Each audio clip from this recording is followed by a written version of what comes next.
I don't know how the tragic loss of Greg Pratt is going to, the long-range effect it will have on us. I know it's been very difficult to deal with it during the past week, but it was the best conditioned football team this time of year that I've ever been around.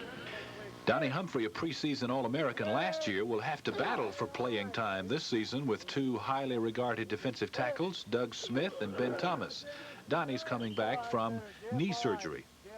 Oh, it's in real good shape right now. I know this afternoon we started contact, but other than that, it's been real good to me. You've been able to do everything you want to do. Yeah. The tragic death of Greg Pratt leaves no experience at the fullback position, but Lionel James is not worried. Tom Agee, he was a big surprise in the spring. They moved Collis Campbell to running back. Cal Collins, we're getting some depth at running back. They're all great, they're all strong, and they're determined to do the best that they can, and, the coaches are going to push them in order for them to get better. Auburn secondary, all inexperienced except David King at cornerback, possesses great talent that was easy to see. Now the question is, can they perform when it counts? That question will be answered September 10th when Southern Miss visits Jordan-Hare Stadium. High school football. Herb Walsh, our trainer, called paramedics. They got to call us in immediately. And by the time that they got there, he had actually, I think, stopped breathing. And they began to perform the necessary things to get his breathing started back and his heart to start back beating and so forth. But I think they got a heartbeat a couple of times, but I don't think anything real significant. Of course, in the meantime, the emergency squad came and took him to the hospital. I guess they worked with him for about 2 hours trying to get a heartbeat. And then the doctors just came out and told me that it was over. I am ruined. The cause of death was found to be as a result of a heat stroke. The manner of his death is accidental. A complete autopsy was performed. There were no traces of drugs, alcohol, or any other such substances. He was on his last 440, and I promised him earlier that I would help him on his last 440 if he had any problems. So the last 440, he had to make it in 80 seconds. And I ran along with Greg, and I saw he wasn't going to make the time, so I grabbed his hand and tried to motivate him on in and just hold his hand across the finish line, which I did. And I guess after that, I didn't see too much. I didn't see any more of Greg.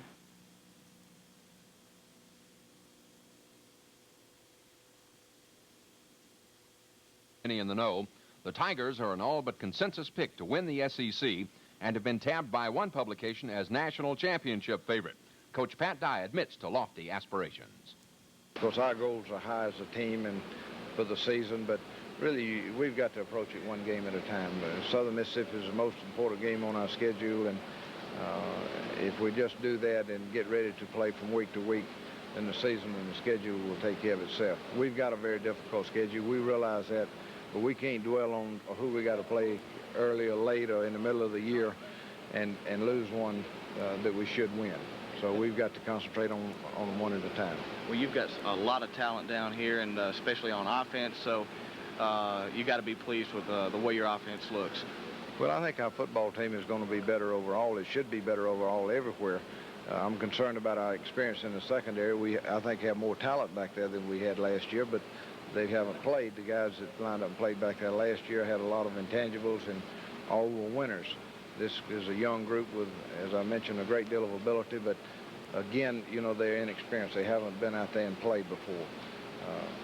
Up front, we've got experience and depth and a lot of good things, and a lot of strong points about our football team.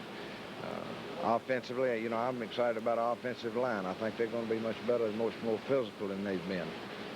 We've got experience coming back on offense. We only lost 2 players, so we should be a little better overall.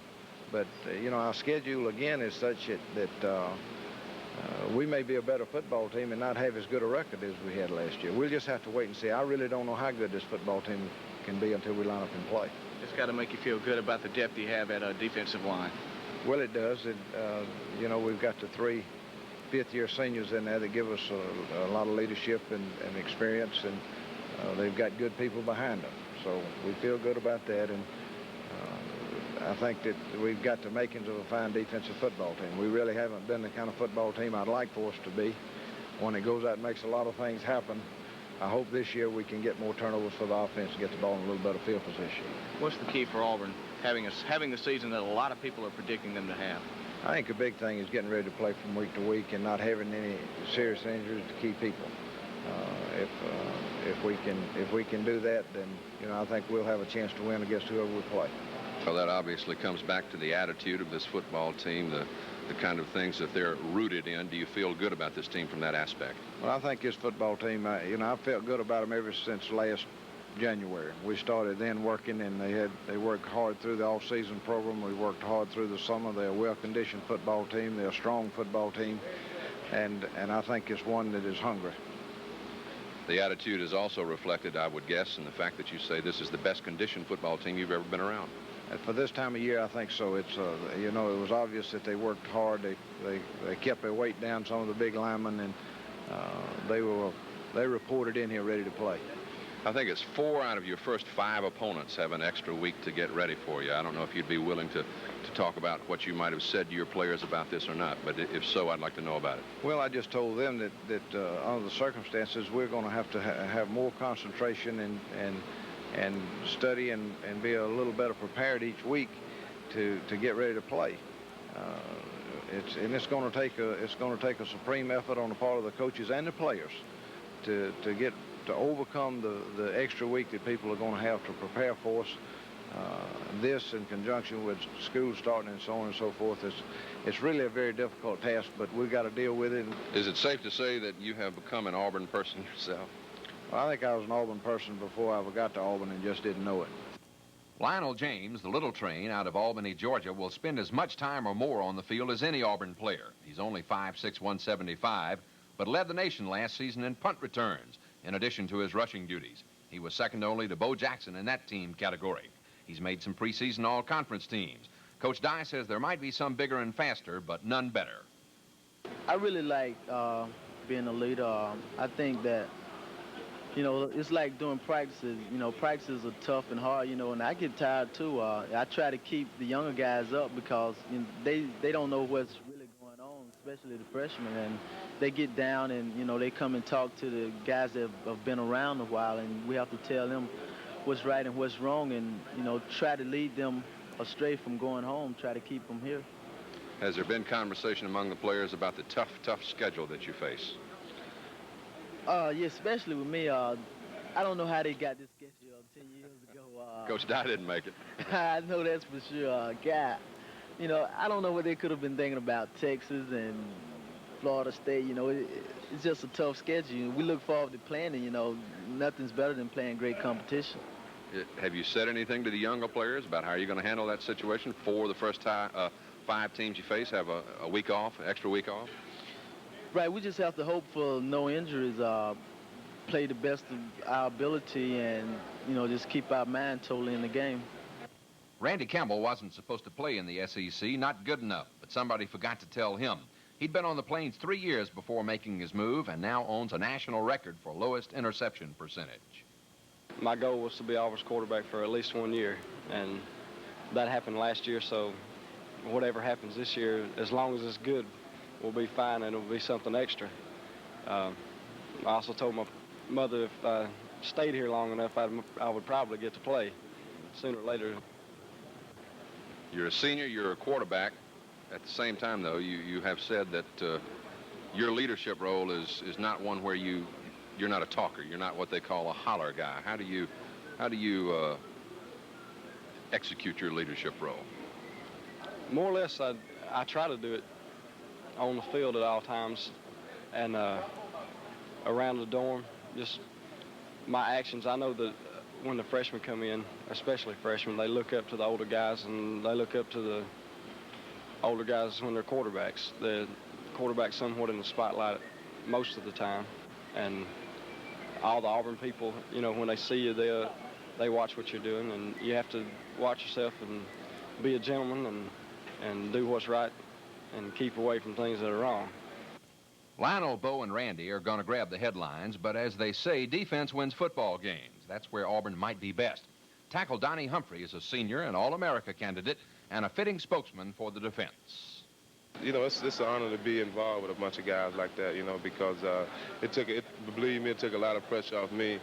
And this year, Doug got a lot of pressure, and with me and Ben on there, with me and Ben coming up, we should take a lot of pressure off him because they're going to be gunning at Doug because he got the big name right now. But we're in a good situation, you know, because everybody knows what it takes to win, and that's all you got to do is do it. I get the impression that you guys, among the defensive tackles, because you're all so good, you probably push one another and improve one another. Yeah, well, you know, Coach Hall, he really the main man with that right there, you know, because he keep everybody, you know, head up, keep us working hard and stuff. And, you know, none of us really have a star position, see, you know, that's the big plus. And, you know, if you mess up on the scrimmage, you might be in a blue shirt or something like that. But, you know, we push everybody. We're going to play the same amount of time regardless who started or whatever. So, you know, it's not going to be a bad situation there.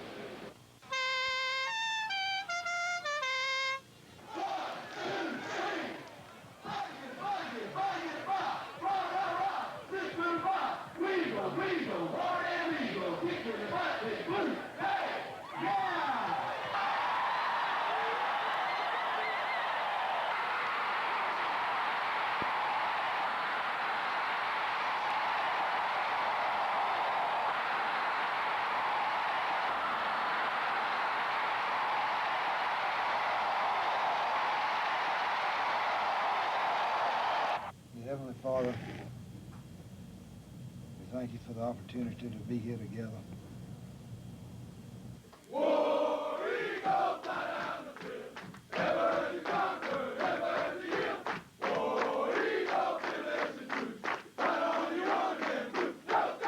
want to sign this ball and send it to Ms. Pratt. I want everybody in here to sign off.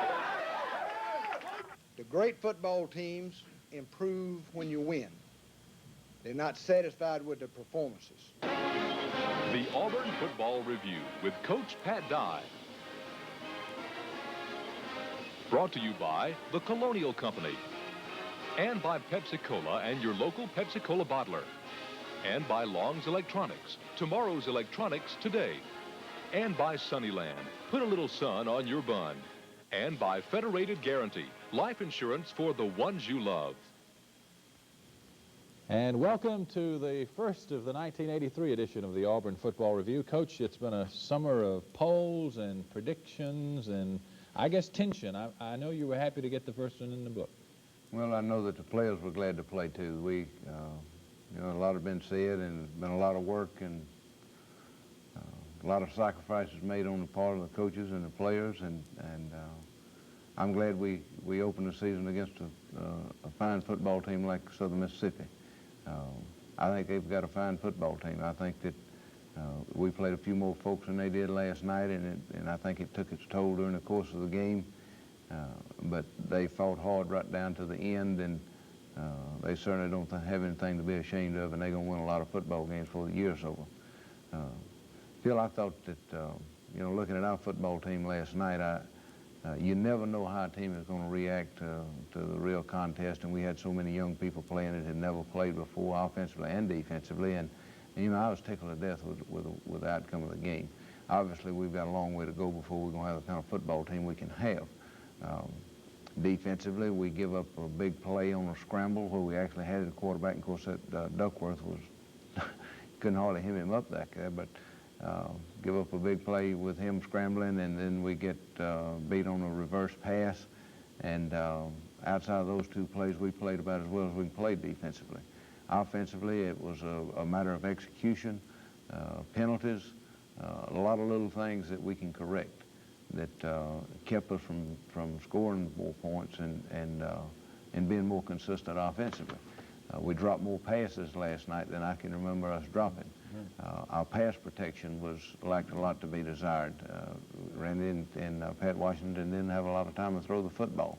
And Southern Mississippi did a good job against our passing game, too. They mixed up their coverages and gave us a few problems, but really and truly the execution of the passing game was not what it should be. And I'm excited about our football team still. We've got a tremendous challenge in front of us this week, and but we've got a chance. I think that defensively, based on what I saw last night, if we can stay healthy, we can develop into a real fine defensive football team, maybe even a great one.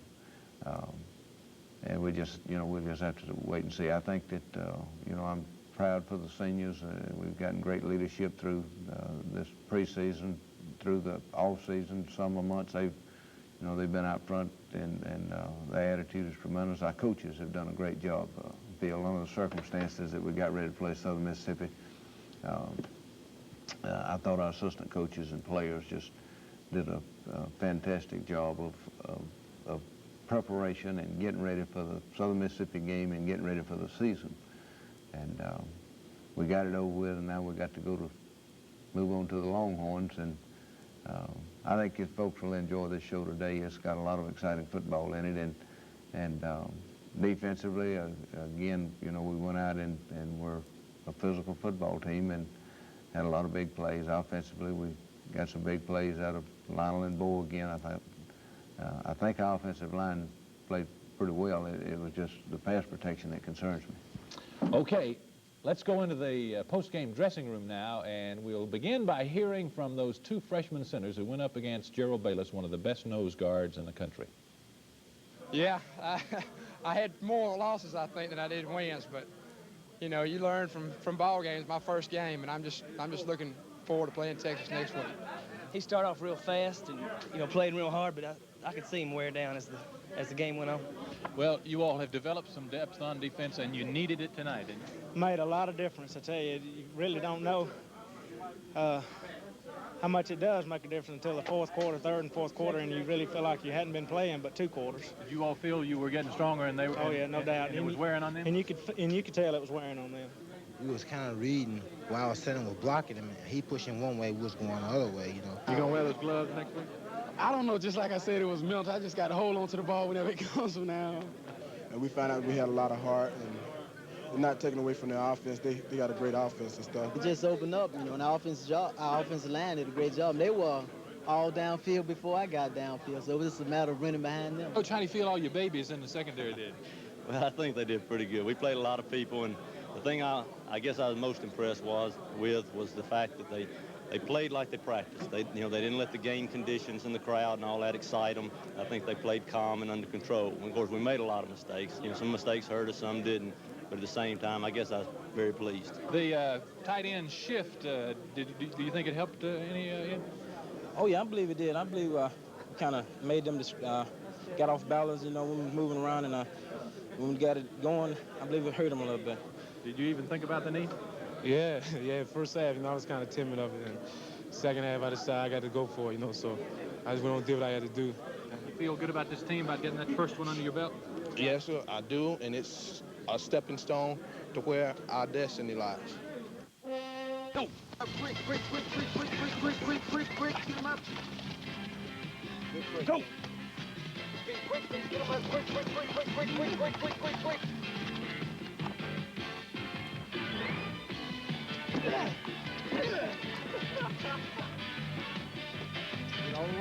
Hard work coaching and more hard work. Auburn football, it's a thirsty business.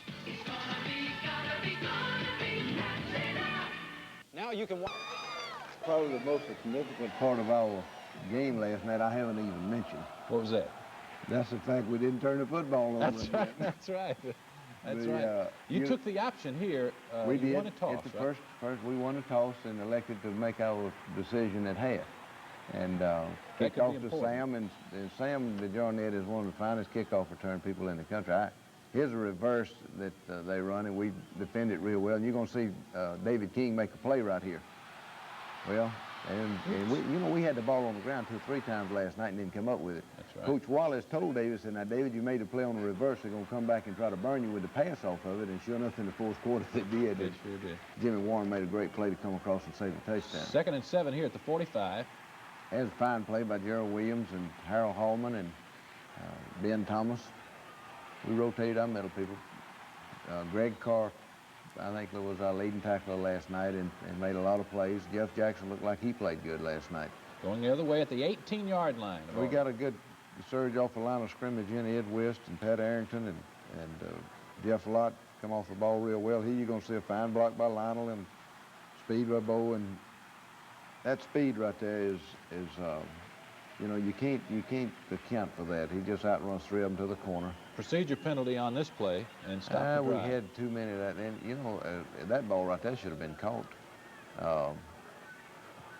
We had too many little 5-yard penalties and coaching mistakes that we can't have against a stronger opponent. That's a good way for Lewis to start the season. I thought our kicking game held up real well under the conditions last night, and Southern Mississippi has really got an outstanding kicking game.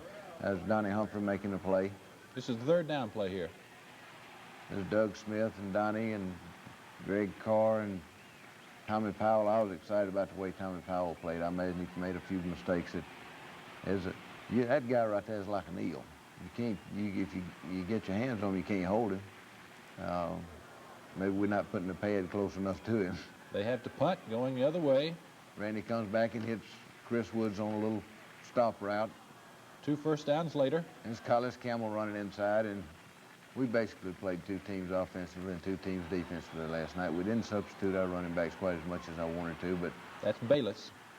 We had hoped that we had a plan going into the game and tried to stick with it as close as possible, but we didn't get the ball to Bo quite enough, and we didn't get to play our other running backs enough because we didn't have the ball enough. We didn't have the ball but about 60-something plays, and we hope to have it in the 70s. Had a fine play by Ben Thomas there, and again, you can see that little quarterback. Here's a guy that made some things happen. You know, that was the first, I guess, college football game that Kevin Green's ever played in, the walk-on. There's Donnie. Doug Smith causing the fumble, and Greg Carr comes up with it, and Donnie and the defense is giving the offense the ball at the 12-yard line, and that is a big, big play. I guess that was the last play of the first quarter, wasn't it?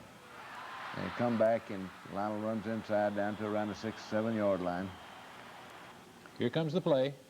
We're going to take it. Bo gets a wrong knee. Should have got the outside knee instead of the inside knee, but anyway, Randy makes a pitch, and Lionel makes a run, and actually didn't get it quite far out there as we should have gotten it, but talent will out. Well, Coach Crow coaches Randy when there's that guy right there. If he's not a fine human being, there's never been one. He'd be illegal if he was 6'2". Oh goodness, he's something now. Here's one of the plays that hurt us in the ball game. We had him trapped back there, big play on for the defense, and it just reverses on us and comes up for a big play for them on a broken play. They've made 2 first downs now in this drive. Well, they're going to come back, and we actually have a missed assignment there. It allows them to get outside with the option, and but we stop them. We come back. There's a great play right there by Doug Smith and Quincy Williams. You let that 275-pounder roam around in your backfield back there, you're going to end up with some problems. Dow Altman and Donnie, and it's third down. You can see we're getting pressure on it. We had him looked like in a web, and he got out of it. Back to the line of scrimmage though, so they have to kick the field goal. Jeff Jackson makes a play. 38-yarder, just gets in. That's a little kid named Clark from up at Huntsville, Alabama, that transferred from Auburn actually, and is an outstanding field goal kicker. I know his daddy, Fritz Clark. Went to school with him. It's Bo on a kind of a little old counter play that we run, and he gets 6 or 7 yards with it. There's Pat Washington in at quarterback now from down in Mobile, and Pat, we had planned to play him on the 3rd series, but I didn't know we were going to end up with it down on the 15-yard line. Pat, we get a pass interference call right there, and I thought last night we might have got a good call there, but looking at it on tape, it was definitely pass interference, and as Bo running, that's strong running right there. Sure is. Steve Wallace and Randy Stokes, and I guess probably Ben Tamburello in center. Played Ben and Yan Cowart last night, both at center, and I imagine they had a good time blocking on Bayless. That's Tamburello in there now. And tough running. I think our fullbacks blocked well last night. Tommy A.G. and Collis Campbell. I know that here's a fine block by Lionel, one by A.G., and of course Ed West and Chris Woods had the inside wall off. Good block right there by Tommy A.G. making that block, and the other guy actually falls over him, and so you're getting a foot race with Bo, or you're going to lose. Bob Hicks had a block on that play, too. Here's a halfback pass right before the half, and Chuck Clanton plays it real well. Goes up, and Lips wasn't as big a factor last night. Our defensive staff had a great game plan for him. They had a fine play by Tommy Powell. They really hurt us, picked us last year when we were blitzing and so forth. And Coach Wallace and Wayne Hall and Frank Orgel and Joe Whitt just did a tremendous job with the game plan and kind of took them out of the option game and took a short passing game away from them. And the plays they hurt us on really were plays that broken play, and they kind of fooled us on the reverse pass in the fourth quarter. You intended just to run out the clock here, but some things happened. We wanted to run it out, and they didn't want us to run it out. It wasn't but, I think, 15, 16 seconds on the clock, and they called timeout to try to stop us. So I talked to Coach Crow about it. We decided we better run the sweep to try to use up a little more time. Bo gets a block there. And as Bo makes a block at the line of scrimmage, now I want you to watch this. We don't have but one play of it, but here's Lionel, and you talking about a sea of blue. He looked like he was riding a wave right there. And Bo comes back into the picture there and takes him into the end zone, and he had made a block at the line of scrimmage. Randy Campbell was out in front of him, Jeff Lott, and I'm not sure who all the rest of them were, but you're talking about a thing of beauty. And, of course, we had a clipping penalty that nullified the touchdown at about the 10-yard line, I guess. But we do get to try a field goal at the end, but we don't make it, so we're going 14-3 ahead. And if we could have gone in with that touchdown, then the contest, the outcome might have been different from a score. But I thought at that point we had played pretty well, and it's just a matter of keeping on doing what we were doing. We'll be back in just a minute. You could tell toward the end of the second quarter that Southern was wearing down some. The Auburn depth was beginning to have an effect on them. Well, with the schedule that we've got to have that depth, and we've got to play them. I actually would have liked to have played a few more people last night, but I felt like it was important to play the guys that are going to be playing in the games and the ones we got to win with in this first game to get them in condition and find out what our personality is. There's a fine block by Bo Jackson right there, and Randy pitches to Lionel, and he makes 8 or 10 yards again. I think Lionel rushed for 177 yards last night, or 72 yards, I guess. I thought this was pass interference right here. I think he kind of hit like Clayton. Bumped, yeah. Well, and I thought last night that was a pass interference. Now, Lewis Colbert does a great job right there. We have a low snap. Does a great job of getting the ball off, and our coverage was great, and Lewis Lips didn't get a chance to run back upon. I think he ran back 2 for 7 yards. Fine play right there by Kevin Green and Dow Altman and Gerald Williams. Well, these were two good defenses slugging it out this second half. I tell you, they certainly didn't. Fine play right here by Nat Caesar. Nat is a junior from Valdosta, Georgia, and has just gotten better and better. And when I first came to Auburn, he was weak and kind of puny looking, and he's grown up to be a man. That was a 3rd and 11 play there. They have to Donnie Humphrey and teammates. Well, you can see Southern Mississippi's not, they playing too. They are playing hard and coming hard. And there's a fine run right here by Collis Campbell, and I believe if Collis had that to do over again, he may take that one all the way to the end zone. That was 3rd and 8. He slipped There's a fine option right there by Pat Washington. Pat's at quarterback now. And Pat, the first 2 drives he had last night, he took them in for a touchdown, took them in for a field goal, and as Mike Mann coming in and holding for the extra point. I would like to play Mike last night, and we could have played him late in the ball game, but Pat hadn't been out there, I think, 2 or 3 times, and he just needed that game experience. As Arthur Johnson made the tackle on that play, and of course Arthur was one of the 3 freshmen that we played in the game last night. We played Arthur Johnson and Trey Gaines and Brent Fullwood. As Donnie and company again, as Quincy Williams putting pressure on him, he gets the ball out, and Jimmy Warren knocks him out of bounds. First down, though. We get the ball back, and here's Randy on the option. He's pitching the Bo again, and Bo slips a little tackle right there. And throws that corner, I'll tell you. People talk about throwing the football, that little old 5 or 6 yard pass that those running backs take. from a quarterback. That's a pass, huh? Well, that's exciting to me. I just, you know, when you got that execution and blocking on the corner, that was a mental mistake right there. We know we got to give them 2 yards to catch a ball. It was a fair catch, and we just. That's the new rule. You can see the Duckworth. You know, I've got to admire him because he was harassed and beat and battered all last night. There's Tommy Powell making a play. 3rd and 2 coming right here now. Watch.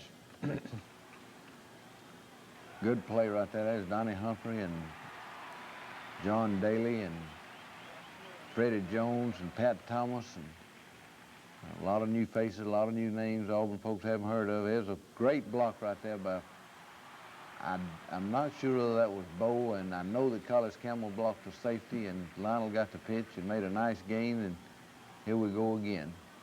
There's Bo running the sweep, and they did a better job of defending the sweep the second half, and we couldn't. 3rd and 4 right here. There's a great block right there. I know who made that one. That was Tim Jesse, and you know Lionel is just uncanny to the things he can do. At the Southern 43. This is a great play right here. We just kind of been waiting for that one, and we knew it was set up, and just a matter of when we wanted to call it and execute it. Coach Crow called it, and Randy and Bo executed, and the offensive line protected, and as Jeff Park right there, he was the other receiver on it, and you kind of read the cornerback, and if he takes a tight end, you throw to the running back. If he takes a running back, you throw to the tight end, and one of them's going to be open. Here comes the play that they fooled us with here now. Lips is throwing off a reverse pass. Jimmy Warren comes across and makes a play and saves a touchdown. Now, I talk to the players all the time about playing full speed and going 100% and doing it on every down, and that was the case with Jimmy Warren playing 100% because it was all the way across the field from where he was supposed to be. They have 5 shots inside the 10 here. This is not a critical touchdown, but it certainly is good practice. Well, I think it was good for our defense to play that this series down here on the goal line. We got some goal line defense, and you can see them coming. They're trying to make something happen, and we got good tight coverage, and David King makes a nice play, and look at them right there. That secondary, they love each other, and they have a good time playing. There's Tommy Powell and Greg Carr, and got pressure to Duckworth. There's Brent Fullwood now, the freshman from St. Cloud, Florida.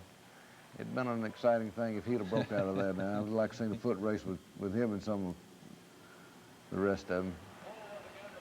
And that kind of winds it down. It's a 24-3 win. It's I think a good win for us still to start the season. It was a tough, hard-nosed football team we were playing. There's a lot of talented athletes, and we got to look at our football team, and obviously looking at it, we got a lot of room for improvement. We're not close to being where we can be, and it's just go back to work Monday and be better come Saturday when we have to lock up with Texas. We'll talk about that next one in just a minute.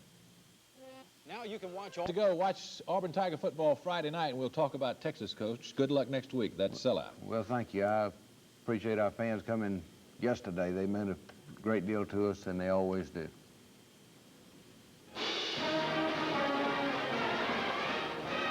The Auburn Football Review with Coach Pat Dye has been brought to you by the Colonial Company and by Pepsi-Cola and your local Pepsi-Cola bottler, and by Long's Electronics, tomorrow's electronics today, and by Sunnyland, put a little sun on your bun, and by Federated Guarantee, life insurance for the ones you love.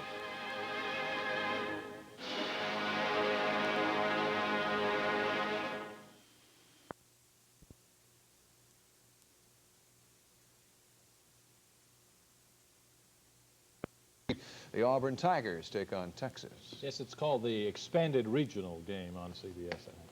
The Associated Press shows this week's Auburn-Texas game to be the #1 matchup in the country, but it looks like the Tigers will have to beat the Longhorns to get some respect in the polls. Nebraska is again #1 in the AP, nothing surprising there. Oklahoma remains #2, Texas #3, even though they've yet to play. But look closely now, Notre Dame, with its 52-6 rout of Purdue, apparently impressed the writers more than Auburn's 24-3 victory over Southern Miss. The Irish moved past Auburn to 4th. The Tigers slipped one to 5th. Ohio State, Arizona, Michigan, Florida State, and North Carolina round out the top 10. Georgia, idle this week after the opening win over UCLA, slipped one spot to 11th. Alabama, beating Georgia Tech 27, gained 3 positions to 12th. Iowa followed. Southern Cal is 14th. The team that tied Florida is right behind. Washington, Maryland, which incidentally lists 6 teams in this week's AP Top 20. And at his weekly news conference today, Pat Dye said, yes, it is a big game, maybe the biggest he's had as a head coach. However, we think Texas is a great football team, but I'm not sure they're the best team on our schedule. We'll find out a lot about them Saturday, find out a lot about ourselves. And it's a game that we've looked forward to and been excited about playing. Our fans have. I think the news media has. And evidently the folks all over the country, because it is going to be on, I guess, an expanded regional telecast. And we'll just find out and see what happens. That's what it's played for. You have to figure they'll look at that chart and they'll say, we got to test this secondary. Well, you know, I think that's right. I think what they'll find back there is a secondary that is young and got more ability than what we played with in the past. I think that they'll find a defensive line that is probably a little better pass rushing defensive line than we've had. So, you know, I would rather see them throw the football against us than I had just line up and run over us, because you got a chance for something bad to happen if they throw it up. You can come down with it, but if they just knocking you off the ball and moving it, then that concerns me more.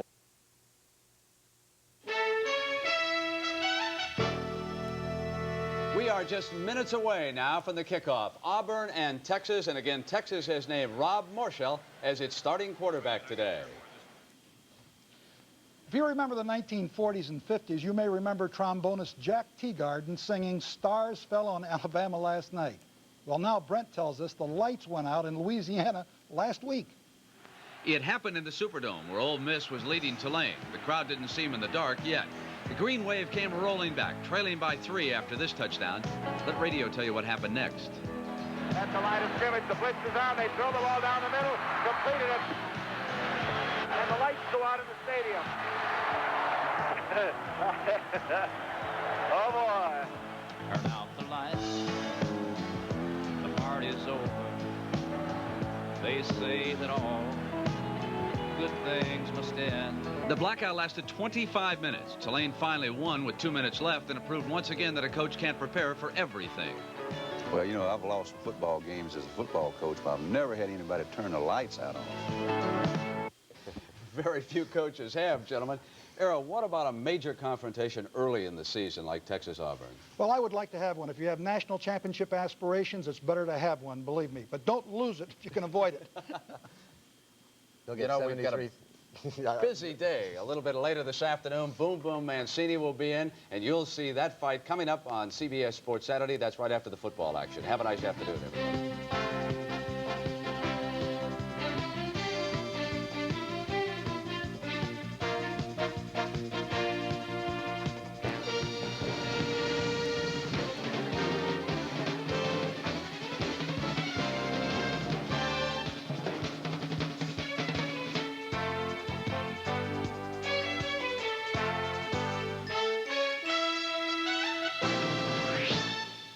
Be sure to watch a fascinating... Jordan Hare Stadium, Auburn, Alabama, deep in the South, where football is a religion. Today, over 73,000 expectantly await an early season game of national prominence, as Texas, making its first trip ever to the state, meets Auburn. 2 schools, 2 teams, 2 powers with deep roots in college football.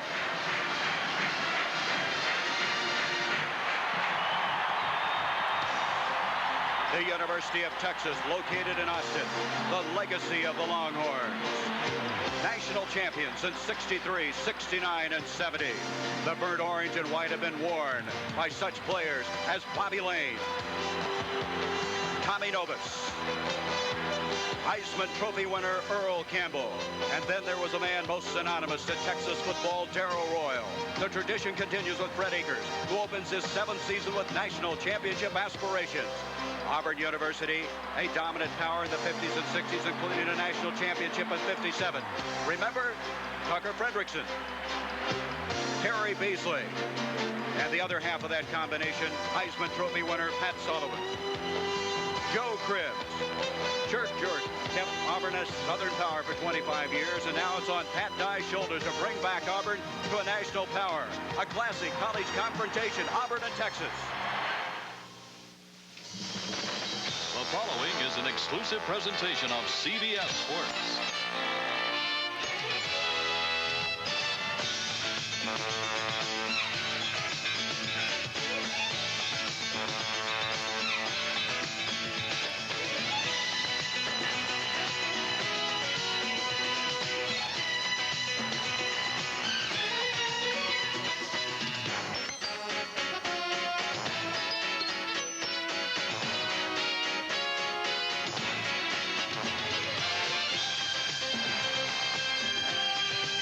Campus of Auburn University in Auburn, Alabama.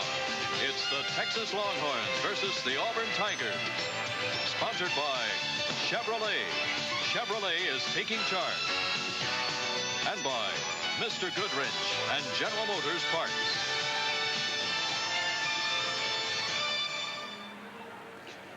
Auburn University, founded in 1856.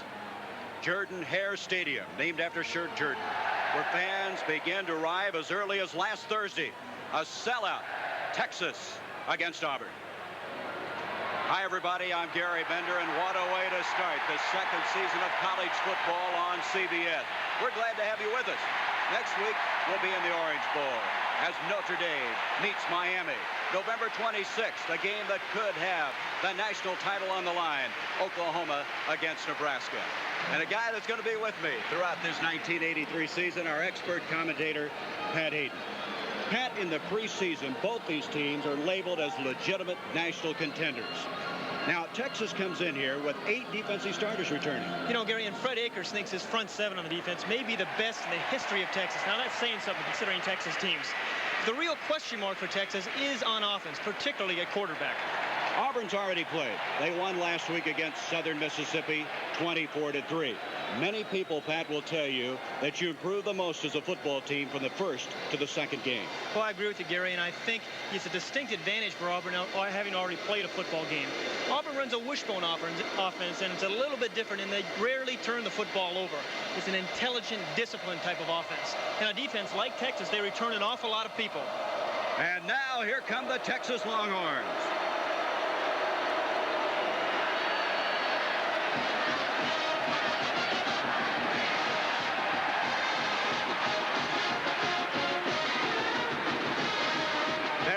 To see what kind of team they have. Picked to win the Southwest Conference title, a crown they haven't won in 5 years.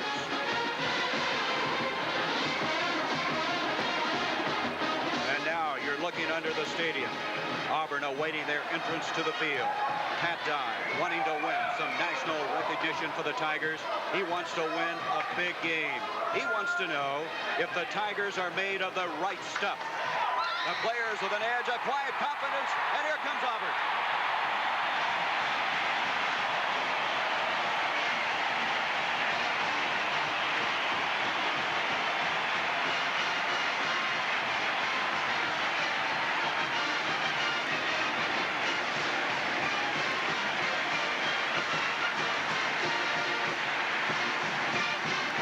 The War Eagle.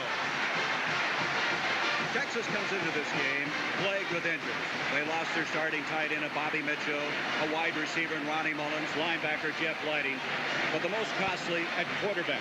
Todd Dodge sustained a shoulder separation last Friday. We're going to have a new man running the team. Well, we may have 2 new men, Gary. Rob Morshell and Rick McIver. Morshell, the option type of runner, steady, heady. He's not going to make the plays that are going to beat you. McIver, the tall, strong-arm quarterback, the type of quarterback that can bring you from behind. Two really different types of offenses. Fortunately, they're behind an outstanding offensive line. How about Doug Dawson? He's a preseason All-American at guard. Well, not only that, he's an excellent student as well. And I think it's important for Doug Dawson and the center, Mike Ruther, to start off well, to give the quarterback some protection, some time, let him build some confidence and develop some leadership. We talked about football tradition, the running backs at Auburn. And one year they had Andrews along with Brooks and Cribbs. This year, Bo Jackson, Lionel James. When I think of Bo Jackson, I think three words: speed, power, instincts. The amazing thing about him, he's such a versatile athlete. Actually, he's the first three-sport letterman in Auburn, well, in Auburn's last 30 years. Lionel James, the computer said he couldn't play football. He's 5'7". He's the best blocker on this Auburn team. He also led the nation in punt returns last year. Football tradition, what an opener. Auburn against Texas. This is the 5th meeting between these two clubs, and Texas leads this series 3-1. Auburn, and we talked about tradition, the Hook'em Horns, the band playing prior to this Texas game. Whether they're on the road or at home, this is a tradition, and that's the reason Texas has so much respect. And Auburn hoping to win some of that national recognition that Texas has.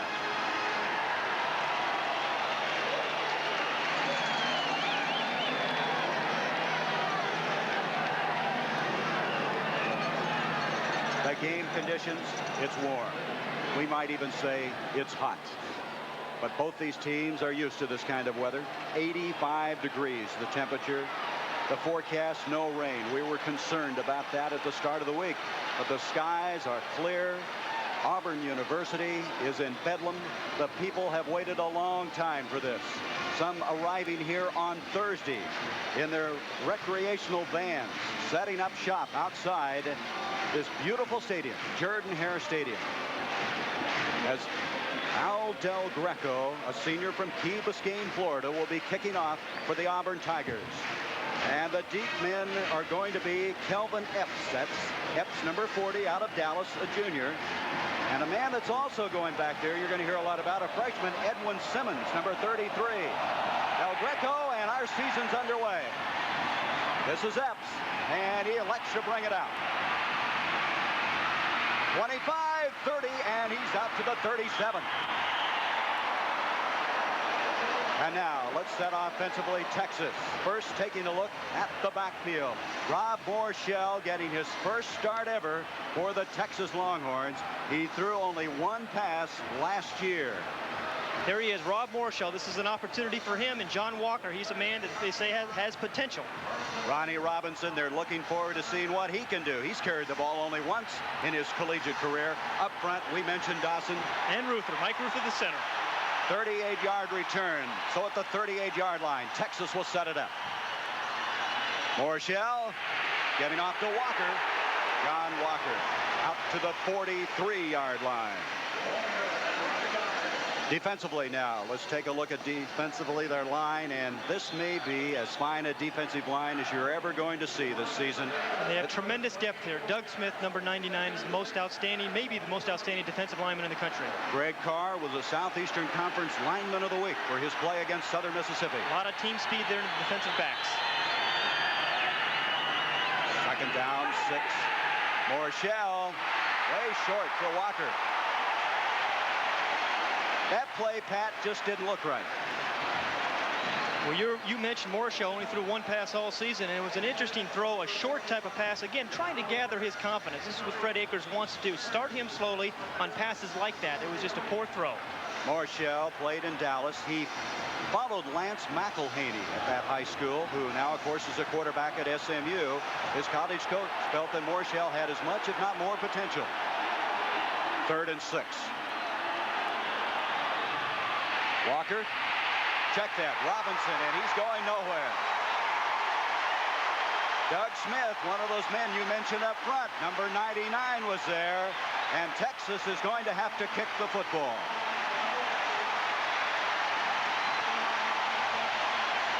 Perhaps we see a little bit what Fred Akers is going to do here early with Rob Morishell. Conservative game plan, short passes, and off-tackle runs.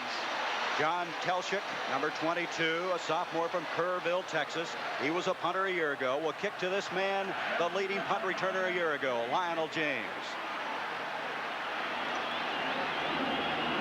That barefoot kick, it's a little low and short. James is going to let it hit, and Texas will down the ball at the 20-yard line. That was a 38-yard kick that time by Telchik. And now, offensively for Auburn, Randy Campbell. He's the quarterback. He is a role player. Chris Woods, they want to go deep to him today to challenge that secondary. Up front, David Jordan, the left guard, number 74, is the man to watch. All SEC last year. And Ed West, he's going to have quite a battle at that tight end spot with Eric Hawley of Texas. At the 20, Auburn, their first series. In right now is Jeff Parks, so they may be coming into a double tight end alignment on this first play. We'll see a lot of changes. This wishbone is run differently.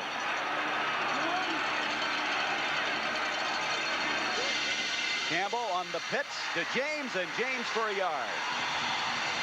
Defensively now, Texas, as we said, had 8 returning starters, and up front, well, Fred Akers feels it's the finest he's seen in a long, long time. They're big, they're strong, and they are experienced. And when you start up front, you start with number 93, Eric Hawley. He's got his work cut out for him today. The linebackers, a little change. Ty Allard is starting in place of June James. And Cade. That's where maybe won or lost. Tremendous speed in that backfield as well. Second down, 9 for the Tigers. Campbell on the option, throwing wide open is Ed West. And West has a first down at the 43.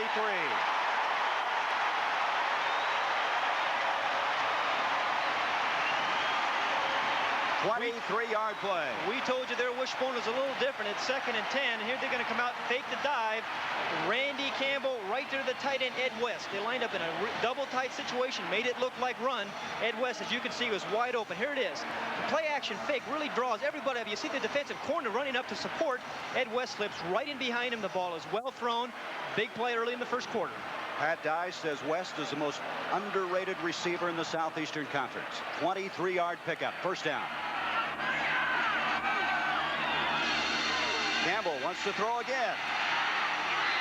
Buford, Clayton Buford, the intended receiver. Defending very effectively was Moss. Carroll, 1, 2, 3, strike 'em, Tiger, just like Eagles, give 'em hell, you lower down Eagles, hey!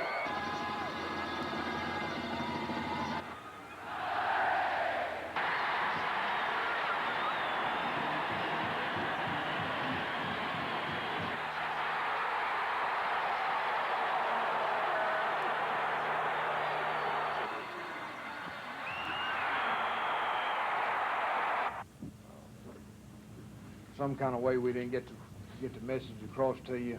The kind of football team we were playing against.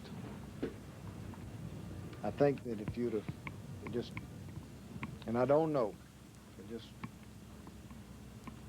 I know you were playing a fine football team. It was ready to play, no question about it. But if you eliminate the mistakes on the kicking game, the breakdowns there, eliminate the turnovers on our part, 2 things that we dwell on all the time, and you play your heart out, we got a chance to beat Texas. Outside of that, we don't have a chance.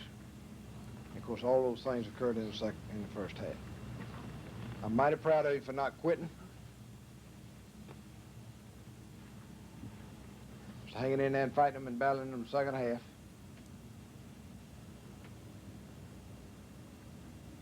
Still got a chance to have a great football season. No question about that. You have a little gut check now. Today, tonight. See how much courage you got. Get back up off the ground. Get your head up. Get ready to play Tennessee. The Auburn Football Review with Coach Pat Dye. Brought to you by the Colonial Company. And by Pepsi-Cola and your local Pepsi-Cola bottler. And by Long's Electronics, tomorrow's electronics today. And by Sunnyland, put a little sun on your bun. And by Federated Guarantee, life insurance for the ones you love. Welcome to the Auburn Football Review. Texas 20, Auburn 7 yesterday, Jordan-Hare Stadium. Coach, it's an interesting thing about big games.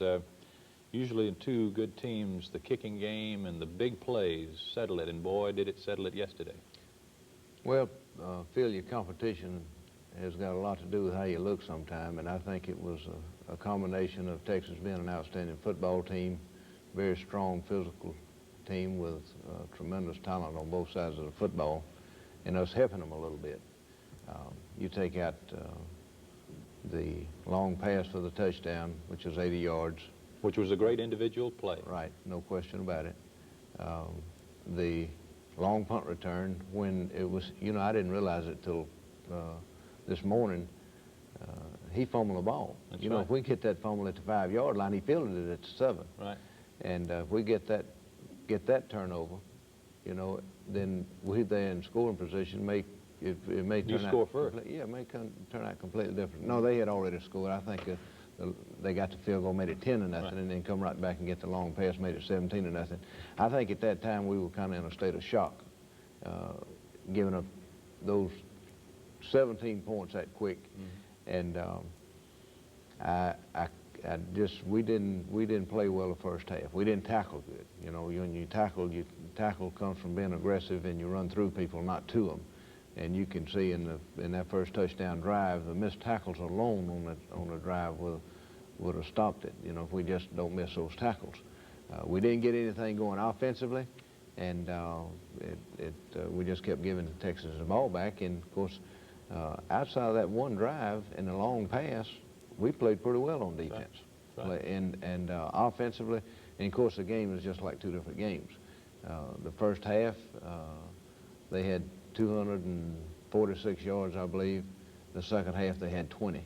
They make 3 first downs the second half. We make 2 in the first half. And we make 13 in the second half and control the football. End up having the ball actually more than Texas does. I think that our football team coming back and playing the way they did in the second half shows a lot of courage and a lot of character, because it would have been very easy for them to give up and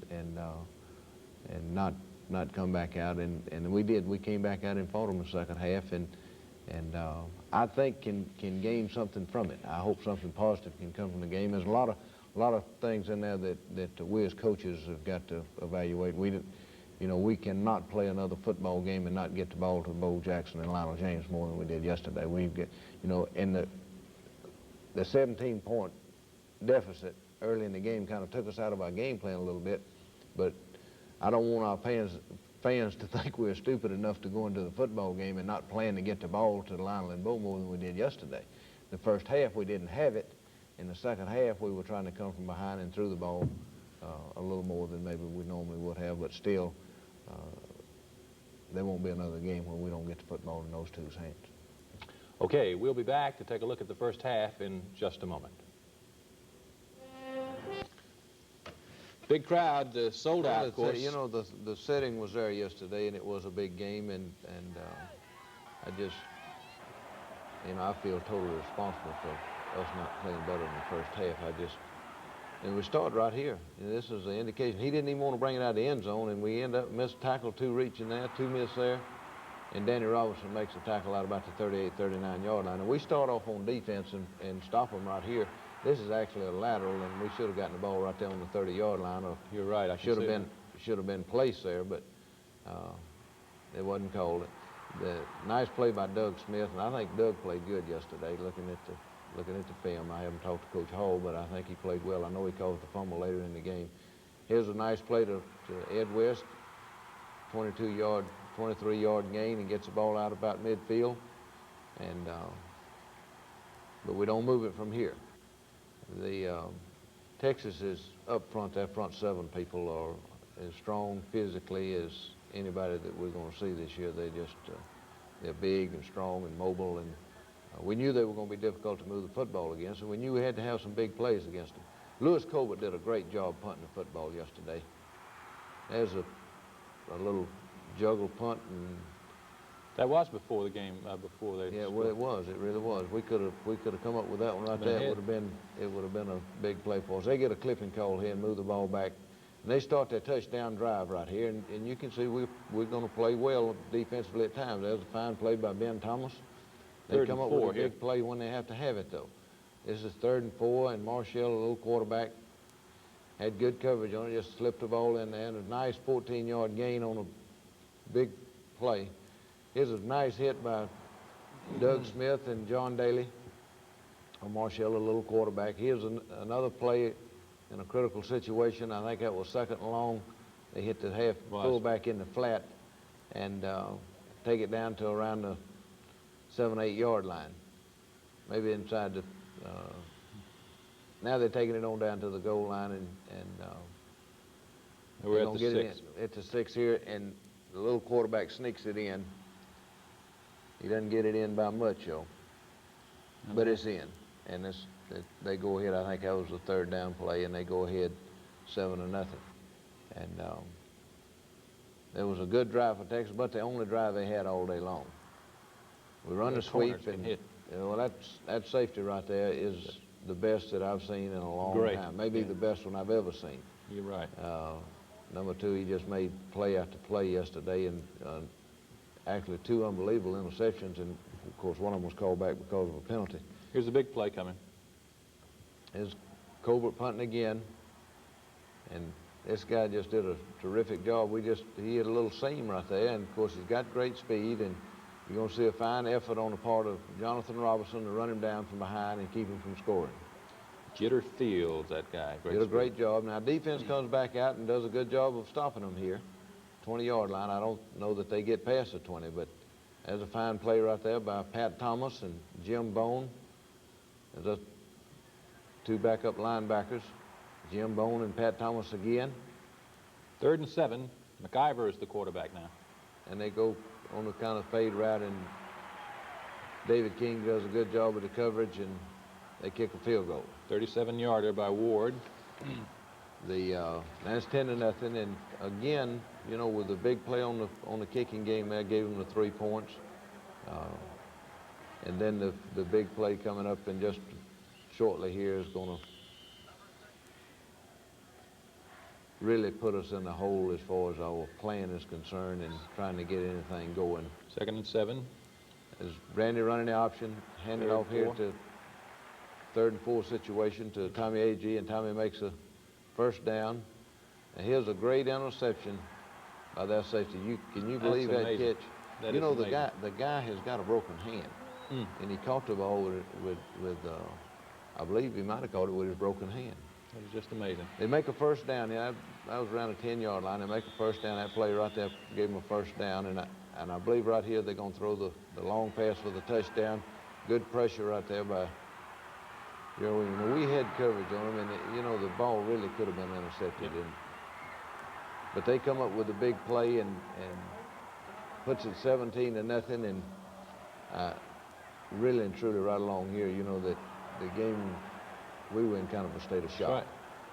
Could have gotten away. You know, when the ball starts bouncing wrong, sometimes it looks like it keeps bouncing wrong, and they're playing good and playing hard, and we're kind of tentative a little bit. Lionel makes a nice run here on the belly, about 7 or 8 yards. Short of 1st. By just a hair. And we had some missed assignments yesterday. They did a good job of mixing up that front. There's a fine play by Jim Bone and Pat Thomas again.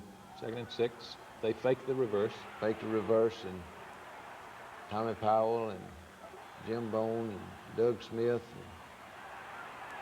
There's Quincy Williams and Jim Bone out there on him. Harold Hallman. Stop him. Going again. Back on offense. At the 20. No field position in the 1st half. Well, you got to create something. We didn't come up with the big plays on offense, and we didn't drive the ball on them. We only had 51 yards in the 1st half. There's a guy running wide open. Don't get the football to him, and You know, we knew with the style of defense that to play that we had to come up with a big play, and we didn't do it. 44-yard punt here. Do a little better job on the coverage here. Jonathan Robinson again on the tackle. 2nd and 6. Their power sweep. You never know. Here's a great lick right here by David King. Oh. I guess that's a big lick in the ball game. It's fearless for either side. I'm telling you. Here's a big freshman that they so high on, and tackled by Greg Carr. I think Greg had 15 tackles again yesterday. They kick a field goal, and that's 20, and that winds up for scoring for Texas. And it's a lot to overcome at the half when you playing the kind of defensive football team that Texas has. And I was concerned about winning the football game, but I was more concerned about how we were going to come back out that second half and bite and scratch and fight and claw to get back in the game, and I think we did. You know, we came back out and we moved the football some on offense. Again, we probably gambled a little too much on the passing game, but you know, all that's hindsight. But Texas had 3 first downs in the second half and 20 yards total offense, and I think we had 13 first downs and around 175 or 80 yards total offense. So that was the difference in the 2 ball games. We just didn't come up with the big plays to get the ball in the end zone. We'll return in just a moment. Auburn University graduate 2nd Lieutenant Edward Gibbons has been selected to receive the Hughes Trophy as the top Army ROTC graduate in the United States. This week, Gibbons and Auburn President Dr. Wilford Bailey were welcomed in Washington by President Ronald Reagan. A graduate of Lanier High School in Montgomery, Gibbons was graduated from Auburn with high honors after completing 8 consecutive quarters with a perfect 4.0 average. The first Army ROTC graduate from any Alabama school to receive this national recognition, Gibbons was selected from a field of 7,100 ROTC graduates from more than 1,000 colleges and universities. Gibbons says that winning the award is sort of like winning the Heisman Trophy. Well, I think that there are 2 things you can compare it to. My mother says it's sort of like Rookie of the Year, and one of my NCOs says it's sort of the Heisman Trophy of ROTC, and so you can look at it either way you like. Auburn University has hosted an Army ROTC unit on campus since the university began as a land-grant institution based in research, instruction, and extension since 1872. Ed Gibbons from here in Montgomery. Well, that's quite an honor. And sure is. It doesn't surprise me because Auburn's got a lot of quality students and quality people that graduate from there. You took the option of the second half, again, having won the toss, and it turned out to be a good choice because you needed the ball badly and did get a drive going. But yeah, we did, and of course, you know, we got down, I guess, to the 35-yard line on the initial drive and came with a pass that we put in specially for Texas, and didn't have exactly the kind of protection that we wanted, and the protection broke down. We got thrown for a 7-yard loss and actually stopped the drive. Great to see the Auburn band back at halftime. It's good to have them back. I've been listening to them practice over on the practice fields all last week, and you know, they do a terrific job. That's live background music for you while you're working. I think they're going to Knoxville, too. We'll need all the help we can get up there. I'm telling you. Here we go. First series of the second half. We come back and still we've got a good plan. That's a play right there we didn't run enough in the ball game. It's a counter option, and we had planned to give the ball to Bo and Lionel inside on the counter and the counter dive, and we just didn't get it called. That's Jeff Parks catching the pass on a crossing route. Randy's pitching to Bo here. The thing that we had hoped that we would be able to do is get the ball pitched to Bo and Lionel outside. And there again is a counter option, and Lionel makes a nice run in the first down, and we're moving the ball along nice. And then this is a pass. You can see we're on the 35-yard line there.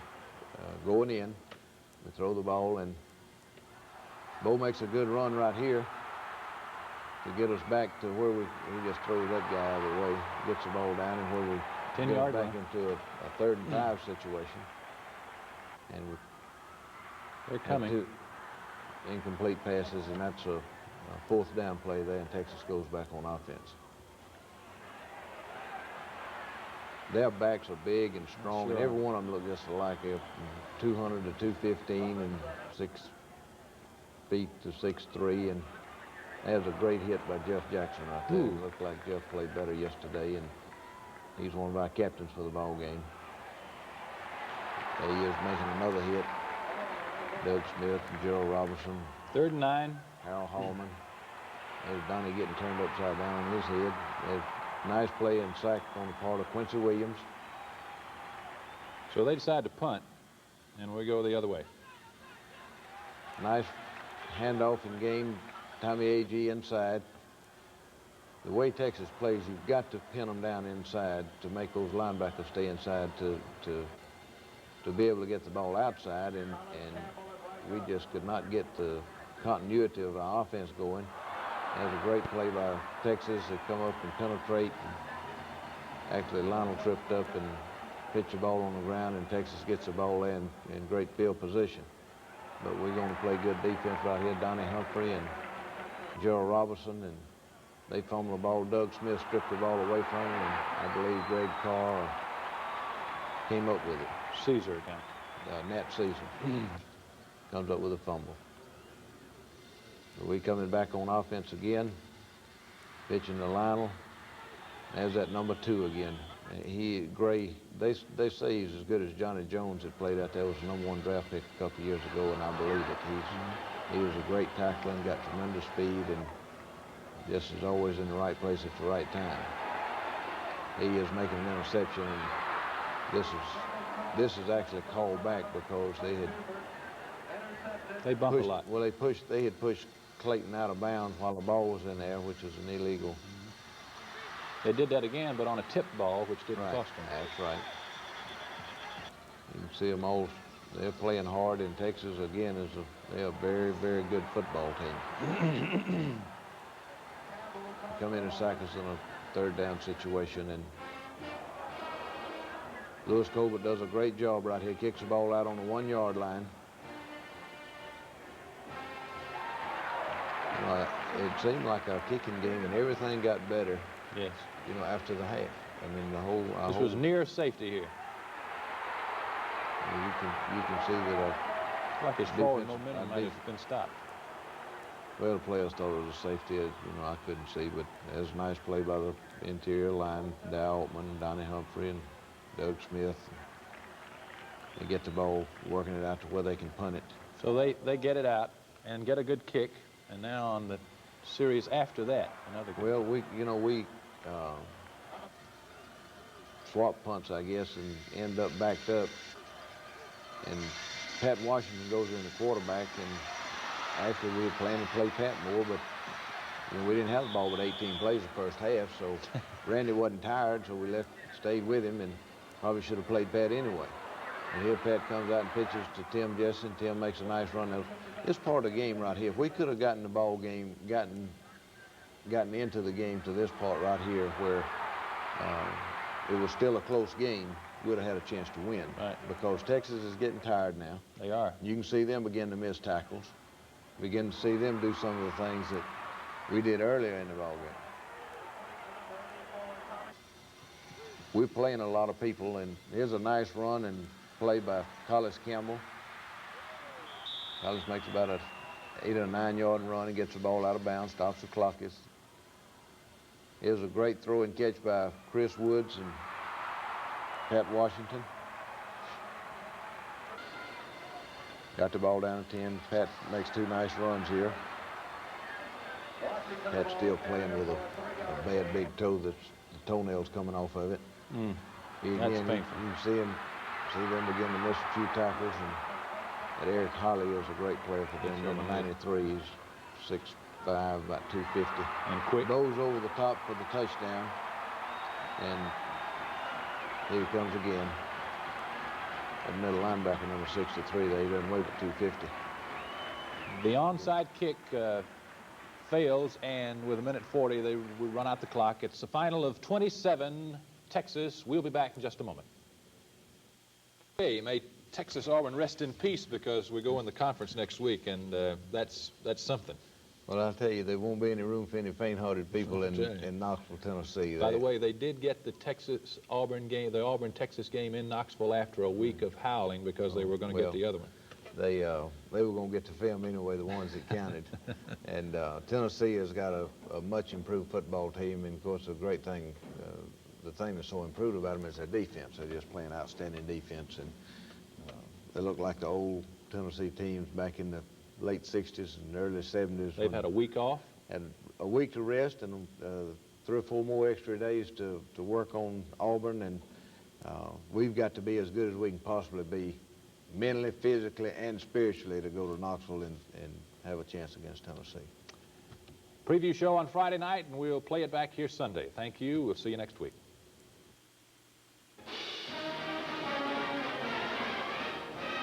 The Auburn Football Review with Coach Pat Dye.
I don't know if I've ever been prouder of a football team than I am you today.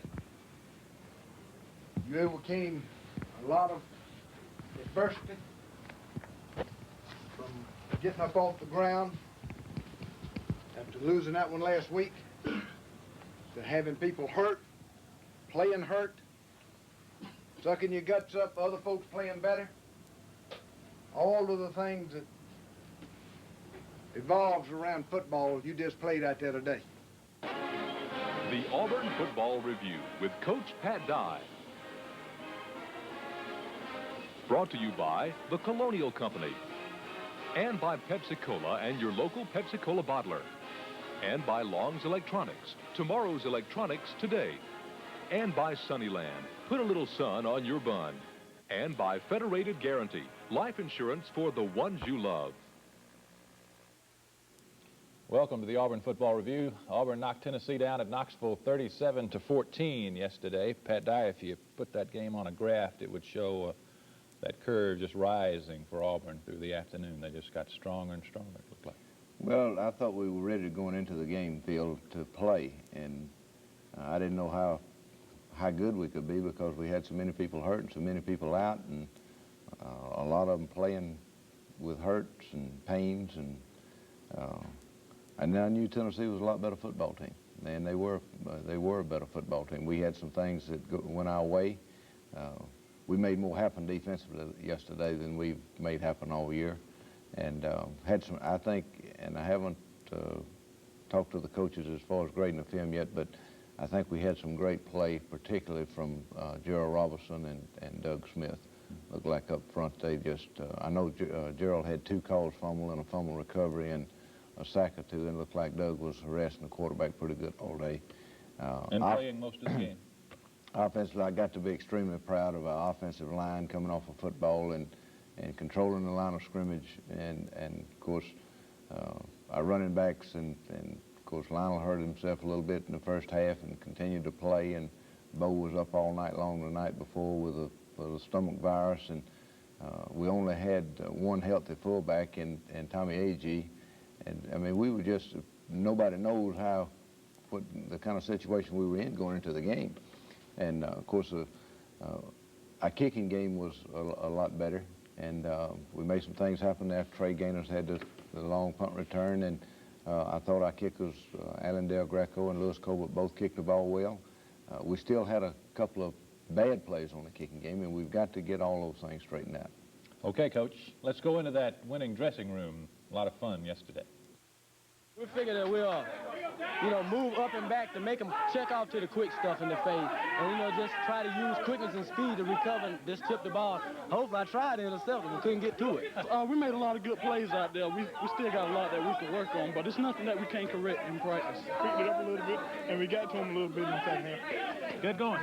You were almost winning the record book as scoring 2 points, but not quite. That's what I heard.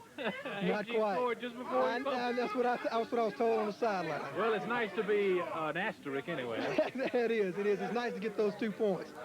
Well, I just started dodging everybody because, I'm looking up at everybody like this, and it just hole opened up and got a few blocks, and that was it. This is really the first game where you played in the heat of battle, right? Yes, sir. How'd you feel?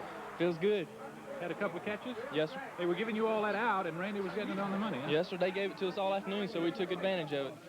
It was a little tough at first. We were just a little confused, I think, but it came on there toward the end of the first quarter, and then we got it rolling, and they just couldn't stop us. All that being blown away business and everything helped you, made you get ready this week? I think it did. Everybody was real just downright mad before the game started because of some things that had been said, and we feel like we'd let ourselves down, let our teammates down, our fans, and I hate that we lost last week, but it helped us get ready for this game.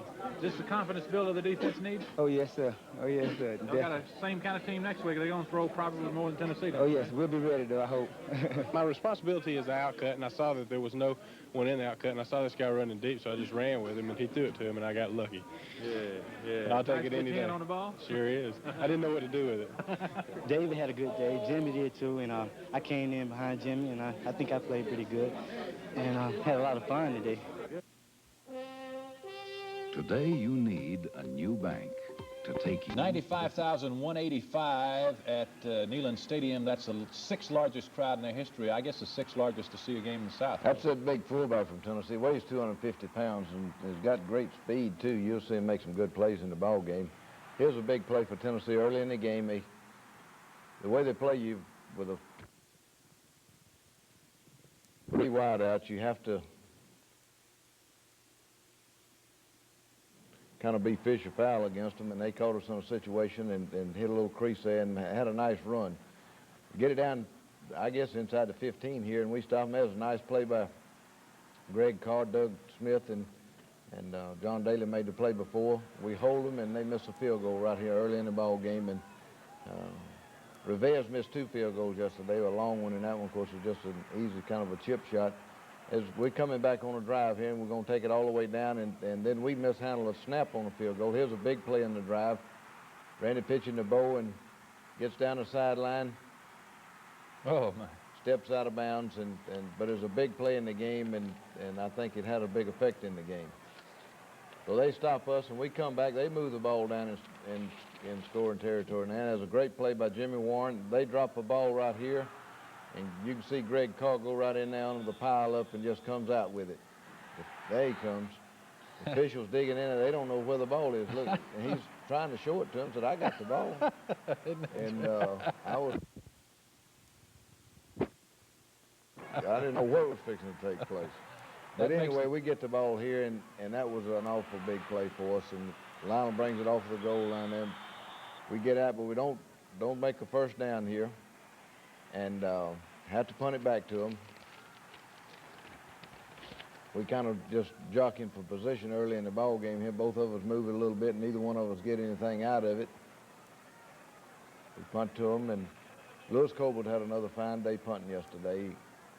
They're going to move the football, aren't they, son? They're going to, they've really got an automatic system that they're going to pick you and go. There's a big play for us right here. I believe Gerald Robinson knocked that ball out of his hand, wasn't it? Yes. And no, I believe that was Doug Smith. All right. Field, and we come right back here. Randy makes a nice play and gets that ball to Bo outside. If we'd had a little more field there, we could have had something big going there.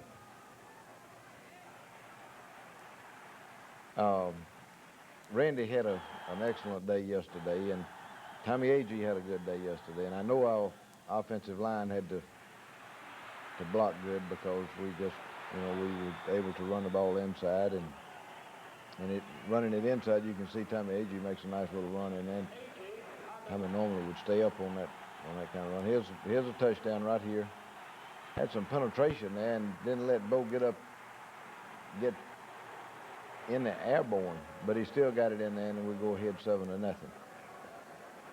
Tennessee's going to come right back and have a nice drive for a touchdown too. One of the reporters asked me about us slipping down so much yesterday, and you're going to see us slipping down some here in certain situations, and as Doug Smith and Quincy Williams, and I tell you that rug is kind of old and well, I don't know. I just told him, I said, heck, we all playing on the same field, and see, there's two of our guys slipping down right there, and both slipped down several times. Well, they got it in for the touchdown, and it's 7-7, and nobody thought it was going to be easy yesterday.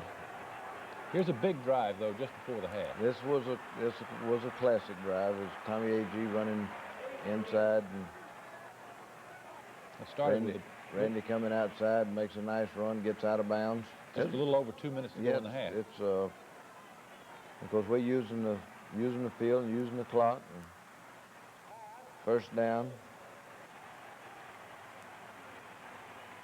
Randy hit Chris Wood there. He comes back and hits Trey Gaines, a little freshman. And Trey has got terrific hands. Comes back and hits Chris Wood again. Chris, you ought to be trying to get out of bounds. Don't try to stay in bounds. Come on the option here, and Randy makes a nice run.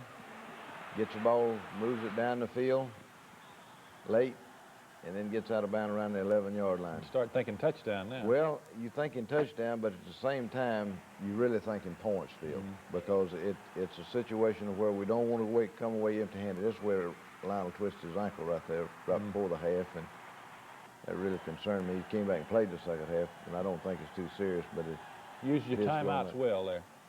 Well, our offensive team drills on that situation every week and did a great job, and it had a lot to do with the outcome of the football game. We'll return in just a minute. Go. The feature today is on one of the many research projects going on at Auburn.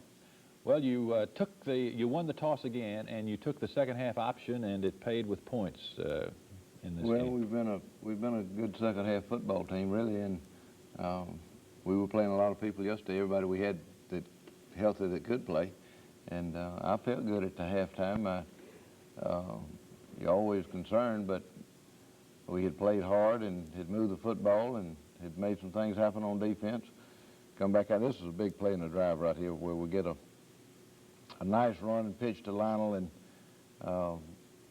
get a penalty on top of that, and still Randy comes back and hits little Trey on the corner route, comes back and hits Chris Wood on exactly the same route. Boy, he was throwing the ball well. And, well, he's talking to him on the bus coming back last night. He says it's just like pitch and catch in practice. As Bo running off tackle to getting the ball in a little closer now. Been nice to get a touchdown here, but now that is the greatest run that I've seen, and I don't know when. I was looking right down the sideline at him, and his whole body was out of bounds, and his feet stayed in bounds to get the ball in for a touchdown. We got it called back with a holding penalty, and we end up having to settle for a field goal. You see Lionel's hurting a little bit there. Yeah, he's got a lot of courage. That was a great catch right there by Ed West. He had 3 Tennessee people all around him, and just came down with the football, went up there and out-fought him for it. Allendale Greco comes in and kicks a field goal and makes it 13-7. When you get down there, you better get something on the board. You don't want to come away empty-handed. Now, this was a big play for Tennessee. This is some of our poor kick coverage again. Looks like there's a missed tackle, there's a missed tackle, there's a missed tackle. And they finally he runs out of gas and kind of stones down. We got people trying to get there, and Lord knows we can't. We got to do something about our kick coverage. But our defense doesn't let them make a first down here. There's good pursuit. Kevin Green and Tommy Powell and David King. There's a fine play by Victor Beasley. This was a great workout for the secondary, Well, we got good pressure on the quarterback at times, and times we didn't. When they had when they had success, we weren't getting anybody around the quarterback, but you're going to see us come on and get pressure to the quarterback. Rivez comes in and misses a 51-yarder here, and it's not short by a lot, but it's short, and we get the ball out in good field position, actually, because they had the ball around the 30-yard line. We get it where he kicks it from. But don't move it, and now they're going the other way. Right, and there's a fine play by Doug Smith and Dow Altman. Like I said, there's Doug helping this Tennessee guy up off the ground. Here comes Doug again. There's a great play right here. There's Gerald Williams comes up with the fumble recovery, but they actually say he was in the motion of passing, and as Gerald Robinson and Doug and John Daly and that defensive front is having some fun, and they got better in practice last week. And we're pitching here in a third down situation. There's a big play in the game right here. They come in and rough the punter, actually keep our drive alive. That is an automatic first down now. No, it's not an automatic first down. It's a 5-yard penalty or 10 or 15-yard penalty. No automatic first down, because later in the ball game we got a roughing the penalty call, and it only gave us 5 yards. As Bo making a nice run on the sweep. Come back, and Randy hits Bo with a screen pass here. Getting the ball down closer to a first down. Here's a great run by Bo. It's about a 3 or 4 yard run, but watch it. I'll tell you, don't think Tennessee won't hit you now, because they are, to me, they are a much better defensive football team than they've been. They're playing well. Here's a touchdown run by Randy. Great block by the offensive line, and Tim Jesse knocked the end down. Randy cut underneath the linebacker and made it 19-7. We go for 2 and don't make it. Here's an almost play by Tennessee right here. A flea flicker. David King recovers and makes a great play on it. Fourth quarter They're now. checking off. You can see Greg Carr right there is alerting the secondary, and we kind of playing with the quarterback's mind there a little bit, and ends up getting a delay of game call as John Daly and Doug Smith and company and getting around the football. Here it comes. And here's a spectacle right here. How he got out of this jam, I'll never know. Like a little rat running through a hole. And got a... Jimmy Warren staying right, with it. well, you know, there's Tommy Sims at number 16 for Tennessee, and it's a story behind that, because I went to see Tommy Sims play the first game in high school. Here's a 2-point play by Tommy A.G. But I went to see Tommy Sims play, the quarterback at Americus High School in Americus, Georgia, and Trey Gainers beat Americus that night with 2 long punt returns for touchdowns. And I told Coach Orville, I said, let's recruit that guy right there. I don't care how big he is. I said, he is a winner. And we started recruiting him at that time. And he's a good player. Here's a screen pass that they do a great job with. Doug Smith, you can see, is in hot pursuit right there. We have a couple of missed tackles, and then come in, and Jimmy Warren makes a play on him. Tennessee's not giving up by any means, and come down, and we get a pass interference call here. One like that, you got to... 2nd and goal now. They take it in for the touchdown. So that makes it 27-14. And we still got a football game. They onside kick it, and Jeff Parks does a great job of getting on the onside kick. Now, that is a big, big play in the football game right there. That's twice you've neutralized the... Right, but we've got the ball in field position now. You know, they try the onside kick and don't get it, and it gives us field position. As Lewis juggled a punt, but got it off and got a good roll and got the ball down close. Here's a nice interception by John Daly. Great play. Been looking for John to get one like it. We've got to give John some ball carrying lessons, because he got that ball way out there away from his body. And it's the first time he's ever carried it. Intercept one and then lose it. Here's an almost play right here. I'd like to see Bo get that one going down the sideline, but it's a flea flicker, and like I said, it was almost, but it wasn't, and they come back, and Tennessee, I think, maybe makes one first down. And just a 3rd down player. We hold them, and they have to give it back to us. They're going on fourth down right here. Dow Altman and... So the ball goes over on downs. We're coming back on offense now. This is a nice run by Tim Jesse. Walker blocking ahead of him. Well, we played Terry Walker and Kyle Collins and Tim Jesse and Allen Evans. Played everybody we took up there except guys that we may be going to redshirt. Here's a great play right here on split in reverse. Clayton Buford takes it back out. It was a super job right there. I believe that was Pat Arrington. It was. That got out there and had a chance to maybe clip a guy and just pulled up. And here's Gerald Robinson right there. Knocks the ball loose from him, gets up off the ground, and recovers the fumble. And that's what you call playing 100% now. It's in the late stages of the fourth quarter. And Tim Jesse running the sweep. Come back, Allen Evans running the sweep. We really just running the clock. Allendale Greco comes in and gets another field goal. That's his third of the day. Got to be happy for Allen and the kickers because of the job that they did kicking the football against what was supposed to be the best kickers in the country up at Tennessee. We'll be back in just a minute. How about another big game? Well, we don't have any not going to be big games. You know, we've got Florida State coming up, and of course they've got a great football team, and we've got Kentucky the next week with an open date before we play them, and they are 4-0. Florida State has an open date this past week. We knew it was like that before we started, and we have just got to go back to work and put this win behind us now and look ahead to Florida State. First thing we got to do is of course, we got to prepare. We can't back off there. We got to get our folks well and back on the field, and just got a tremendous challenge in front of us, Phil. It's Florida State has got the great offense, and we've got to be better defensively, better offensively, and our kicking game has got to certainly be sound. Being tested some against the pass against Tennessee has to help some getting ready for Florida State. Well, you know, our secondary is still young, and we're still playing a lot of young people.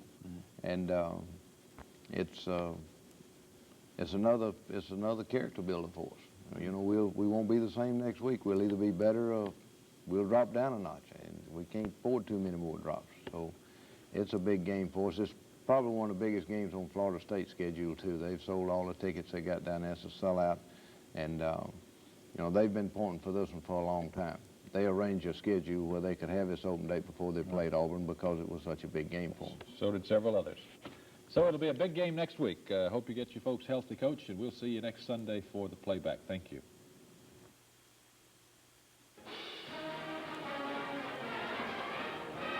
The Auburn Football Review with opening drive of the game for Auburn. Randy Campbell to tight end Jeff Parks. It connects for a 6-yard score. 7-0 Tigers early in the first. An Auburn fumble led the Seminoles to their first score. From the 5, Kelly Lowry to Cedric Jones on the screen, and it's tied at 7. Still in the first, Philip Hall gives FSU the lead, capping a 72-yard march with his 32-yard field goal. In the second, Auburn tied it back up, turning an FSU interception into 3. Al Del Greco from 45 yards out. It's a 10-10 ball game. Auburn took the lead on another Del Greco field goal, and they scored right before half. The clock winding down. Randy Campbell dumps it to Tommy Agee. And watch the freshman ramble. A great 27-yard run for a touchdown. At intermission, 20-10, Auburn had the lead. In the third, Florida State gets the only points of the quarter. It's set up on this play. Lowry missing Ouija Thompson in the end zone, but David King is called for interference. First and goal at the 1. Lowry takes it in from there. 20-17, Auburn led after 3 quarters. But the fireworks started in the fourth. FSU goes 63 yards to take the lead. Lowry sneaking it in from the 1, 24-20, Florida State. But back came Auburn on a time-consuming 74-yard march. 4th and 8 at the 15. Campbell to Lionel James for the touchdown. 27-24 Auburn, 2 minutes remaining. But FSU wasn't through. They drove to the Auburn 26 when Greg Carr saves the game for the Tigers, picking off this Lowry pass at the 15. In a wild one, Auburn beats Florida State 27-24. And it was on the 4th and 5 and 4th and 8. Yeah, we did. On 4th and 5. 4th and 5 calls a seam route to Ed West, the tight end. And they had a squat corner, so we had to read him. If he dropped back, we were going to pitch the ball to Lionel. And if he came up, we were going to throw the pass to Ed. And he came up for the pitch, and Ed was wide open, made a great play. And the ball was there. Lionel play. That was a play they were using our minute man offense.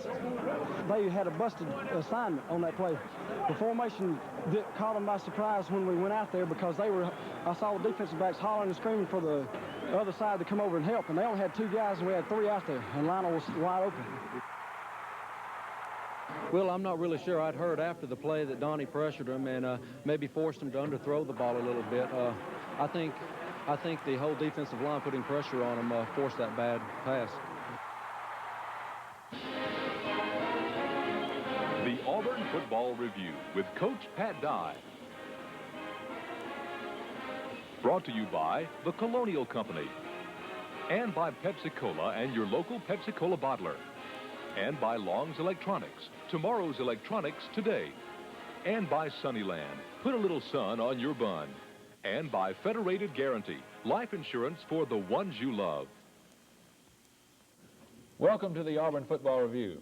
Pat Dye, I just wish that one had been on television. That was something to see. Well, we're going to put some of it on television this morning, but still it was a great win for Auburn, and I know that all 75,000 people that were at the ball game got their money's worth, and it was a very emotional win for us.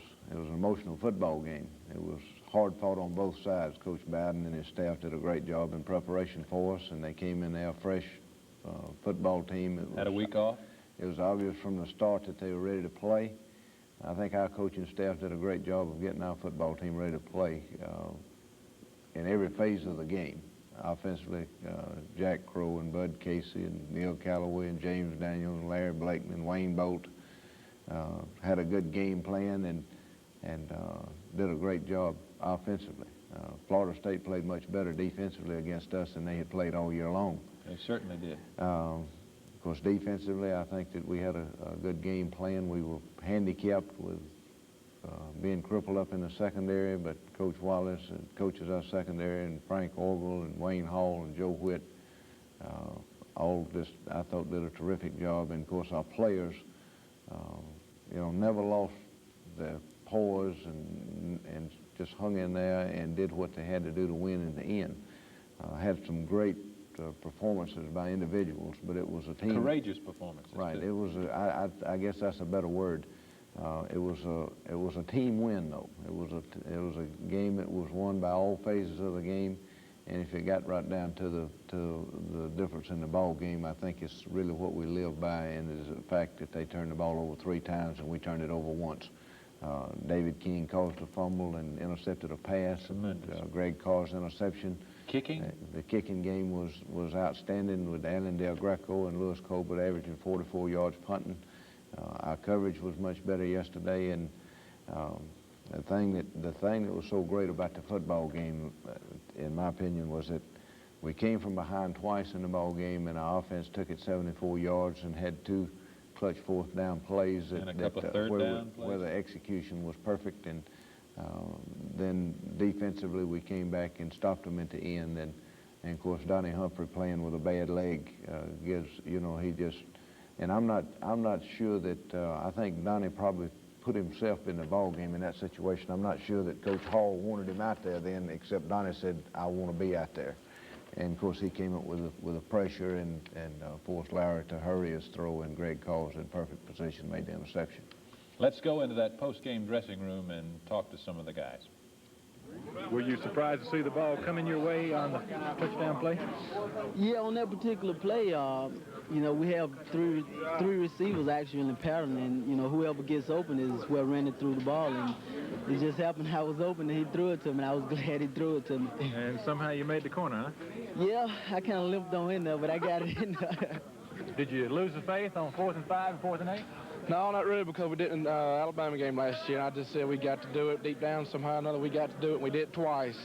I tell you, the good Lord helped us on those 2 plays, I promise you. When you can go and suck it up and fight all adversity, we didn't have that last year against Georgia, and this year we had it. And I was confident in the team. We're a lot more mature, and we did it.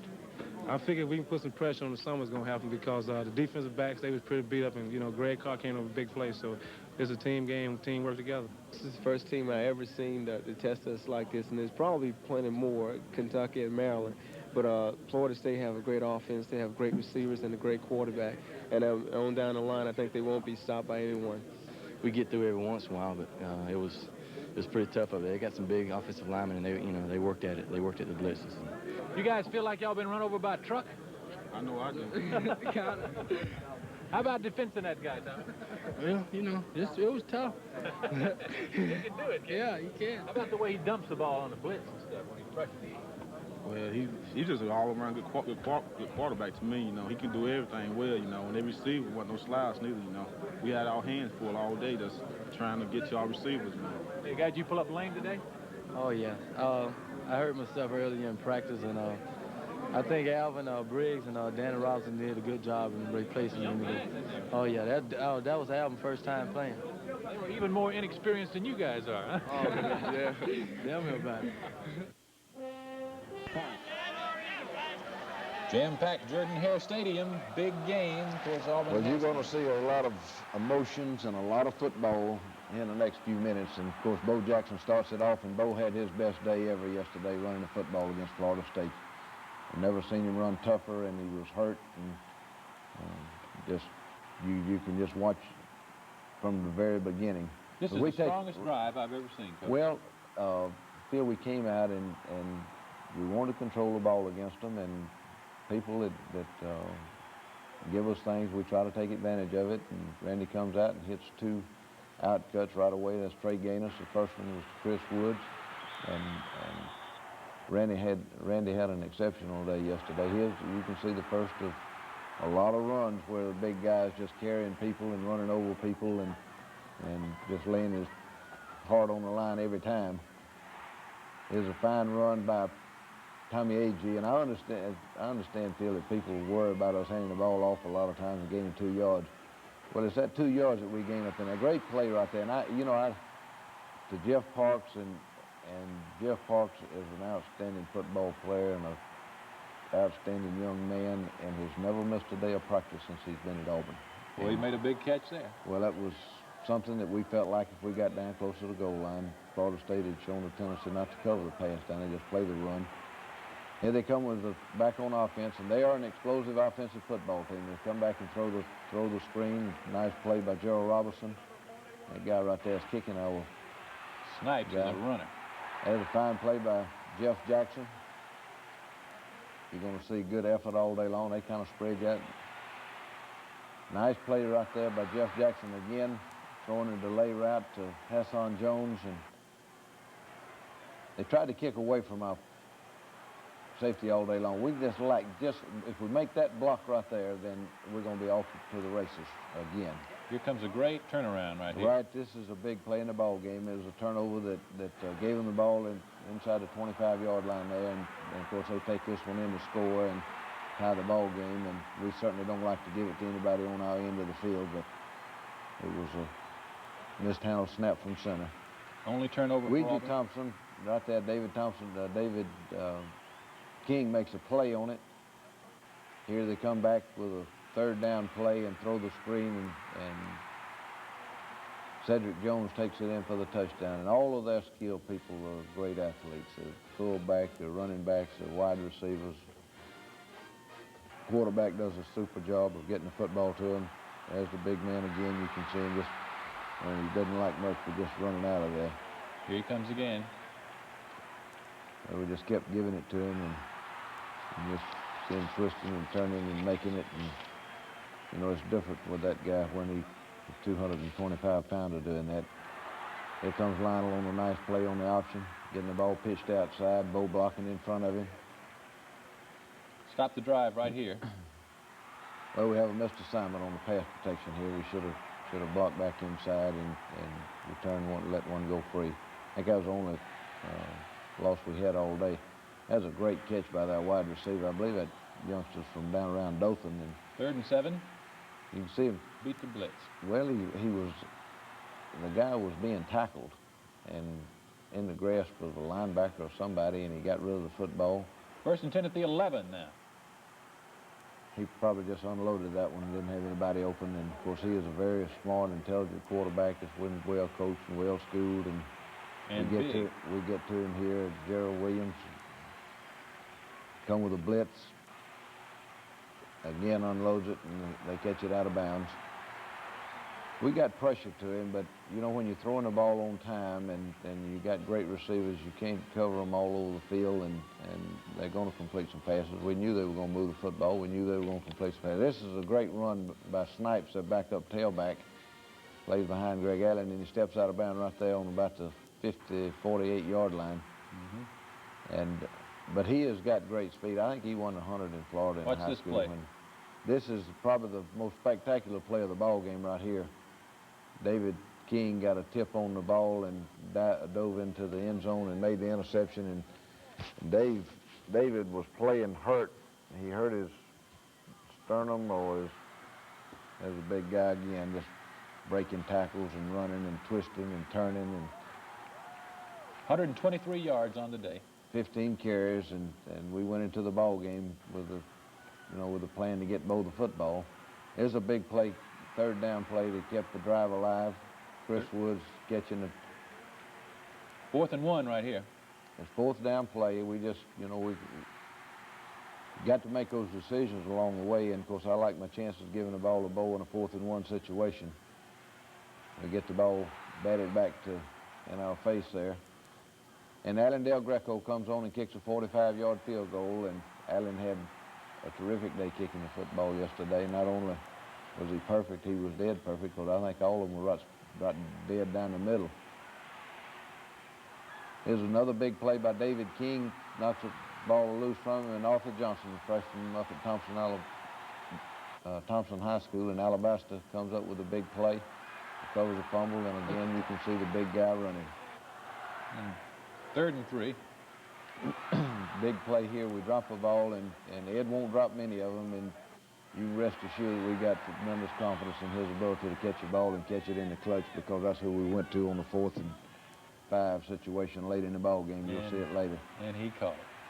There's a fine play right there by, I guess, Greg Carr and 3rd and 9. Guy Altman, Gerald Williams, and Gerald Robertson making the sack, getting to him from behind, and they do a great job of protecting the passer. And just before the half now. This is a big drive. This is a drive right before the half, and Lionel picks up a first down. Florida State was actually offsides there, and another super throw and catch by Randy, and Clayton Buford comes up with about an 18 or 20-yard play. Randy comes back and hits Lionel again in the flat. Lionel gets out of bounds, picks up 8 or 9 yards. 15 seconds to go. Here's a play right here that actually I think Bud Casey called this play, and he breaks 4 tackles, just keeps on running. That number 19 had a good hold on him, and he pulled out of it. Of course, Tommy Agee is one of the strongest guys on our football team in his legs, and you can see he just runs through those guys, and he just keeps on going and keeps on going. And, about that time right there, the time had run out. And we really and truly threw the pass to try to get it about 10 yards closer, because we had another timeout, and we had told Randy to tell the official that as soon as the ball hit the ground, we wanted to call timeout and stop the clock and kick the field goal. But Tommy got it into the end zone, which was a tremendous play for us, and gave us a lot of momentum going in at halftime. We'll be back in just a minute. The feature today is on the great Auburn University Singers. Pat, members of Auburn's first 2 bowl teams, the Bacardi Bowl and the Orange Bowl back in the 30s, were on campus yesterday and were presented at halftime. Well, that's great. I didn't have an opportunity to meet with those gentlemen like I would have liked to. It was a very busy weekend for me in recruiting and so forth. But I know they had a big time, and I'm glad we won the football game to make it all turn out for them. Their first possession of the second half. They come down and we stop them right here, and of course, a team that throws the football, you've got to have some big plays, and that's one of them right there, throwing back, and they have to punt the football to us, and we just kind of stayed backed up, and we really didn't move the football in the 3rd quarter like we should have. Late in the 3rd quarter now, Auburn has failed to move on 2 possessions. They come back, and that's number 82. I believe his name is Thompson. Has a great hit right there by Pat Thomas and Jim Bone, two linebackers that alternate. And there's another fine hit by Nate Caesar and Pat Thomas. Jim Bone and Pat Thomas play behind Greg Carr and Jeff Jackson, and that's a pass interference call right there that was just, you know, I just don't understand it. They know there's anything we can do about it, but it was terrible. As Bo again running, and you can see Florida State, you're going to see that they are playing hard, and they are very aggressive defensively, and bodies flying through the air, and they were an emotional football team yesterday. You make no mistake about it. Here's Randy on a nice play, and their little free safety made a ton of tackles. And same drive, fourth quarter now. We moved the ball on this particular drive right here, and of course I guess the score is what, 20-17, and right. And we have as Bo again breaking tackles and gaining yardage and just moving the ball quite well. Randy comes up with a key play right here and picks up 7 or 8 yards, and we get stopped on a 4th and a foot situation on a quarterback sneak that shouldn't happen. I mean, we should come off the line and get movement, and we don't get enough movement. And ball goes over, 4th down and 1. That was a big play for Florida State now, because that gave them a tremendous emotional lift at the time. And of course, their offense responds, and they come right back down the field and score. Hester is the receiver there. He goes to him again here. They just, of course, all of their receivers are great athletes and great speed, and of course they take it right on down the field. And that's a 3rd and 1 play. They try to go in the end zone. Now they come back on 4th and 1, and watch the spot. Now this is, you can see the chalk fly up right here, right on the sideline, right there. Stepped out of bounds, and they gave him a 1st down. Now, I don't know if that was a 4th down play, would have stopped a drive. We'd still had a 20-17 lead, and it was, of course, you got to give Florida State credit. They take it on in and score and do what they had to do and go ahead in the ball game 24-20. Now here's where the character and the poise and the confidence and the things that the game is all about are displayed. Where the rubber meets the road, right here. That's right. We start with Bo on the sweep and come back. Tommy A.G. runs a give, and I think probably makes a 1st down. But you watch Florida State now. They are playing hard. They are. There's Bo again making 3 or 4 yards, and all of it's tough. There's no gimmies out there. There's Randy on the option, picks up 7 or 8 yards. And again, it's every yard, every down, every second on the clock is important here. Randy comes back and throws to Trey Gaines on a little outcut, picks up a 1st down. 4th and 5, one of the big plays of the game coming. Well, we decided on the sideline to go to a play where we had the option to throw or run, and of course Ed West was open, and Randy Campbell hit him perfectly, and come back, we're running our offense again, and 2nd and 9. Doesn't get a great deal. Come back, and Chris is open. Don't get him a football. 4th and 8. No, this is 3rd right here. Excuse me. This was another read play where we had a chance. If he pops out of there, it's a good call. We doesn't make a 1st down, so we come back, and Randy hits Lionel in the flat. Bo gets a good block on the outside, and he gets in right over the piling there on the goal line for the touchdown, and we go ahead 26, I guess, to 24. You think this is not a family affair? Well, Miss Sue was emotional. I was kind of emotional on the sideline too. 2 minutes left, though. Well, that's right, and of course you can't get too excited too quick against a football team like Florida State, because there was a lot of football left, and we knew it. They come up with a big play right here. There's Jeff Jackson makes a great play on the sweep. And our folks are still winning. This is a big play for them right here on the drive where they throw the reverse pass, and Victor Beasley saves a touchdown.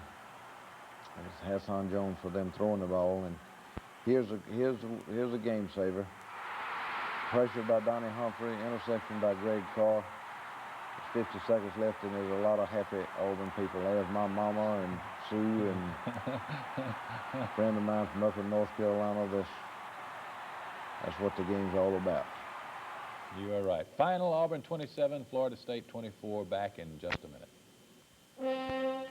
Let's linger on the game for just a minute. I think something we failed to point out, Coach, was the fact that several guys in the secondary played that had not played. Because well, Alvin Briggs played the first college football game he's ever played in, and played for Jimmy Warren. Jimmy got a hip corner, I guess, Wednesday in practice, and Danny Robinson didn't practice all week. He hyperextended his knee on Tuesday, I think, and didn't practice the rest of the week. And he and Alvin Briggs really played that side. Jonathan Robinson played a lot. David King hurt his collarbone and was really played hurt throughout the ball game. But basically, Phil, everybody on our football team right now is playing with some hurt or ailment, and it just, you know, if our fans and our people really knew what we were faced with from an injury standpoint, they'd love them a whole lot more. Because it was a lot of courage and a lot of guts and heart and character and displayed on the on the playing field yesterday. Let's go get an undefeated team next week. Try well, another good you know, team. it's just no rest for the weary. We'll be playing against another well-rested football team that's undefeated in Lexington, Kentucky. And will they be high? Well, our players have never been to Lexington, Kentucky to play a football game, but I have. And I can assure you that it will be an emotional game. It'll be a packed house. We have got to put this one behind us and get our wounds healed and get ready to go play a very physical, well-coached football team. You're right about that.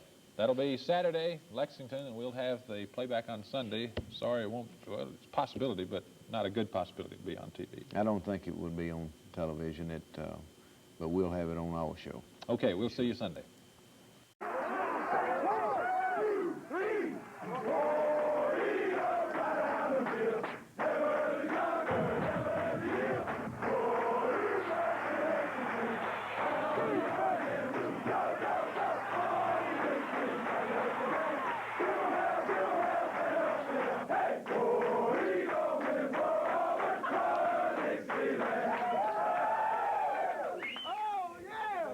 I told all of you Thursday night, we're going to take tomorrow off. Now, wait just a minute now. Don't get too excited. I'm not doing it. I'm doing it because we go. Make sure you go to church. I just want you to kind of get away from football and not too far away from it. We can't get mine back on it Monday, but I just think you need a day of rest. We've been pushing hard, and you've done everything we've asked you to do. And I tell you now, playing these first 5 football games like you have with every one of the teams you play and being fresh, you probably don't realize what you've overcome yourself, but I do. The Auburn Football Review with Coach Pat Dye.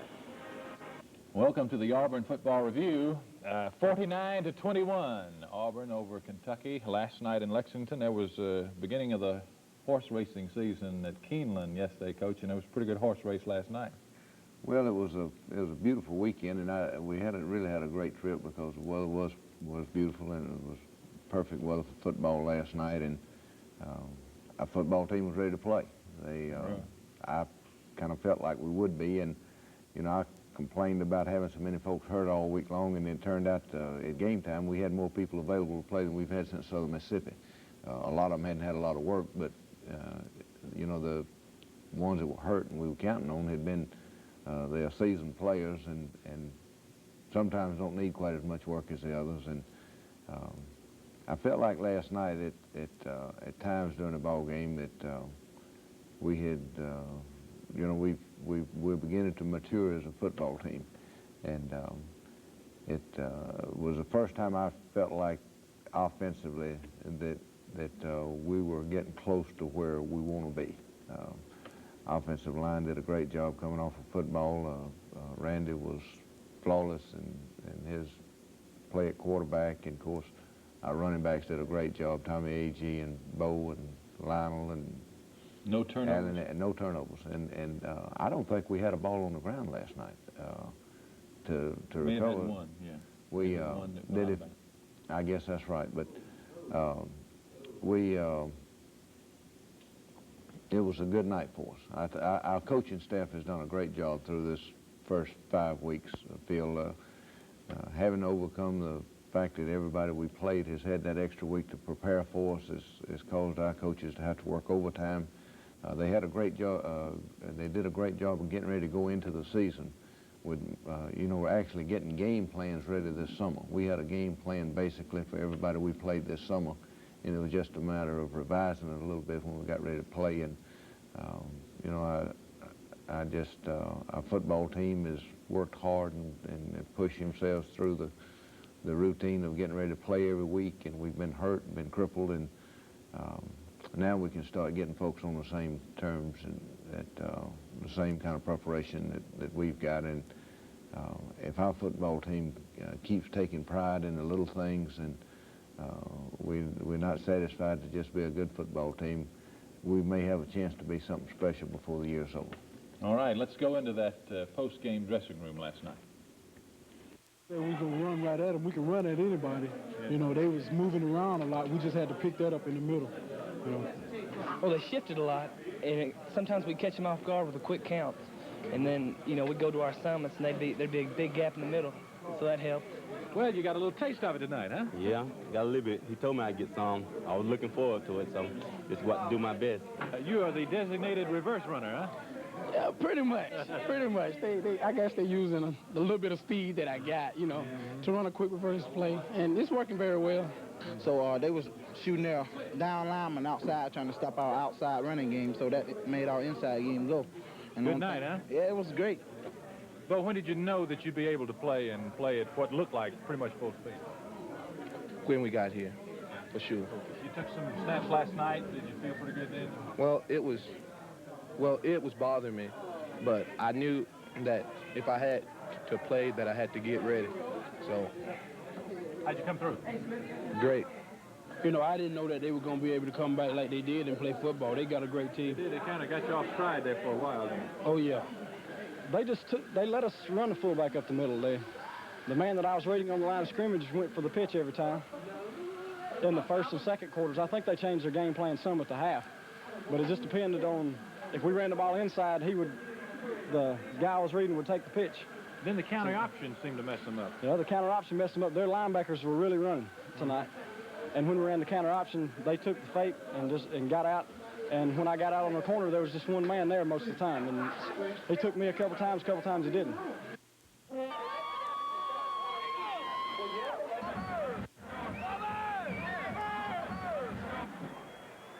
Record crowd at Commonwealth Stadium, just 11 short of 58,000. This is Tommy A.G., I guess might have been the first play of the ball game, or first or second play of the game. We give it to Tommy, and he makes a nice gain, and Bo makes a fine block here on the corner, and Lionel is just short of a first down, and they hold us right here.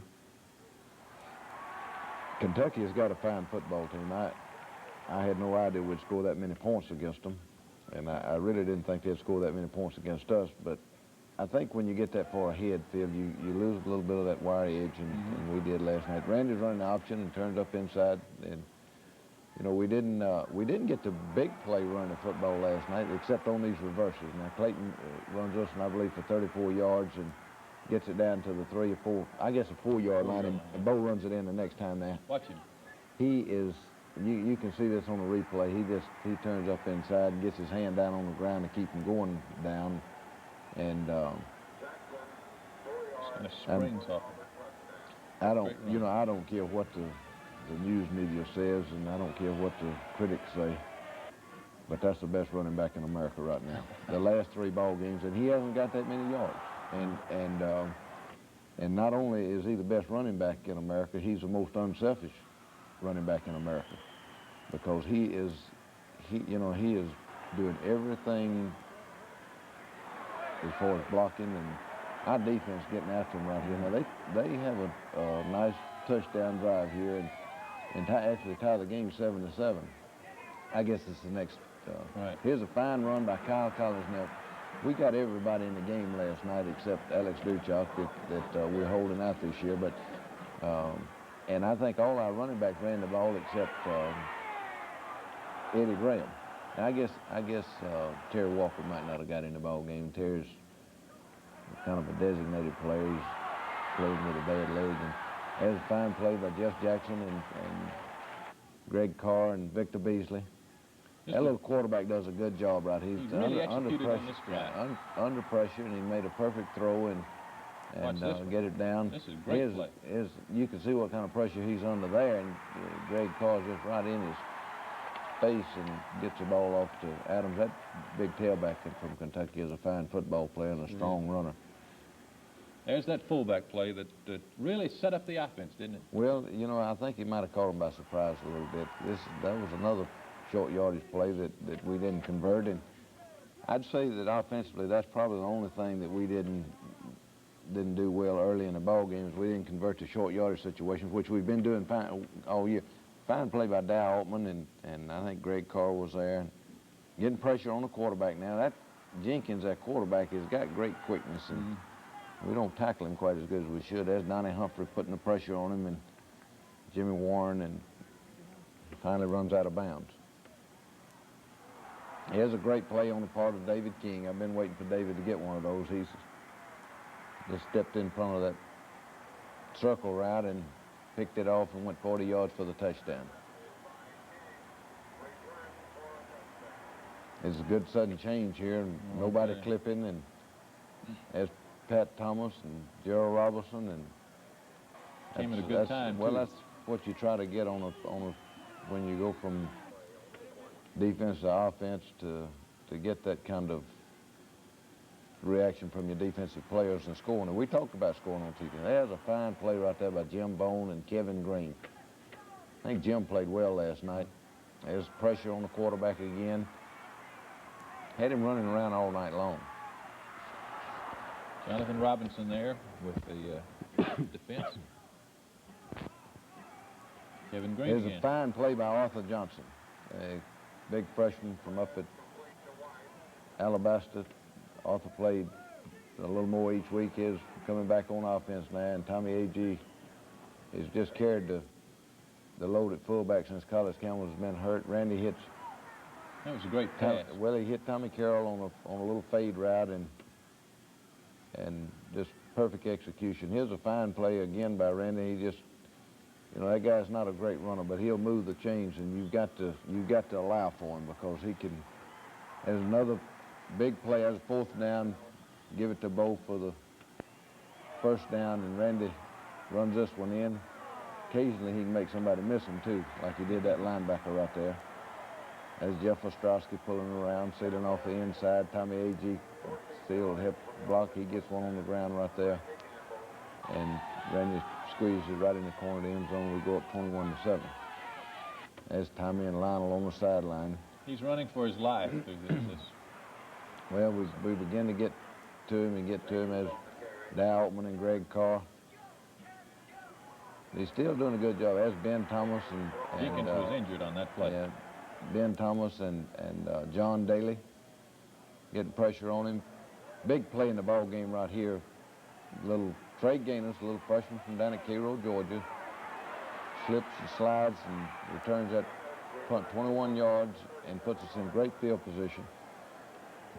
We're 21-7, and we wanted to get all of our running backs a chance last night. And right here we got Brent Fullwood in the game, and he makes a nice 18-yard run down the sideline and put us in great field position. The scoring again just before the half, something Right. Auburn's been able to do this well, year. Our offensive team has taken a lot of pride in getting the ball in the end zone right before the half, and that's a big play to go in with momentum at halftime. That's Tommy A.G. running inside, and they suck in there on Tommy again, and Randy walks in for the touchdown. That's a good example of why you run the fullback play. Well, that's the way the offense is designed to be run. It was well executed, and Coach Crow and the offensive coaches did a great job of calling plays last night, and just overall execution was, I think, the best it's been. We'll be back in just a minute. You had to be pleased with the offense, and even for a night game far away from home, everybody seemed to just play very well. What did you do at the half? Well, at the half, the thing that you try to do in a game like that where you've got it under control is to not lose the intensity and the concentration of the game.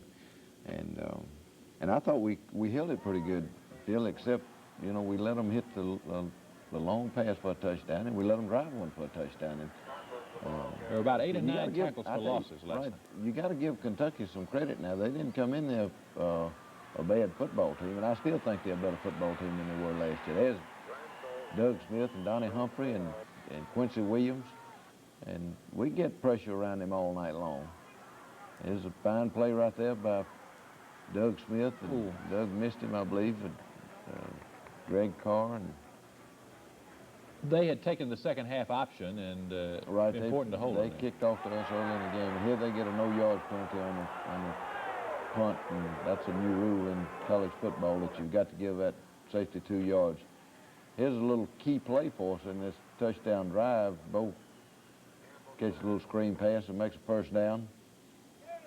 Randy comes back and hits Clayton on a comeback route, and he turns it into about a 28-yard gain on the play. He hummed that ball pretty good, too. Clayton had a great week of practice and preparation last week. He is the best runner in the football game right here now. If you don't think this is running with the football and making something happen with it, and I'll tell you another thing, that was a guy who was limping last night, Pat. Well, he really was about full speed, but he hadn't had any work, and I think Bo is just now beginning to realize exactly what he can do on a football field. He has turned his body loose against Tennessee and Florida State, and again last night, coming off with that injury. There's a fine play by Greg Carr and that little quarterback that came in, replaced Jenkins. Here's the touchdown that they just kind of hit us in the seam right there, and the guy's got good speed. He is fast. And runs it in for the touchdown from 50 yards out and makes it 35-14. This modern game, 35-7, is not safe. I know Kentucky showed a lot of character, just like you'd expect a Coach Claiborne team to show, in the fact that they hung in there and came back. And this play right here could have been a big play for us, and just a little bit right there, and Bo would have been down the sideline with that one. So we have to punt back to them, and they take this one in. And it's a 35-21 game, and then, of course, we come back and get two that salted away. There's the quarterback throwing to their fine tight end, White, and tackled by Jeff Jackson and Tommy Powell. They got some folks missing and reaching and grabbing there. That's Tommy Powell and Jim Bone and Jimmy Warren. Here comes over pressure by Doug Smith. Yeah, I tell you, they kind of cut us right there. There's a fine play by Victor Beasley, and got right down the middle of that little guy and kept him out of the end zone, but they're gonna get it in there. That's the end of the fourth quarter, I believe. Third quarter, right, and they're at the goal line on first and goal. And Gerald Robinson on the tackle, stops him at the 1. The next play they go in, have 2 missed tackles there, and Adams gets it in and makes it 35-21. They ruled he had crossed the plane of the goal line before he fumbled. Right, he was in the end zone. But this is a big play right here. There's the little man that is better last night, not completely well, but he's getting better. And Lionel returns that punt 43 yards, I think, and gives us great field position, and it doesn't take us long to get this one in the end zone. And I tell you, that was and Bo got hit at the line of scrimmage in about 3 or 4 times. I don't know how many yards. He made most of his yards after contact last night. He got those little big thigh pads on to protect his legs. And is that the misdirection you're talking about? Well, we just a little bit to keep him off balance, because the linebackers were flowing so hard with the flow. And here comes a reverse to Clayton again, and we get the big play on it. He takes it down to the 1-yard line, and Bo takes it in the next down. And makes a good run doing it. He does, right. He's got a lot of folks, and he just gets that one in there. And there's a happy sideline. I think Bo and Lionel retired for the night now. They come back and throw, and this kid right here, he made a big mistake, because watch Doug Smith hit him right there. 280 pounds. I think he'd probably been better off if he'd have stayed with Doug picks him up. Stayed with Jimmy Warren, that 170-pounder. Kentucky still trying. There's a near interception by Jeff Jackson, and they moved the ball a little bit right here, and this is a nice fourth down play by John Daly, and Jeff Jackson is out there, and there's Pat Arrington and David Jordan and Steve Wallace on the sideline. There's Kai Collins again on the read play, and Mike Mann's in at quarterback now. Mike hadn't played much this year, but we got confidence in his ability to run our offense, and he is pitching to Brent Fullwood, and here's a nice play. There's Brent again on a kind of a sweep play. Here's Allen Evans, and Allen is just right there. And last night was good for him.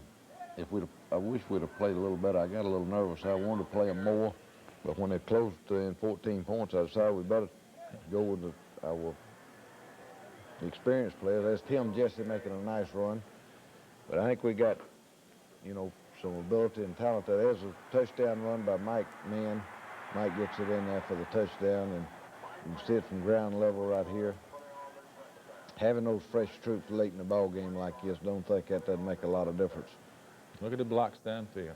As folks getting down in front of the ball, and it was great to see those guys get the chance to play that hadn't played, because we've been in such tough football games all fall, and that was the biggest thrill for me last night. Of course, winning a football game was important, but seeing a lot of those guys who've been working all year that hadn't had the opportunity to play, and there's nothing like getting out there on the field and doing it. They all take pride in being part of the football team, and you know, we got scout teamers and walk-ons and people that contribute every day to Auburn's football program and Auburn's football team. But there's nothing like getting out there on the field on Saturday and playing. All right, we'll be back in just a minute.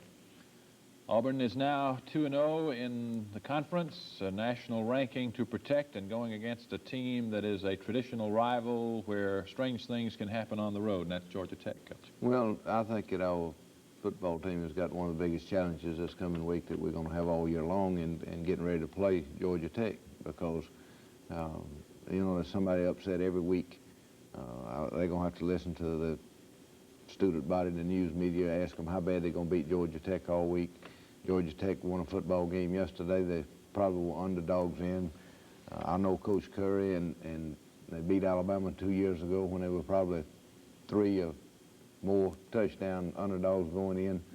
And, you know, if we lose to Georgia Tech, it will be, you know, it will be our fault, coaches and players, for listening to the conversation. It was, we've just got to get ready to play and be sure that from a mental and physical standpoint that we're as good as we can be when we get there. The day off is just to give these guys a chance to rest one day. Phil, we haven't stopped since we started. I mean, there's been 7 days a week, and I just felt like that they needed, of course, we're coming off a road trip and just need to get away from football for a day. Okay, it'll be Auburn, Georgia Tech, and we'll have the replay for you on Sunday. The Friday night preview show, of course, we hope you'll join us for that. We'll see you next week.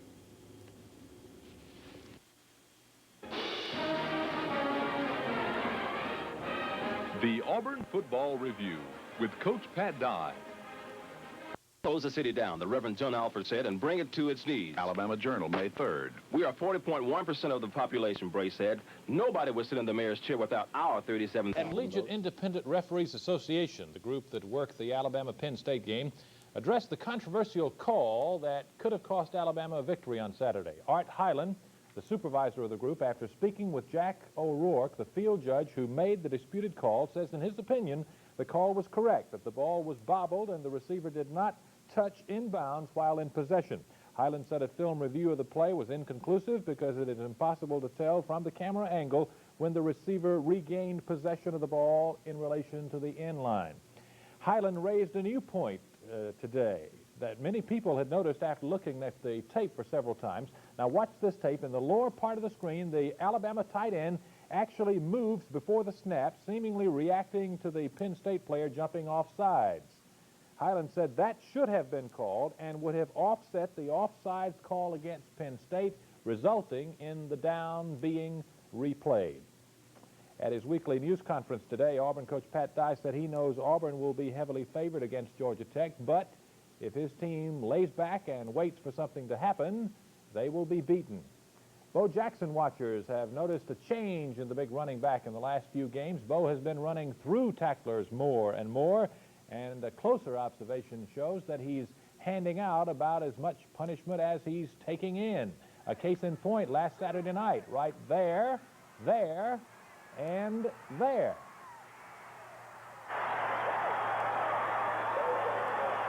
I just made it up in my mind that I'm not going to be the one that's taking the licks from now on. I noticed that. You're lowering that shoulder some, aren't you? Yeah, a little bit. Do you think the inside game, you running the ball inside more, has helped the offense, has helped to open up the offense? Well, I'm not complimenting as me just for myself, but the line, they've been doing some great inside blocking to make those holes for me. There are tickets for the Auburn-Georgia Tech game in Atlanta. They can be purchased through the Auburn ticket office or through Georgia Tech. Mighty proud of you for coming back and playing the second half the way you did. I don't think, there ain't no doubt in my mind that you come back and we have a turnover early in the second half and your defense jumps right out there and hold them to a field goal, no first down, field goal. I don't believe they made a first down until we scored 2 or 3 times the second half. And yeah, I'm mighty happy about that, and it, you know, it ought to show you what you can do, and don't ever be satisfied with less than the best you can do. And I don't like to talk ugly to you because I love you, but sometimes it takes that to get your attention, and it's I mean, I just think you got a chance to be too good. If you don't reach for greatness all the time, though. Offense, I'm mighty proud of you today, coming back, and you didn't have many opportunities the first half. But the second half, you came back and stuck it in the end zone. I think basically every time, maybe we punted one time in the second half or something, but did a good job. We scored enough to win. Kicking game stood up. We're not where we need to be, and we're not where we can be. But let's just be happy we won it. Get dressed, get your shower, let's get on the bus and go home. The Auburn Football Review with Coach Pat Dye. Brought to you by the Colonial Company.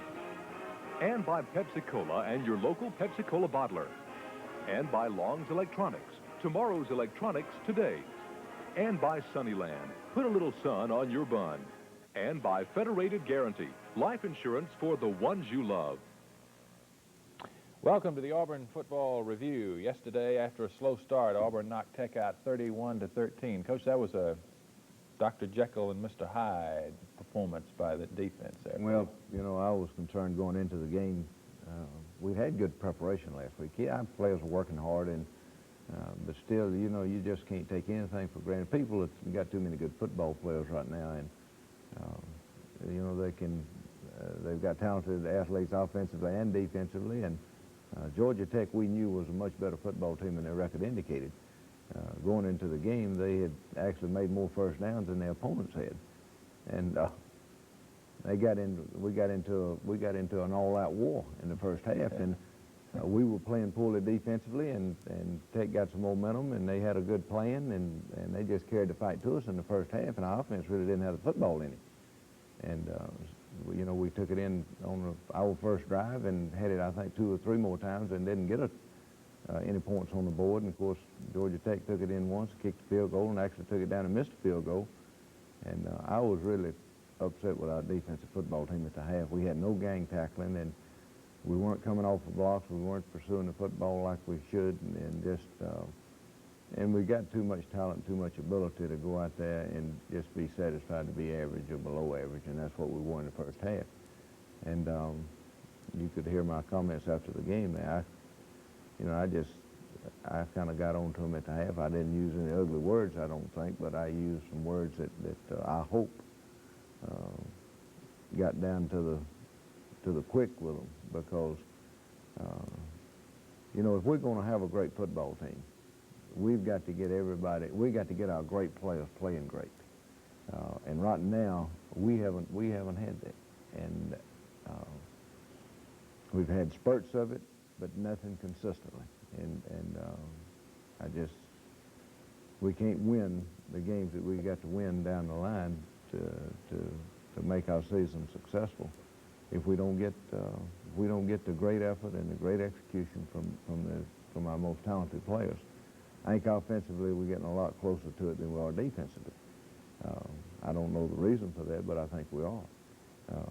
But we still got a lot of room for improvement offensively too. And our kicking game is still not as consistent as it needs to be. We had a situation yesterday we could have had a punt blocked and could have cost us a football game. Luckily we got it off, and I don't think it gave them any points, but certainly it didn't look good. So we got a lot of work to do, and I don't question whether they want to or not. It's just a matter of us, finding the right formula to get it done. And I think, maybe it's coming from me. Maybe I'm doing a poor job, senior leadership, whatever. But we've got to get our defensive football team making more happen. We got one turnover yesterday, which was a big one. We intercepted a pass down on the goal line on that first touchdown drive, but we didn't get another fumble, another turnover. We dropped 2 or 3.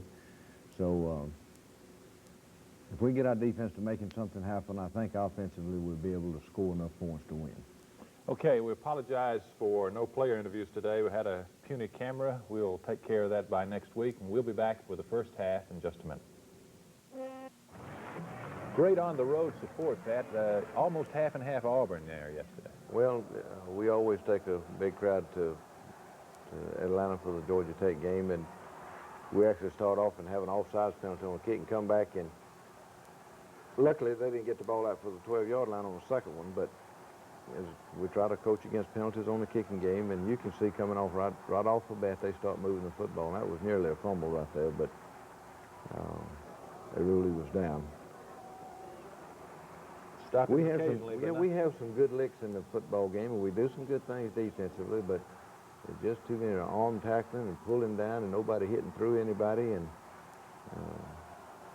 it just doesn't look good. I mean, here you just looks like we're off balance or something. I don't know, but we do stiffen up right here and stop them short of the goal line and force an interception. They come back, and Jimmy Warren makes a nice interception here. That's a screen pass at the quarterback. I think the ball just slipped out of his hand.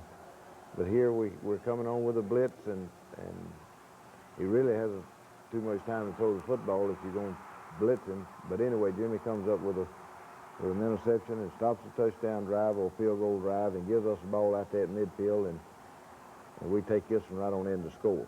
It's a great drive right here. And watch this. Tommy A.G., watch this run by Tommy A.G. His legs just keep moving, and he turns and he gets that ball out there away from his body. He gets it right back in, and I think it's a 19-yard run, and I don't know, he must have made 18 of them after first contact was made. Just amazing. Randy comes back and pitches the ball, and this is a near touchdown here, and Lionel gets on and steps out of bounds right here. He's tight walking that thing down there, but he does step out of bounds, but he would have gone in for the touchdown had he not got out of bounds. It would have been a big play for us. You can see Lionel's quickness returning. Lionel is getting close to 100%, and Bo's still not 100%, but I think he's getting close. There's Tommy running on the option again, and we make an inside run and get everything else takes care of itself. Bo on a little toss sweep. You're going to see Tommy go in for the touchdown here. The camera loses him, and that's what happens to the defense over there. When the offense is working, when the camera loses him. That's right, and you can watch it right here. We're coming outside on the option, and that's the thing that makes the offense what it is, because there's Tommy A.G. And Tommy A.G. is not only a very competitive football player that is playing outstanding for us and has been a big factor in our football team. He is a great individual. Levette right here, and they hurt us with the quarterback draw and the quarterback breaking containment, and just little Dewberry. I believe they have a better offensive football team with him. I've never seen such holes in our defensive line. It just looked like you could drive a truck down through there. Here we come back, and I guess that's Tommy Powell makes a nice play. We tried to blitz them. We tried to run different defensive alignments and everything we did the first half. Nothing worked. I think they had 200-something yards the first half against us. Here we get a little pressure here, and Donnie Humphrey makes a play on the quarterback. Stop them, and they kick a field goal. And 40-yarder. That makes it 7-3, and you know, we haven't had the ball. They are running the football against us. They're not throwing it. They're running on. Just line up and run the football on us and controlling it, running clock, time off the clock, and 3rd and 8 play there. That's the best defense you can have. Keep the other team's offense on the board, on the bench, and we come back and have a near miss on a post route. We felt like we could throw the ball on Georgia Tech, but we also felt like we could run it, come back and throw a screen pass, and Tech has good reaction to it, and we don't pick up a first down, and we go on and have to punt to them and give Tech the ball back. And just starting the second quarter. You can see there we fumble a snap from Sumner and turn somebody loose on the punt, and lucky we didn't get it blocked in a bigger place for Georgia Tech than it was, but I think it was, what, a 25-yard kick or something, I don't know, but it was not very good. That's a nice play by John Daly. And Dewberry to Norton. Right, and that little guy juggles the ball and catches it, and they're going to take this one down for the touchdown now. Here's a big play by Harold Hallman. We're playing a lot of people on defense. They shouldn't have been tired. They should have been well rested. 2nd and 10. The quarterback does a great job on the screen right here, and Georgia Tech is guilty of clipping. That moves them back, and they come right back right here. The fullback breaking just a simple handoff for what's close to a first down, and they come back in on 4th and 1, and they go for a here it comes right now. Hurt us with a deep pass for a touchdown. Fake run. We bat on the run in a 4th and 1 situation, and the quarterback just raises up and hits the tight end over the middle, and it's a touchdown, and it's an easy one. So they go up 10-7, and that's the score at half. And we haven't had the ball offensively. You can see we're going to move it a little bit, but we're not going to get anything out of it. And Georgia Tech comes back and misses a field goal. There's Bo running. Bo had 123 yards yesterday on 18 carries, and he's getting off of an injury, and he really, I was concerned about him all day long being in good enough condition to play a whole football game. And we mishandled the snap. The guard runs into the quarterback. Anyway, it's not very well executed in a crucial situation. It was a 3rd down. No, I've never seen anything like an arm tackling and people breaking tackles. I know that backs are not that strong. At the Auburn 36 now. They take this one down and actually miss a field goal. Looks like they were in motion now. Still. Greg Carr makes a tackle. 3rd and 8 here. They come up and hit the tight end on a halfback pass. And miss a 47-yard field goal. So that's the way it ends at the half with the score Georgia Tech 10, Auburn 7. Auburn Georgia Tech is the 2nd oldest series in the South. It has great tradition, and it is a fun week for the students, as you'll see in this report on the Rec Tech Pajama Parade. It was the first football game to be played on the Auburn campus in the fall of 1892. Football teams traveled by train back then. In the pre-dawn hours before the 1896 Georgia Tech returned to Auburn, students, most of them still wearing their pajamas and toting buckets of lard, sneaked out of their dormitories and greased the tracks leading into town. As the train braked for the station, it slid right through town, and that Georgia Tech team had to walk back to Auburn. So that's why Auburn students parade in their pajamas every year before the Georgia Tech game.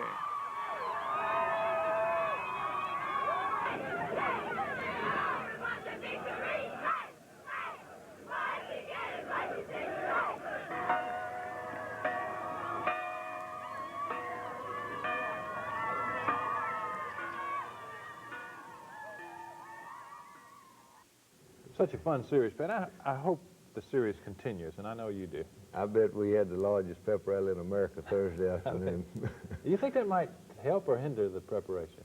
I don't think it hurts it. I mean, I've never ever seen a pep rally hurt a football team.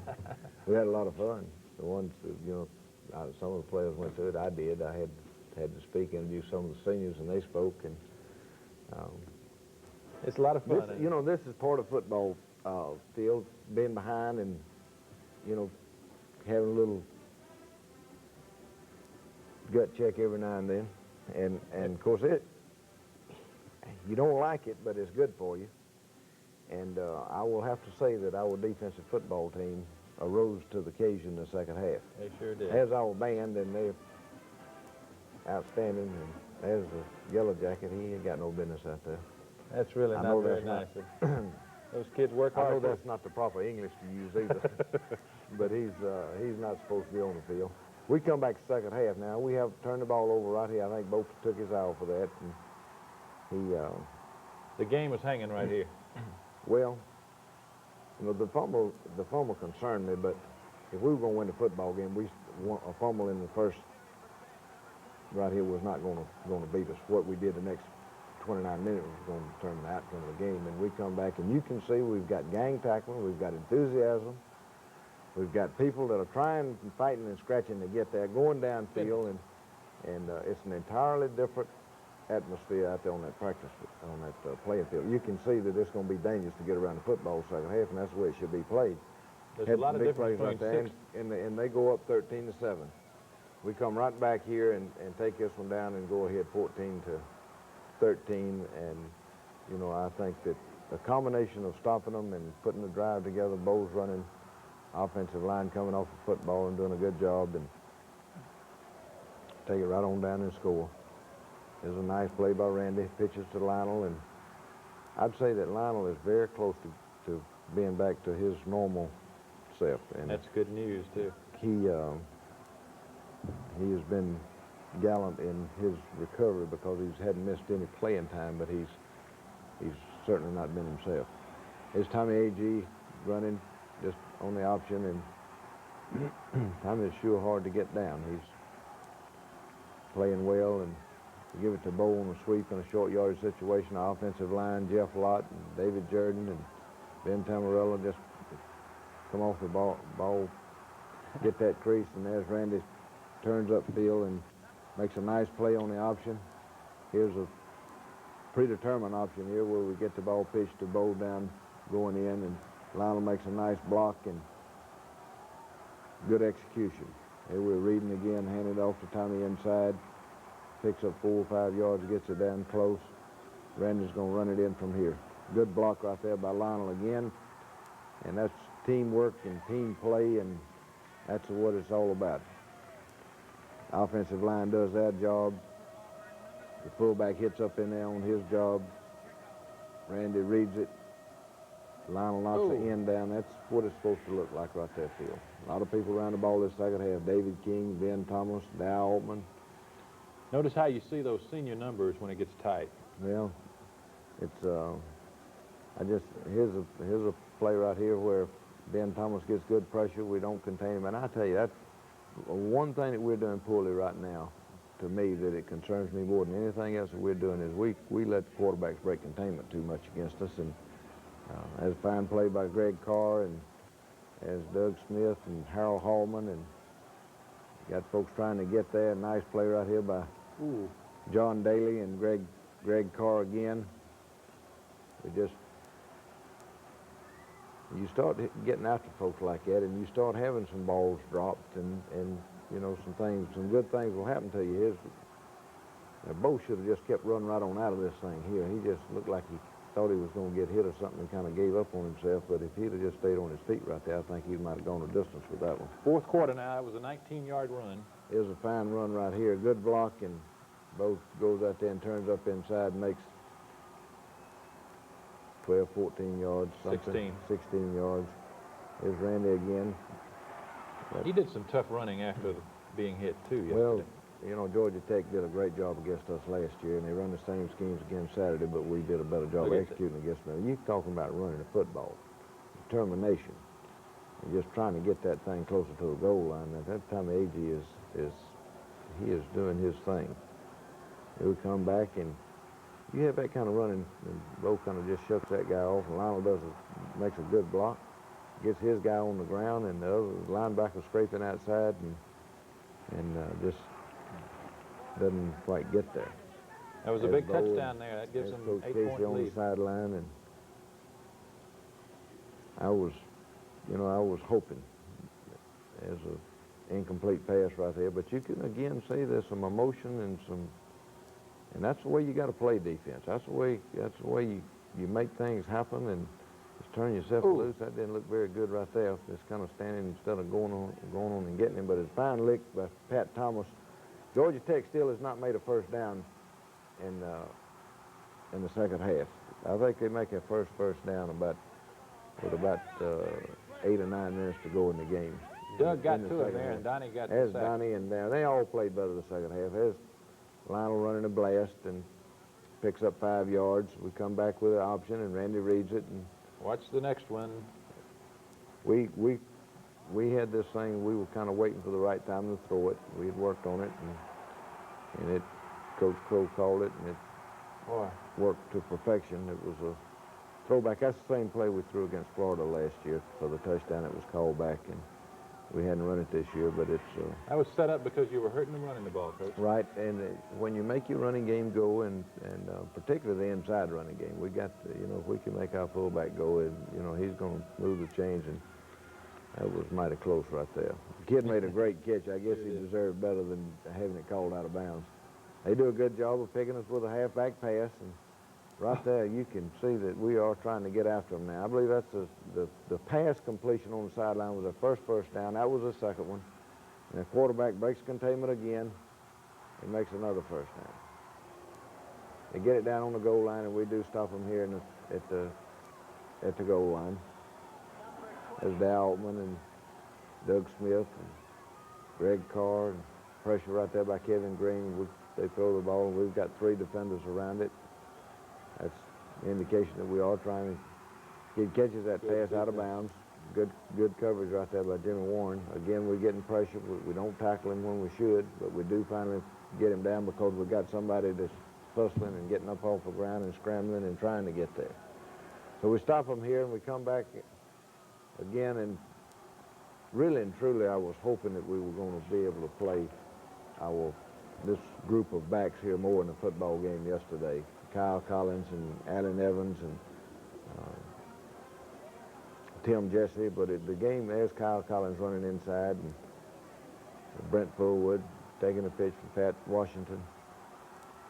But the way the game turned out, it was close, and your first responsibility is to win the football game, and you've got to have the best people on the field to give you the best chance to win in it. And why did you kick the field goal at 28-13? Well, I wanted the game clock to run out. Georgia Tech called 3 timeouts at the end of the ball game. Now stopping the clock, or the clock would have run out long before we got in field goal range. But I wanted to run the clock out, and it wouldn't. The 3 points certainly didn't make any difference. I'd have been happy with 14-13 in the game.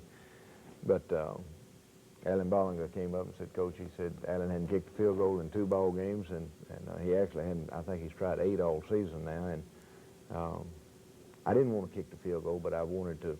He needed to work. Well, it was a combination of that, and what do? You throw a pass, try to make a first down, or run the option, or try to make a touchdown, or whatever. So there's nothing good you can do, and we couldn't run the clock out. If we run the clock out, then they're gonna get the ball back, and miracles have happened before. That's right. We'll be back in just a minute. Back in the conference next week against Mississippi State. A few tickets remain. Check the Auburn ticket office this week, and we'll have the replay for you on Sunday.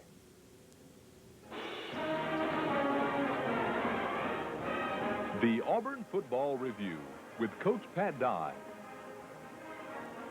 has been brought to you by the Colonial Company and by Pepsi-Cola and your local Pepsi-Cola bottler, and by Long's Electronics, tomorrow's electronics today, and by Sunnyland, put a little sun on your bun, and by Federated Guarantee, life insurance for the ones you love.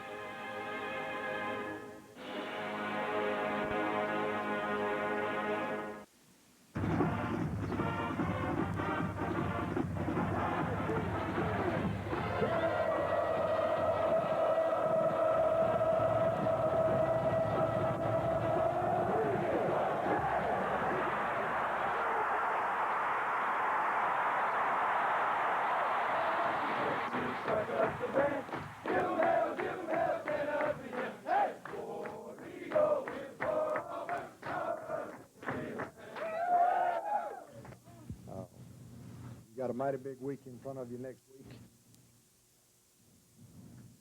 You know what that game means. There'll be no curfew tonight, but you got the right thing in mind, and you got your mind in the right place. You're not gonna abuse the fact that you don't have a curfew, because next week is going to be a very demanding week in every respect, from a mental standpoint and preparation, getting you playing ready. You know we're going to be playing a much superior football team than what we played today.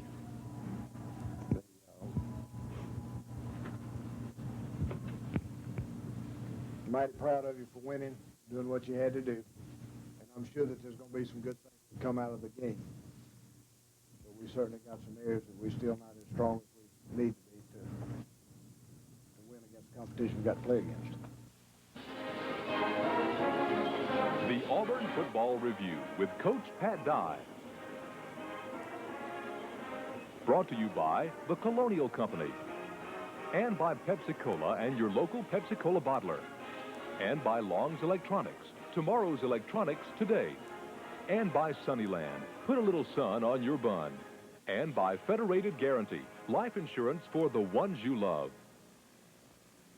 Welcome to the Auburn Football Review. Yesterday, a cloudy Saturday at Jordan-Hare Stadium, Auburn 28, Mississippi State 13.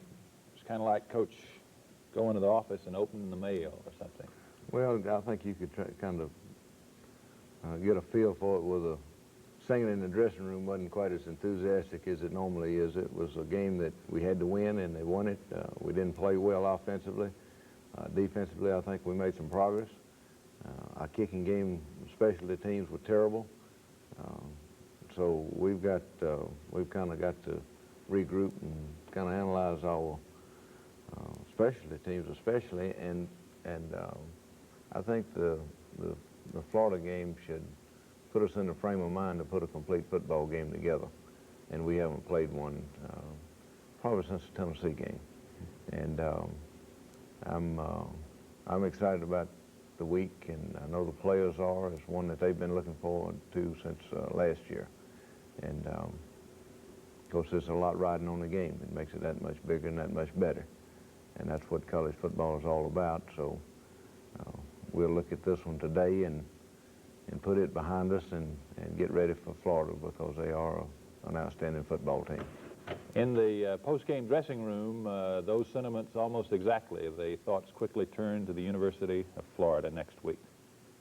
I'm going to enjoy playing that game because I only live like 35 or 40 minutes away from Gainesville, and a lot of the guys that I played high school with, they're playing for the University of Florida, and I had an opportunity to go there, and I turned it down to come here, and I'm glad I'm here, and I'm just going to be waiting for next week. They keep testing you on onside kicks, Jeff. This is the second one you've gotten this year, isn't it? Yes, that's the second one. First one was against Tennessee. He lined the ball right at me, so I figured it'd either be to me or Clayton, and he kicked it right at me, so I had to do a spot on it. How you feel about Florida? They're a tough team, play hard, and we just got to play 60 minutes of good football to beat them. It's going to be another game where it's up to the defensive line to determine the outcome of the game. How about Florida? At the best. You know, I feel that Florida going to determine the Sugar Bowl, because we got to play Florida, and then next week Florida got to play Georgia. So this next game is going to depend a lot on the Sugar Bowl. So I feel that we're going to be ready, and we know what it's going to take, and I think we're on the road too. It was good that we came together today and not wait until next week, because we'll need all we can get next week. It's a big game. It's a big game. It's a payback. They're supposed to have 3 great backs. You know, supposed to be about the greatest back we played all year, so I'm looking forward to it. We thought that's what we was lacking, you know, in the Georgia Tech game, and, you know, we felt that if we would come out with the intensity that we've been playing with earlier this season, that, you know, that it will make up for some of the mistakes that we have been making. If the front play well, the team going to play well, because it's just where the all-star set right up front. Right up front. Right there where the rubber meets the road. That's it. It's going to take a lot of hard work. It's going to take, you know, a lot of good practicing for next week to get ready for Florida. I think that Florida's got a real good football team, and it's going to be a challenge for us, you know, to come out strong and play a good team like Florida. I believe you can afford a turnover next week. We can't afford a turnover next week. You let Florida get about 3 touchdowns ahead, there ain't no coming back. Got any memories of a year ago next week? Well, you wouldn't be a football player if you didn't. You know, it's going to be a big challenge for us, and I'm sure Florida's going to be ready for us, and I think the fans will get the money's worth when they get here. You saw those double stripes today, huh? Yeah, I finally seen them. Feel good? Very good. All your buddies are coming up here next week. Yep, they coming. We're going to be waiting on them. Overcast day, Jordan-Hare Stadium. Not quite a sellout. I think the weather kept the people. Well, it was really a perfect day for football, and of course, we are trying to establish defensively that we are a good football team, and I think we did yesterday. Now, that's the first time that I've ever seen that flag thrown like that in my life. Two kids getting up excited about making a play, and the official threw a flag on them. We come out right here, and of course, we got a 15-yard penalty on the first play of the game, and come back and stop them on the next series, and they punt to us. Donnie Humphrey really came out of the dressing room to play. Well, Donnie's got a tremendous pride, and all of our defensive front has, and they know that they haven't played as well, but I tell you, they played good yesterday. I haven't talked to Coach Hall about the grades, but I saw Donnie make a lot of plays. Doug and Ben Thomas and Dow Altman. Tommy Agee, we're coming on offense. That's the first play from scrimmage. I think we pick up 5 or 6 yards here, and right here, lightning strikes. Great block by Pat Arrington and Bo Jackson, and Tommy Agee knocked down, and there's David Jordan down in front, and Lionel goes, I believe, 74 yards. There's Pat Arrington and Bo's block, and right there's Tommy Agee's and Jeff Lott. I don't know, I guess the split end blocked the defensive back right here. You can see him. You can't see it. There it is right there. That must have been, either Clayton or Chris Woods. I'm not sure which one it was. Blocked the offside back, and there's Bo carrying Lionel around like a little doll. That's what he is. There's, now, Mississippi State's, you know, they're a capable football team. They're not, you know, they got don't have a good record, but they have lost to some good football teams, and they've been in every game, and there's a fine play by Gerald Williams and Ben Thomas, and Greg Carr looked like he played good again yesterday. I saw as Greg making a tackle there. So Pat Thomas makes some good hits. Here comes the fumble. As Bond pulls the ball down, and right here, he's hit by Jeff Jackson and Greg Carr, and I'm not sure who the other one is. I think Gerald Robertson came up with the ball. Right. And there's a play by Jim Bone, and this is their next series. Ben Thomas. It's been great goodness that tackle's got a hold on him. There's a fine play by John Daly, breaking up a pass. Pat Thomas is there. Comes the interception. Great interception right here by Tommy Powell, and Tommy was bound to get one. He had his hands on 4 last week against Georgia Tech, and he's excited about it, and I am too. We right back in business in good field position. Doesn't take us long to get in the end zone. There's Tommy Agee running the football behind good blocking up front.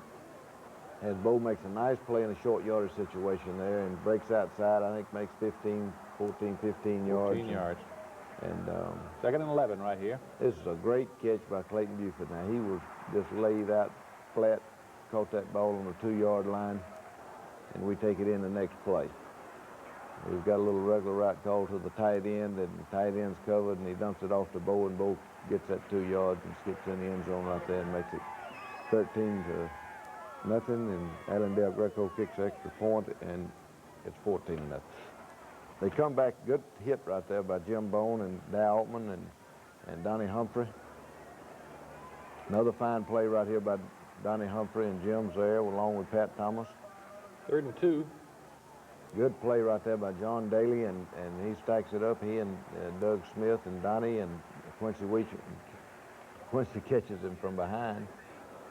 We come back on offense right here, and this is the middle of the 2nd quarter now. Right, and we pick up a first down, and then we have a series here where we get, I think, a 5-yard penalty, and then we lose some yardage on this play here. Mississippi State, we felt like going into the ball game really and truly was as good a defensive football team we'd played, with the exception of Texas.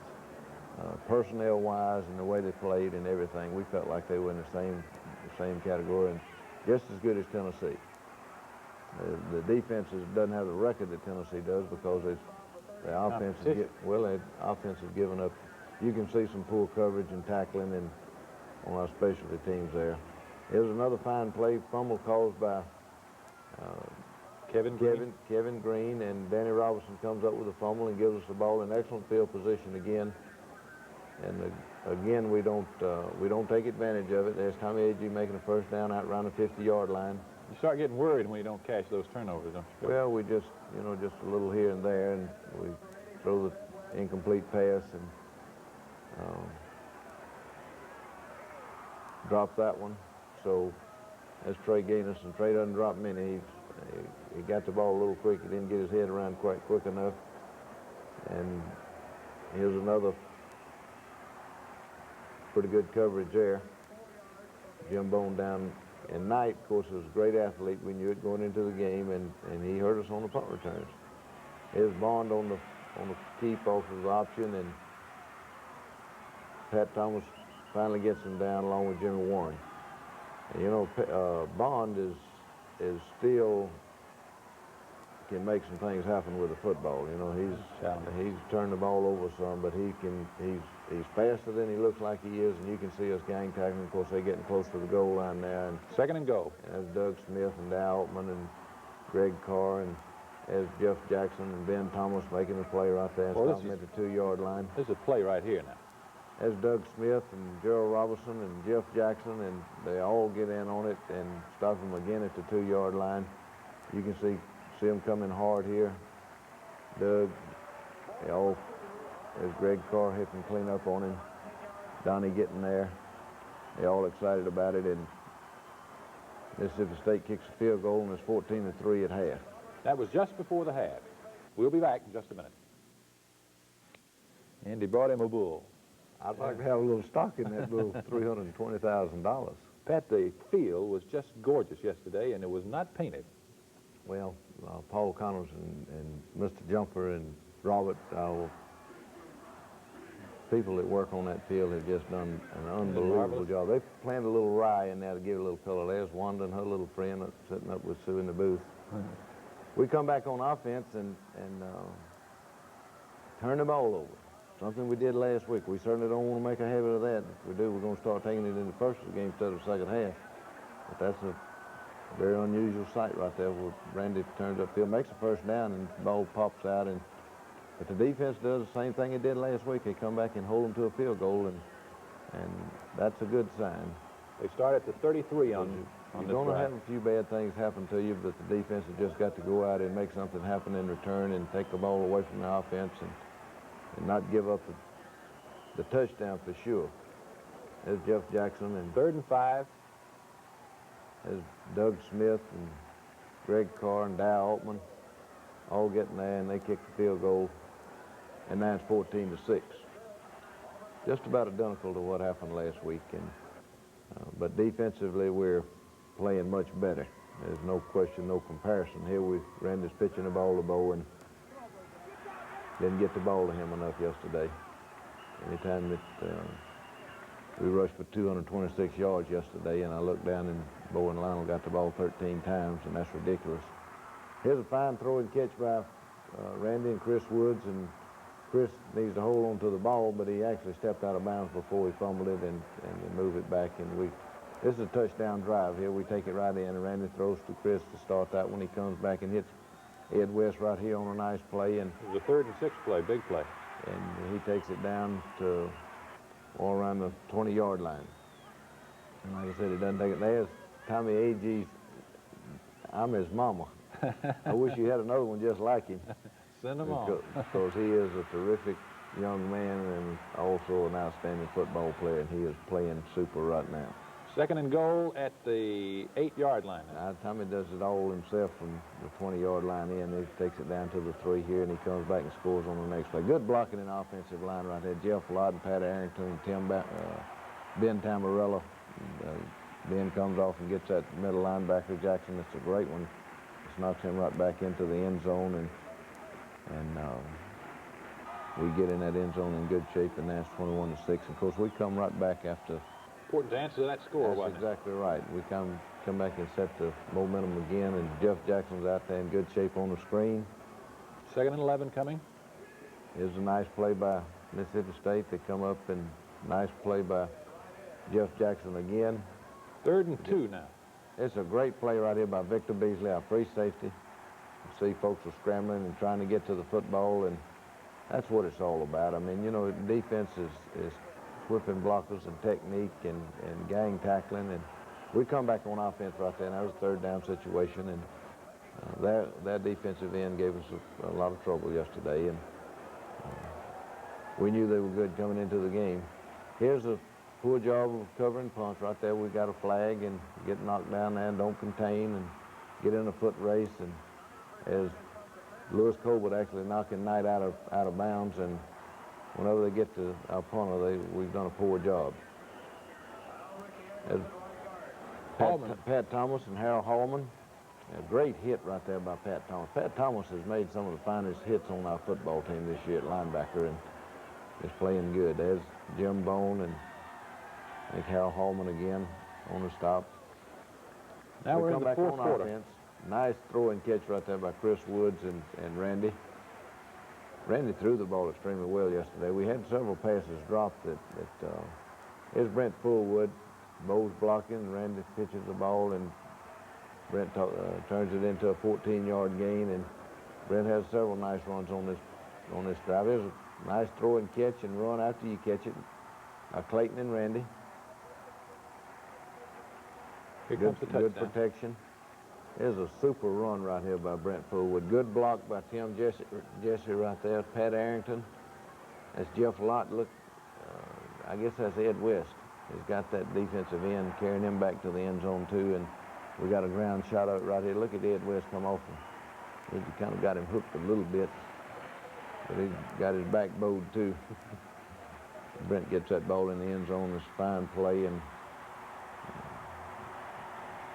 we're just excited about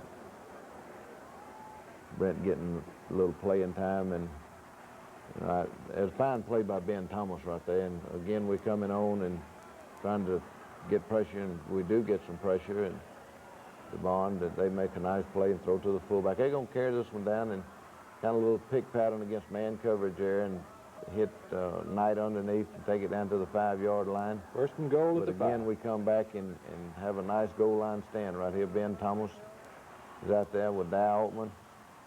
You can see in this game, and you can hear the name of Thomas and Altman and Humphrey, and that's a fine play by David King. 4th and goal. Doug Smith. There's good pressure by Gerald Robertson. Ben Thomas comes back and makes a play from behind, and that's the kind of play that our defensive front is supposed to be giving us and has given us over the years, and it was evident yesterday that it was there. Here's a play right here that of course gave them a touchdown. They do a good job penetrating and cause a fumble, and I look bad on Pat Washington's part there, but that actually wasn't Pat's fault. They come back with an onside kick, and we get it and run a couple of plays, and that's the game. We should have never called a reverse down there on the goal line to start with. Of course, if we make a block on the defensive end, it causes a fumble. It may go 96 yards for a touchdown because all of them were sucked into the play going the other way. But you know, when you miss a block or somebody breaks down up front, you know, the quarterback's always the guy with the football, and you know, makes it look like he's the one that is at fault when it actually, that was not his fault yesterday. And like I said, we shouldn't have called a play to begin with. We got it backed up down there, and the reverse is a trick 'em play anyway. So we should have. We'll be back in just a minute, right after this. Auburn football is a winner, and so is Long's Electronics when it comes to the best quality and prices in electronics. From TVs to stereos to satellite systems, Long's has the best selection. To find out more, write Long's Electronics, Birmingham, Alabama 35210 for our free consumer electronics catalog. Long's Electronics and Auburn football, a winning team. That's Long's Electronics, Birmingham, Alabama. Mom, it's me. I'm in acceptance accepted in medical school. Oh, Mom, I can't believe it. I never had a doubt. Mom, I've wanted this since I was 9 years old. And used to doctor the dog. Poor Missy. Mom, now that Dad's gone, can we afford medical school? Don't worry. Your dad knew how much you wanted this. He made sure he had enough Federated Guarantee life insurance to take care of me and see you through school. Daddy loved us so much. Federated Guarantee Life Insurance. Available only from your Farm Bureau agent. Okay, next week is one of the biggest games in a year of big games. Auburn, Florida, at Jordan-Hare Stadium. First, Coach, anything about television? Well, I talked to them Friday, and they wanted to know where I was going to be today, but nothing definite. I don't know what affected West Virginia getting beat yesterday, but there's 4 games around the country that they're really interested in. It's Michigan, Illinois, West Virginia, and Miami, North Carolina, Maryland, and Auburn in Florida. So I don't know what the chances are right now. Florida may have the best balance of the run and the pass in the league, do you think? They've got a great football team. There's no doubt about it. They've got an outstanding defensive football team. They're sound in every area. They've got winners playing every position. They've got size, speed, and experience. Offensively, they've got great running backs and John L. Williams and Neil Anderson, pieces, a 4-year starter at quarterback for them. They've got a big, strong offensive line. Their receivers are all supposed to be back this week. So it'll be a tremendous challenge for us, and it should be a great college football game. And all of the setting is there, and there won't be anything left out as far as the excitement and things that are supposed to surround an exciting game. I don't think it'll be anything like it was last Saturday. No tickets available either. This may have, the impending investigation and everything seems to have drawn those people together. Well, that has, that always, that's human nature for people, is when you have some adversity to pull you closer together, and that's the American way, and that's could very well what has happened in Florida, and but regardless of what, they've had to help them, we can't worry about that. We've got to be sure that we're the best that we can be come Saturday, and this will be the time to put that great game together. Well, if we're going to play one, we need to play it. All right, that'll be Saturday at Jordan-Hare, sold out. We'll have the playback for you on Sunday, and watch our Friday night preview show around the state. We'll see you next week.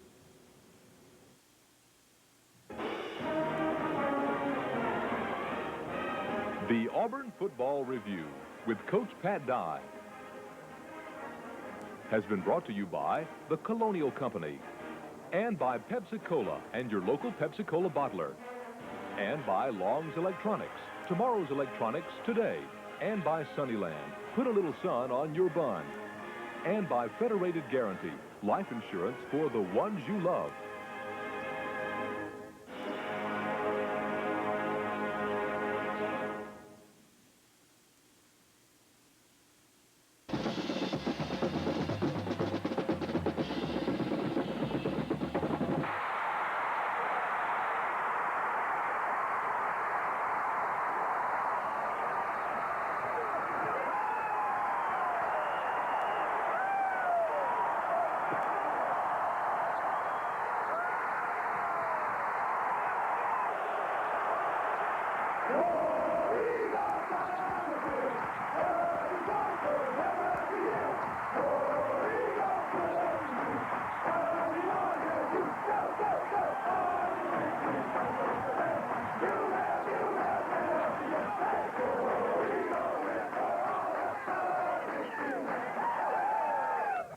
This is another step towards the Sugar Bowl. Another step in that direction. Now, we got a very difficult situation coming up this week. All right, now, it's going to be very difficult on you. It's going to be difficult on me. I'm going to ask the senior leadership, do your part. All you other guys that are members of this team and very valuable members of this team, you do your part in getting yourself ready to play. Now, here's the reason it's going to be difficult. First of all, you got to come down off of today. That's going to be tough enough as it is. The next thing is you cannot be looking beyond Maryland to play in Georgia. Maryland, I don't know whether they won today or not, but they were ahead and they could very easily come in here a 7-1 team just like you are. Now, we don't have to beat Maryland to go to the Sugar Bowl, but we got to beat Maryland to have a chance to win a national championship down the road. The Auburn Football Review with Coach Pat Dye. Jordan-Hare Stadium yesterday, 28 for Auburn, 21 for Florida. I don't know what to say. Well, the good Lord put some sun on us yesterday. Still, it was a great win for Auburn, and, you know, we just had so many players who played so well in the football game, and it was one that was destined to be the way it was. Hard fought on both sides, and Florida deserves a lot of credit for not giving up and coming back and having a chance to win at the end. And, of course, our football team did what it had to do in the end to win. And, I mean, it was a classic from the beginning to the end. And, you know, I looking at the tape and replaying it, and, you know, we had, first of all, I think going into the game, our players wanted to play and win this football game as much as anyone since we've been at Auburn. They handled the emotion so well. Well, you know, we started, and we knew it would be like that from the very beginning, because we just looked forward to playing them since last year.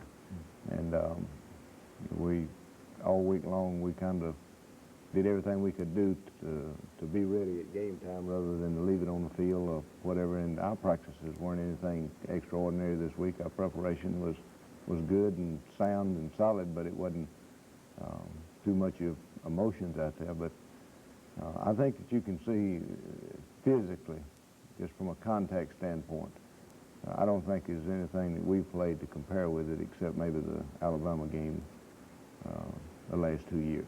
And you can just, I mean, kids just laying their body on the line, and the heart and the soul and the guts, and that's what it took to win the football game, because Florida is a very talented football team, and they're good, but they weren't good enough yesterday.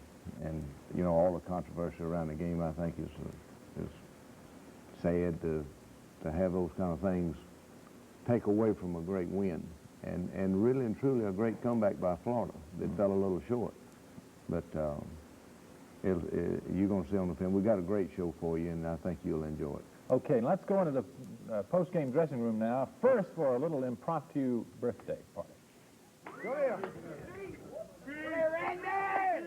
Get up here on the table. Hey, I've been around a long time, but I don't believe I've ever been around one that wanted to whip Florida as bad as he did. Hey, how old are you today? Yesterday, 23. 23. How about a little happy birthday? Happy birthday to you. Happy birthday to you. Happy birthday, dear Randy. Happy birthday to you. He was a great quarterback, wasn't he? Yeah, he's one of the best, I think. How you feel? Tired. We played a good first half, but knowing that the caliber ball team, that especially on offense, that Florida had, I knew it was going to come down to this, and I think that both sides showed a lot of poise today, and I think that there's no doubt that we pulled a lot closer together as a team. Can't you handle the ball, Ben? Well, not that good, you know. I reckon I wasn't looking at it all that good. I just, just playing the run, what we went over doing practice, and when he tipped the ball, I should have had it, no doubt about it. What were you saying in the goal line stand? We were saying gut check, it gives a chance to get some recognition, let people know what kind of defense we got at Auburn. Well, for the front, I believe the front, we made all the tackles on the goal line, so that was a big key for us. You believe that guy caught the ball on you? No, I didn't. I thought he had dropped it, and I think I should have batted it downward, but I got to batted it up, so next time it won't happen, believe me. How do I feel about this game? I think right now we got a little work to do, we still haven't put a whole 60-minute game, That's what we got to work on. And I just like to say that I think our defense played a great game. I think they deserve all the credit.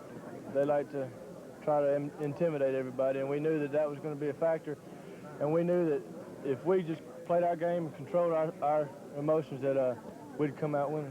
They played a rough ball game, but we came back and we didn't say anything to them. We just came back and did what we were supposed to do. And I tell you, I give all the credit of this ball game to the defense. You know, these are the games we've been looking forward to the last few weeks, and here on out, I don't think we'll have any trouble with emotion these next few weeks. On the run, anything in particular? Just good blocking or what? Very good blocking on the offensive line part. And, well, and I haven't thanked them yet, but I'm going to. Well, I may buy all of them dinner this week or something. Buy them a candy bar or something. Hi, I'm Stadium, you think they aren't fired up, Coach? Phil, I thought that our fans were the strongest yesterday that they've been since, I don't know what that is right there. I don't either. But our fans were the strongest yesterday that they've been at any time since I've been at Auburn. I guess that and we start off on defense. I don't think they made a first down till we Just before the 14 points, yeah, I believe. right. Just before the second quarter. We're getting a little pressure on Peace. He pulls it down and scrambles, and David King comes up and makes the tackle. And Greg Carr just, you know, our defensive football team. Florida's very talented offensively. There's a nice play by Tommy Powell, and he made some great ones all day long yesterday. But our defensive football team I really played outstanding. This Bo's running on the first play from scrimmage, a sweep, and I asked Bo Friday night, I said, Bo, what do you want to run tomorrow? Because I'd already told him that we were going to get him football. They was completely pass to Clayton Buford and come back and hit Chris Wood on the other side. And he said, Coach, it doesn't make any difference. He said, I'll run inside or outside or catch it and run it or whatever. He said, I'll even play linebacker if you want me to. You're going to see him make a nice play on defense after an interception here a little bit, too. Here it comes. This is a classic. Great blocking by Ed West. Pat Arrington's out in front of him right here, and Bo breaks the tackle there, and foot race. And watch this. Look out, Bo, don't run up in there and slide down. Now, wouldn't it have been something if you'd have got hurt in there? You know, we had something unusual happen yesterday. This is a better shot if you can see Jeff Lott following his linebacker all the way across and getting a block on him, and the tackle right there, Bo stays on his feet and breaks back across the grain a little bit, and those guys that have the angle lose it. And it's 7-0 and a big play for us. But Bo was sick all night long before the game. He had an upset stomach, and it was a fine play by Ben Thomas. And Ben played good yesterday, and Donnie Humphrey and John Daly had some big plays, and Tommy Powell knocked this guy out of bounds. And we had an accident in the dressing room. Lionel smashed his finger. That was Greg Carr making a tackle on that fine running back, Neil Anderson. And he sat down in a chair, the chair broke with him. And, oh, no. And really worried us. It was a great play by Lionel, and that's, in my opinion, the second best running back in our conference. That was 3rd and 10 there, too. Lionel really had more clutch runs yesterday than...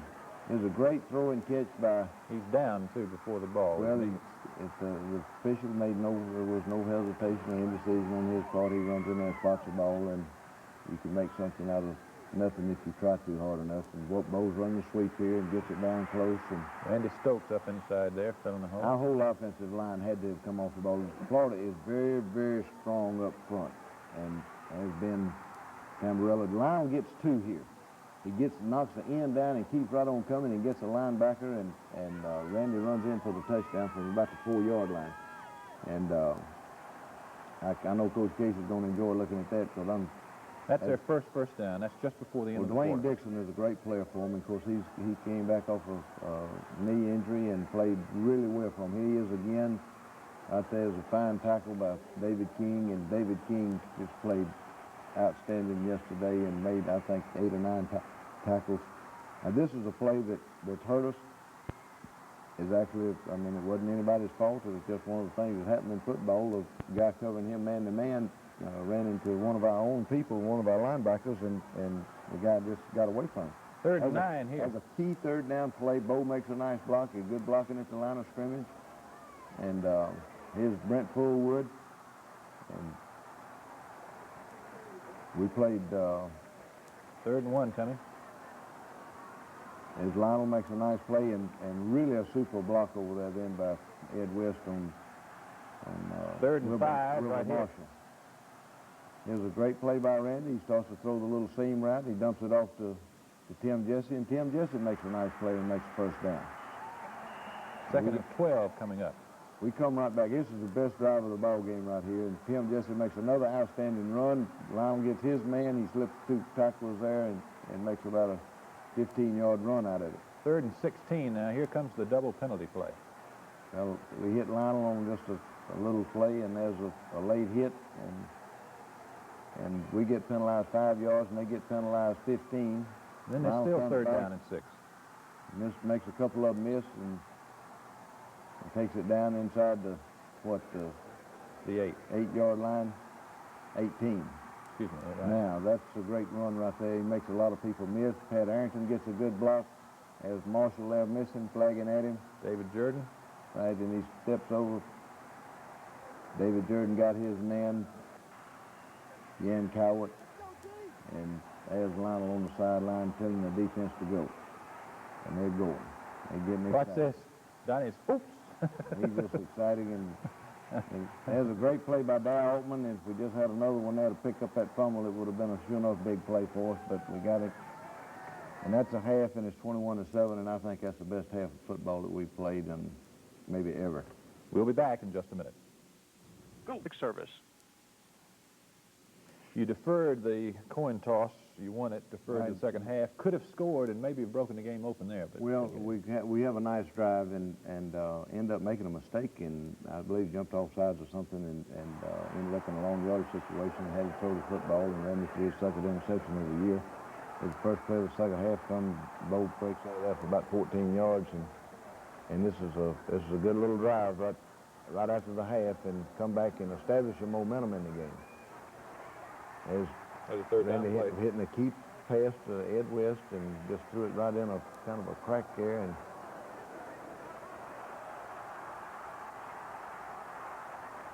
Bo was running outside, and another 15-yard penalty.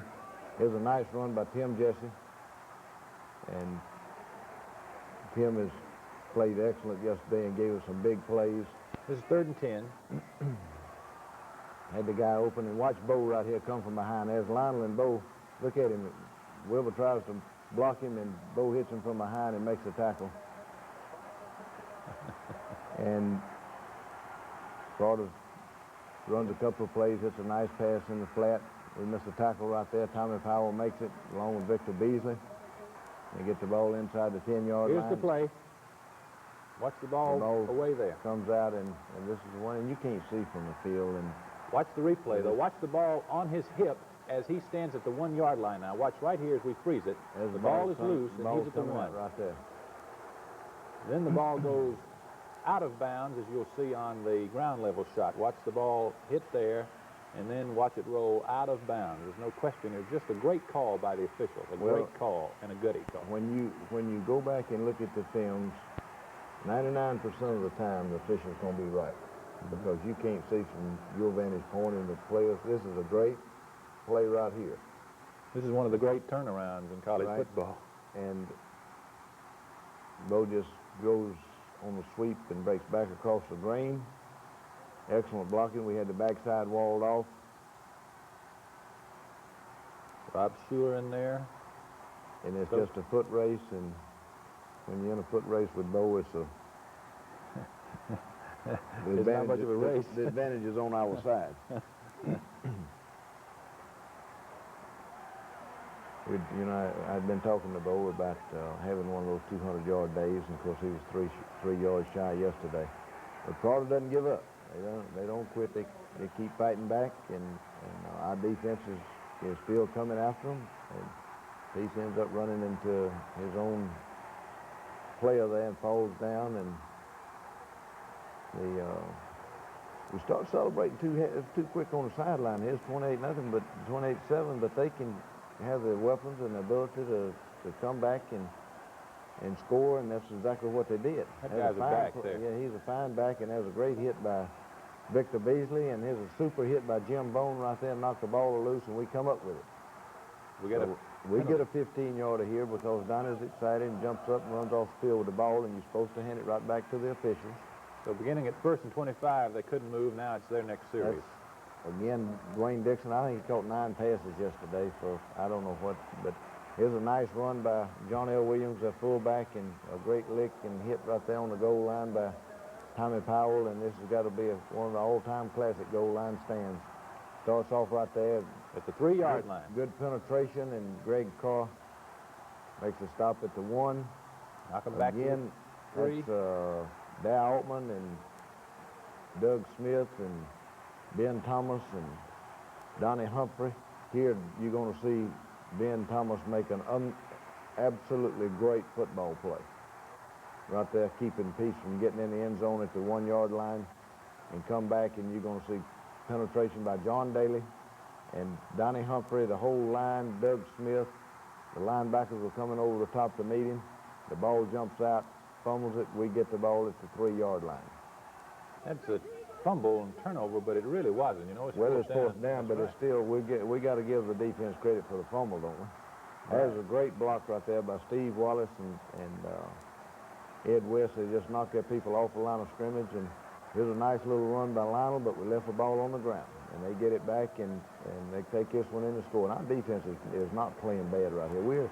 We're giving up some passes, but you can see right there they're having to pay for everything they get. Defensive backs and folks just there's good pressure on the quarterback, good coverage, and we're coming on the blitzes and trying to make something happen, and Peace throws the ball up, and that guy does a great job. David King has him covered. I think if David had to go over and do that again, he'd knock the ball down. But it was great play on the part of Florida. They get this one in here now. They're down around the 1-foot line, and still good defense. There's Greg Carr and Tommy Powell and Jeff Jackson, and he breaks a plane and goes in and makes it 28-14. That's a 3rd down play where we don't make a first down, and we've got to punt, and our kicking game just held up beautifully yesterday, and this is a 52-yarder by Lewis Colbert. The coverage was good. I think Lewis averaged, what, 47.8 or 48.7 or something like that. I believe 48.7, wasn't it? And the net was 44-2, so... Ben Thomas makes a great play there to keep the clock running. As Greg Carr back throws it to Saxon, Gerald Williams. Pressure, pressure, pressure. I think Tommy didn't see the receiver coming, Tommy Powell. I think he could have intercepted that pass if he'd have come back to the ball. Here's an onside kick. It bounces off of Tommy Carroll right there. We go up for it with 3 people. Florida comes down with it.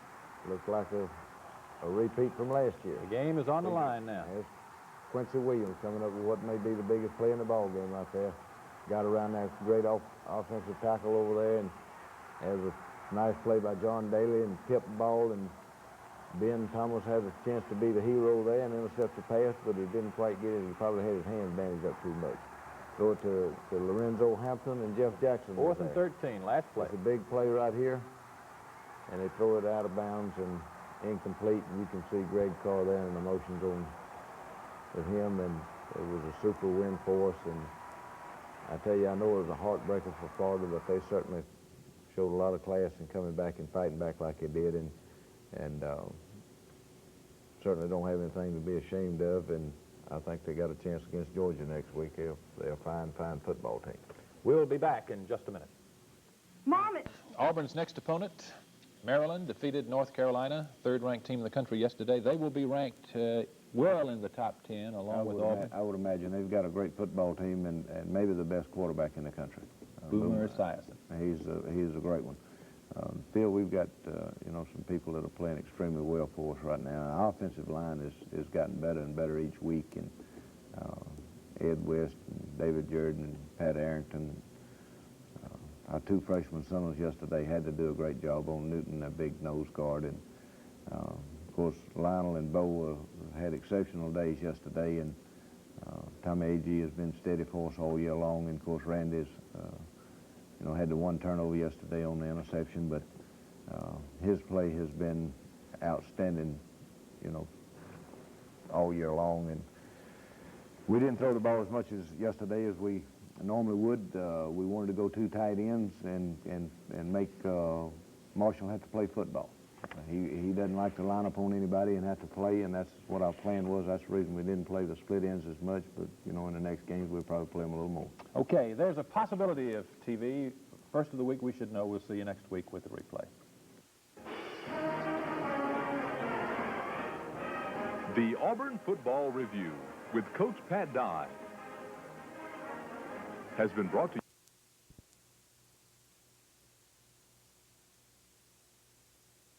Nebraska, Texas, now the only two unbeaten teams in the poll. Auburn climbs the notch to third after beating Florida. Georgia, a sluggish winner over Temple, moves to fourth. That sets up the big showdown between Georgia and Auburn in 2 weeks. Miami of Florida is fifth. The Hurricanes are rumored to be the hot prospect for the Orange Bowl. Illinois is up to sixth. Mike White's team appears headed for the Rose Bowl. Maryland, Auburn's Saturday opponent at Auburn, is up to seventh after beating unbeaten North Carolina. The Terps, there are a few tickets, by the way, for that Auburn Maryland game on Saturday. SMU is 8th, Florida is 9th, and North Carolina is 10th. Oklahoma heads to second 10. They're followed by Brigham Young, Michigan, Ohio State. Iowa is 15th. Then it's Boston College, West Virginia 17th. Notre Dame slips ahead of Alabama. Why, we don't know. The Tide is 19th. Washington falls to 20th. Once again, CBS has decided to bypass Auburn for television. The network will telecast the Georgia-Florida game from Jacksonville this Saturday. ABC, which can only take Auburn once more this year, besides the Auburn-Alabama game, will telecast regional games this Saturday, including the Alabama-LSU game for Baton Rouge, which will be moved from 7:30 p.m. to 11:30 a.m. for television. It's expected that ABC is saving its final Auburn appearance of this year for the Auburn-Georgia game in 2 weeks. Florida coach Charlie Pell cried foul in the dressing room Saturday after a call that denied a Florida touchdown when Florida running back Neil Anderson's apparent TD was ruled a fumble in and out of the end zone, giving Auburn the ball at the 20.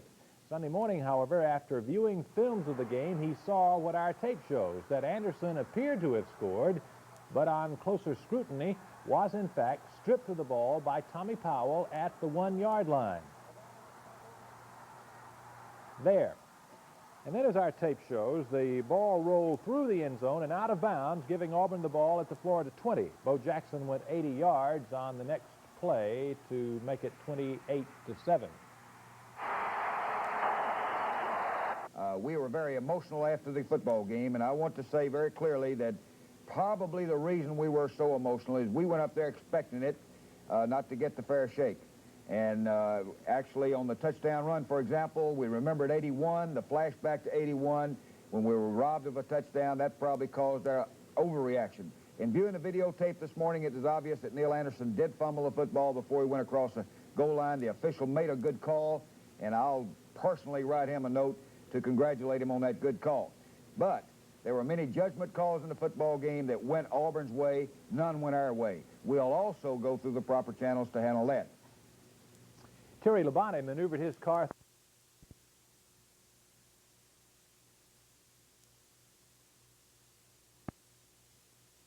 for a good crowd at the AUM gym.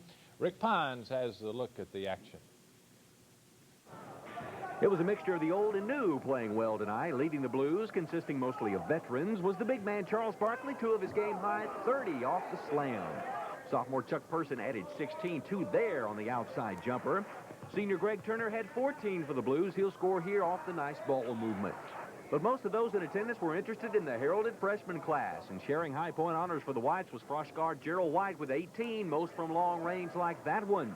Freshman forward Terry Martin added 12. He'll score here off the steal, and he drew the foul. Another one. He inherited an Auburn athletic department which was $100,000 in debt in 1950. His first move was to hire a former Auburn player and assistant coach who at the time was an assistant under Wally Butts at Georgia. Shug Jordan was not enthusiastic about coming back, but Jeff Beard knew he was his man. Together, the two, working as closely as any coach and athletic director ever have, took Auburn to the pinnacle of college football.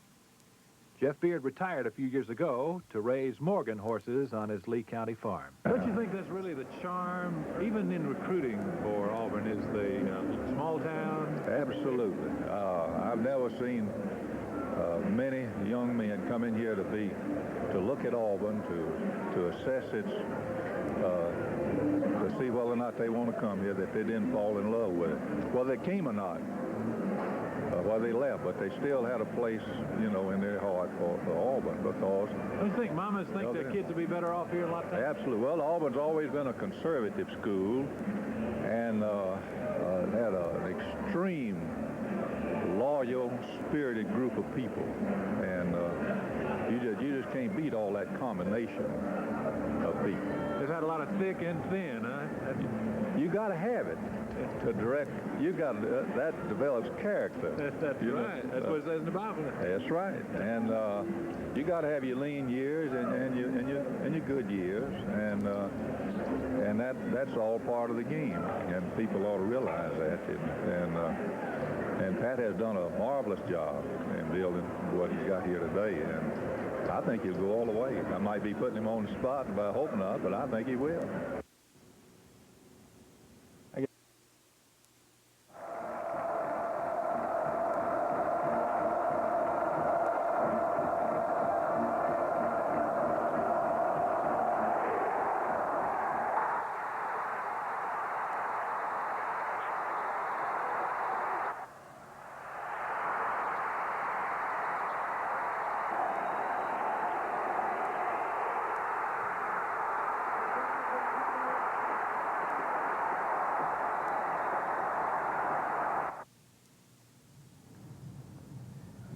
Help us to realize we come a mighty long way, but the closer and closer we get to the top, the rougher it gets. We still have a lot of hard work for us. These are men of the blessing we ask in your name. Amen. The Auburn Football Review with Coach Pat Dye.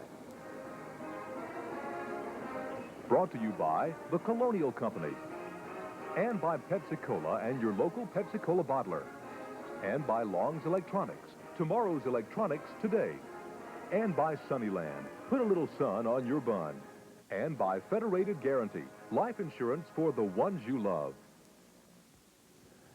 Yesterday, Jordan-Hare Stadium, a pair of top tenors got together. Auburn won 35-23, but boy, what a football game.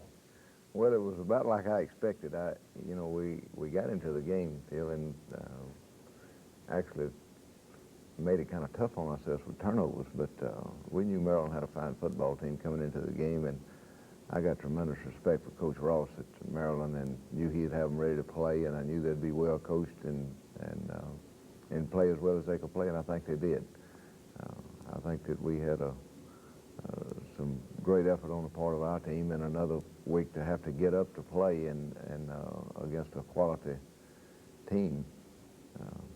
I think it, the determining factor in the ball game was up front, defensively and offensively. Of course, we had three backs to go over 100 yards, and Tommy A.G. had a great day running football, but when something like that happens, I think that you've got to look at the line of scrimmage and know that we're controlling that part of the game, and that's really what you determine whether you win or lose or not against a football team like that. And Maryland passed for a lot of yards against us, and they have, of course, a great quarterback in Boomer Esiason, but they could come into our game with a very balanced offense, rushing and throwing, and we shut down their running game, and it forced them to have to throw the football. And of course, we really and truly they hit some key passes against us, and they did a good job with the offense. They do a great job of running the read screen and hurt us. And of course, the big drive they had, of course, was at the end when they took it down in 3 plays to get back in the ball game when we had actually gone out 11 points ahead of them. But our offense did what they had to do to move the football and run the clock and come from behind, and showed a lot of class. And of course, at the end, the defense got a score, and it was a lot of fun and a great day for our seniors. I just tickled to death for them because they have, as a group, have worked so hard to put our football team where they are today. And we've got a class group of guys there that have, just put their heart and soul into Auburn football the last 3 years. Okay, now before we go into the dressing room, we got to have a little setup on this. Today is Pat Dye's birthday. Now, You'll hear David King say something about it's his birthday tomorrow, and then you'll hear Chris Wood say, Miss Sue said to dump him in the shower and wet him up. Here we go. You know what we got ahead of us next week. I mean, that's what it's all about.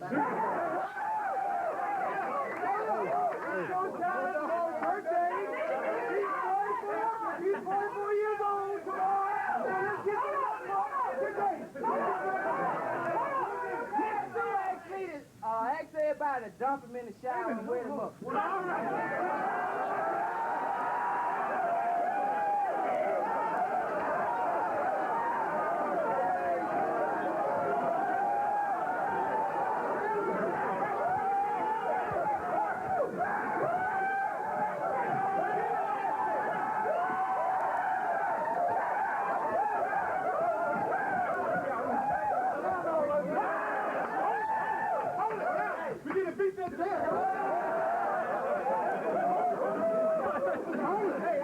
Talk about you guys.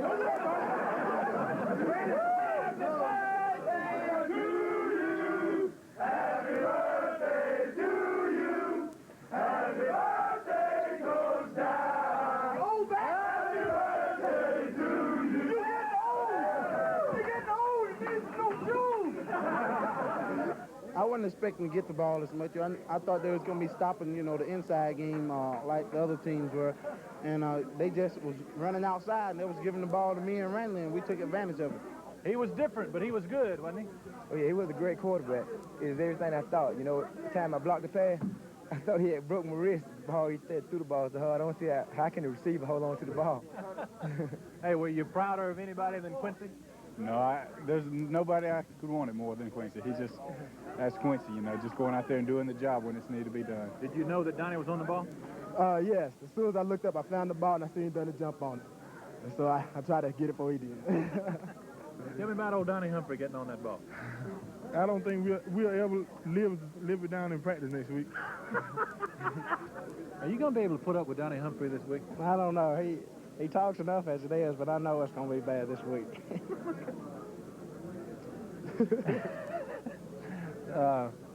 They're all saying, all your buddies on the front are saying, boy, you're going to be hard to live with next week.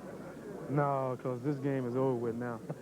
You had 3 backs go over 100 yards today, one over 200. How does that make you feel? Great. They deserve it. They're great runners, and I'm just glad that we could block for them. The way we take our satisfaction is them gaining their yards, and a victory for us. That's all our satisfaction. That makes us feel great. For a defensive guy, Donnie Humphrey's not bad, huh? Oh, he's terrific. I hate the parking, though. Every snap today? Everyone except one. You gonna sleep good tonight? Very good. Very good. You all ended up running the football at them today. You had 3 guys to go over 100, one over 200. Is that what you look for? That's what we had to do to win the ball game. And they played the same defense as Kentucky. And the only way to beat that defense is run right at them. And that's what we did. Let them see that we can run the ball, you know, up the middle. We don't have to run the option as, you know, as a wishbone team. We can just run it at them, straight at them. That's what we're going to do next weekend. We turned the ball over 3 times today. That's not like our offense, and we put our defense in some bad situations, and it made it to where we had to come back in the end and have a long drive for a touchdown. And our offense has played well under pressure this year so far. Our defense has played even better under pressure. It seems that we always put the burden on their shoulders at the end of the game, and I'm thankful that we have the type of defense we have, with the great players and a lot of character that all want to win. Coming at Jordan-Hare Stadium. It was a great day, Phil. It's a beautiful day for football and not a cloud in the sky. And we start out right here getting after Assassin, and our defensive front is playing tremendous football right now. There's a lot of plays. Donnie Humphrey makes a play there with pressure before by Quincy Williams, and Quincy's in on that one. Doug Smith and Ben Thomas and Dow Altman.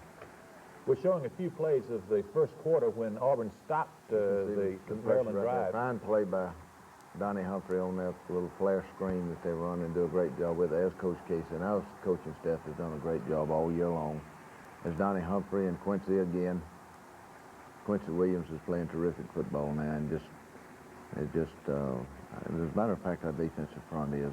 They're getting pressure, and we're giving up some yards throwing the football, but we played against great quarterbacks. There you can see Donnie Humphrey and Ben Thomas, and they kept pressure on Assassin all day long, and he just got out of it. Here's a super play by Doug Smith on a reverse those things scare you to death, but that penetration like that can give them a bad play just as easy as it can hurt you. Here's a fine play by Tommy Powell. Again, we had pretty good pressure on the quarterback.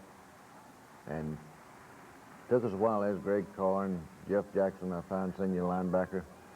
Here's a pitch from Randy to Lionel. I believe this is in the Just the end of the quarter. End of the first quarter, and it was nothing at the quarter, and we come back and score a couple of times in the first.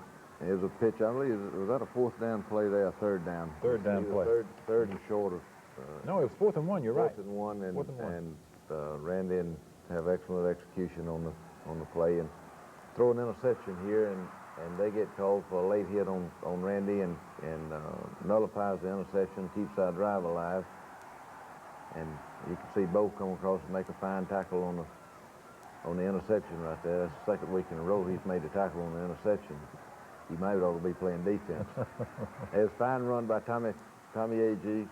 Picks up 7-8 yards, and I really and truly have been looking for Tommy to have this kind of day, because he's got some tremendous strength, and he's faster than people think he is. He doesn't get to utilize it as much as. Now, they left Chris Woods uncovered here. I don't know whether that was a mistake or maybe they were just going to play the run all the way, but they left him uncovered, and Randy just raised up and threw the ball out there for the touchdown and made it mighty easy.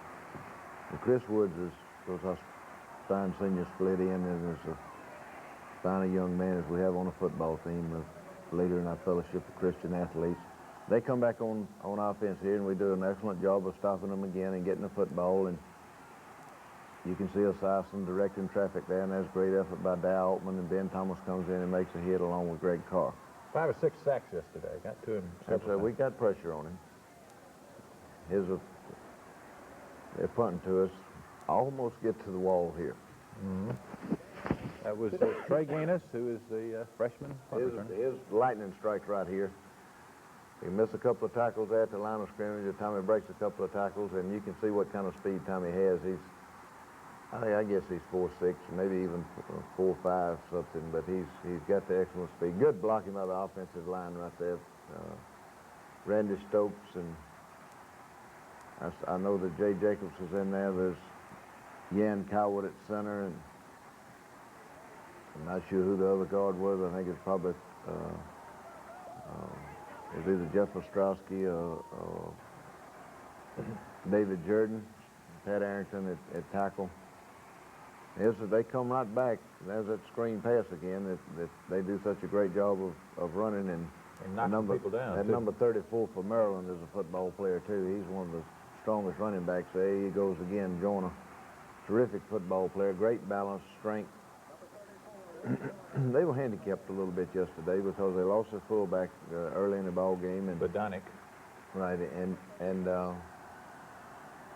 they get down close, but they can't move it at the end, and they end up kicking a field goal, and it's 14-3 at half.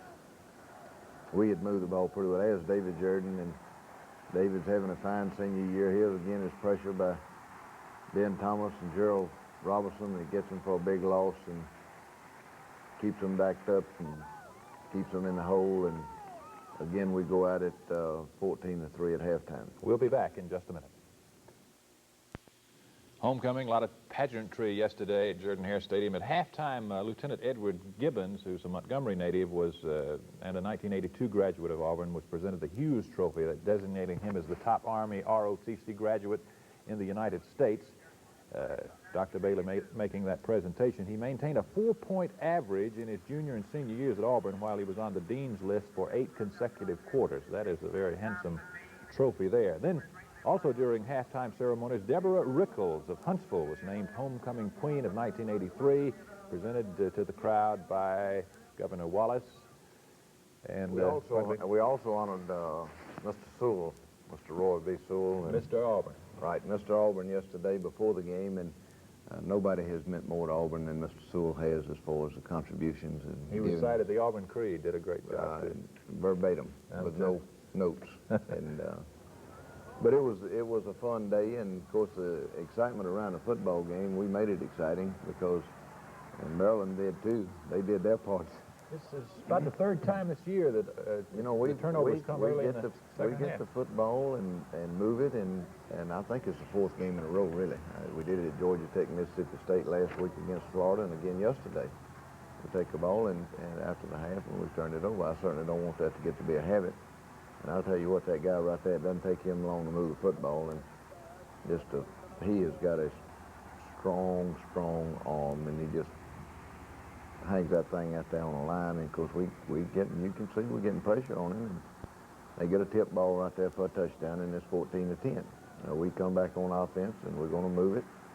Matter of fact, we take it all the way the length of the field, and the head football coach made a stupid decision to go for a touchdown rather than a field goal, and we came up short, and they took it 99 yards for a touchdown. There's a fine throw and catch right there by Randy, and Bo's running inside, and we're answering the call of that touchdown. We're coming right back down the field just like you're supposed to. There's Lionel running a sweep, good blocking. 3rd and 2 play there. There's Jan Cowett and Jeff Lott and Jay Jacobs get the ball pitched outside the Bo. We're running inside, running outside, throwing it a little bit, just doing kind of hunting and pecking and getting the ball moved right on down the field. 1st and goal to 7 now. Yes, we weren't as sharp yesterday as we have been at times, and of course, right here is an example of it. We get the ball pitched, and Bo makes a good run down to the 2-yard line. And here we go on the 4th down and 2 for the touchdown, and I can't blame anybody but myself. Now, the thing that the reason we were in that situation is because we got a delay of game penalty down there that penalizes 5 yards, which is ridiculous.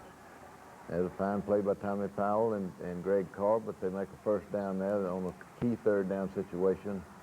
And there's a big play for them down the middle, hit the pass, split the seams on our zone coverage, and get a big chunk of it in one lick right there. They come right back and hit the same big guy. Russell Davis is a great receiver for him. He's 6'5" and weighs about 210, 215. That was a 3rd and 8 there. Good speed, and you can see we've got, man, that is as fine a throw right there as I've ever seen in a college football game, I believe. Under hard pressure from Greg Carr, he just threads the needle. And as we come right back, and that put us behind 17-14, and you're going to see it doesn't take us long to get the ball back in the end zone. That's Tommy Agee running inside, Bo coming back and running a little counter play.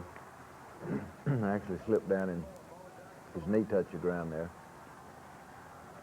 That's 37 now of Maryland. We're still mixing the passing game in enough to keep them honest. Randy comes out and hits Chris Wood. Offensive line, you can see them coming off the football, and actually the backs are making their cuts downfield a pretty good bit, and that's easy when it's like that. As Lionel running inside, gets it on down a little closer. Here we're going to take it. Lionel makes a block, Bo gets the ball, and great effort right there. The guy hits him on about the 5-yard line, and he just powers it into the end zone and gets it in right at the marker. Big touchdown there. Big That score. put us ahead for good right there. And of course, it's into the 4th quarter now, and there's a fine play by Gerald Williams and Dow Altman. And they come back a little shuttle pass, and we stop them right here. Great lick right there by David King. And I tell you, about 2 or 3 times a ball game, David King is just going to, he's going to destroy somebody. As Bo coming back again on a little misdirection play, and boy, it really worked well yesterday. Ran it several times. there's over the top in a 3rd down situation to keep the drive alive. Running the clock. Running the clock and controlling the clock. Here again is Randy coming out, throwing the football to Ed West. I think Ed caught 4 passes yesterday, and he's been a great player for us all year long. Here's again the little misdirection play and good blocking by the offensive line. Pat Arrington, there's Jay Jacobs downfield. Jeff Ostrowski and Jeff Lott. Just really a base handoff right there. We've been running the option. We decided we'd just predetermined it and hand it to him one time. And as Jan Cowett coming off the football, look at the movement they got on that number 63. And you know, when the back can make that cut 5 yards downfield, it's a lot easier, and it puts a lot of pressure on the linebackers in the secondary because he just hits that thing running full speed, and that makes it 28-17.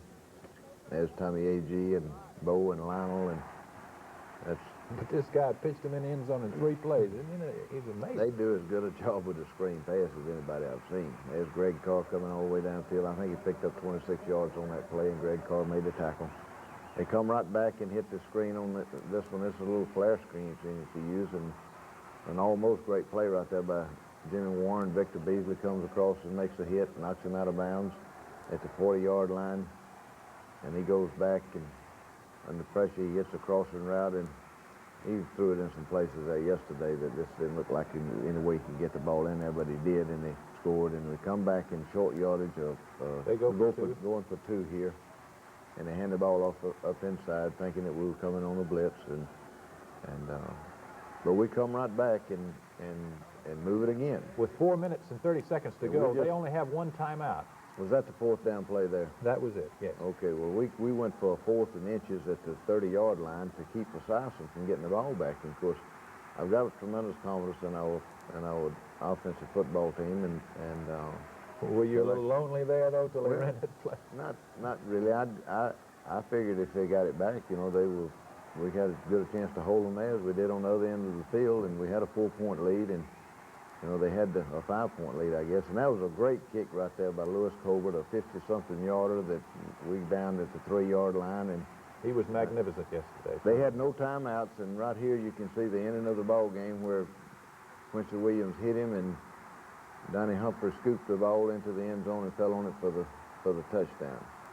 It's a great way for a great football player to end his home stand at Auburn. And, of course, that whole senior class is a special group of people. You can take Donnie and Dow, and of course there's Coach Ross, and they did a great job of coming into Auburn on homecoming and playing and making a great football game out of it. We'll be back in just a minute. Gets it shot at another top 10 team for the 3rd week in a row next week.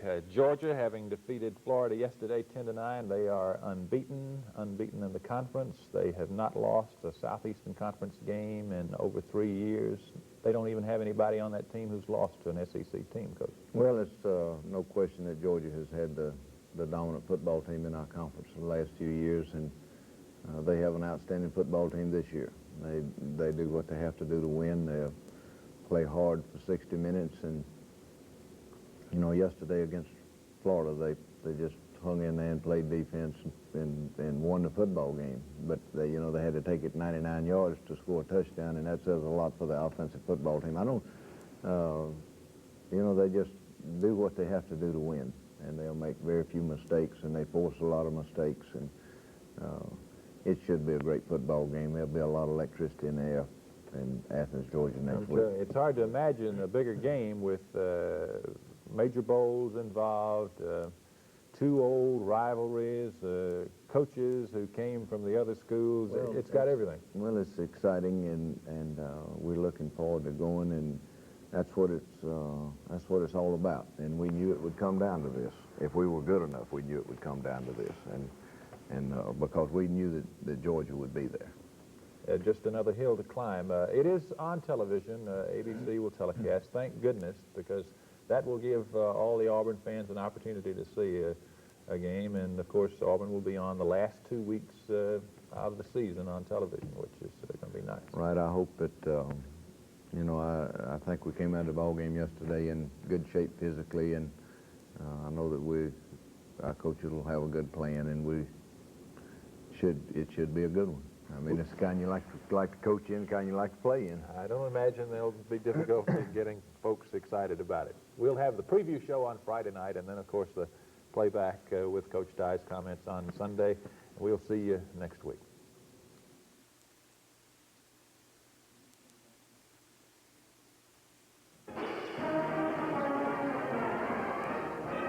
The Auburn Football Review with Coach Pat Dye.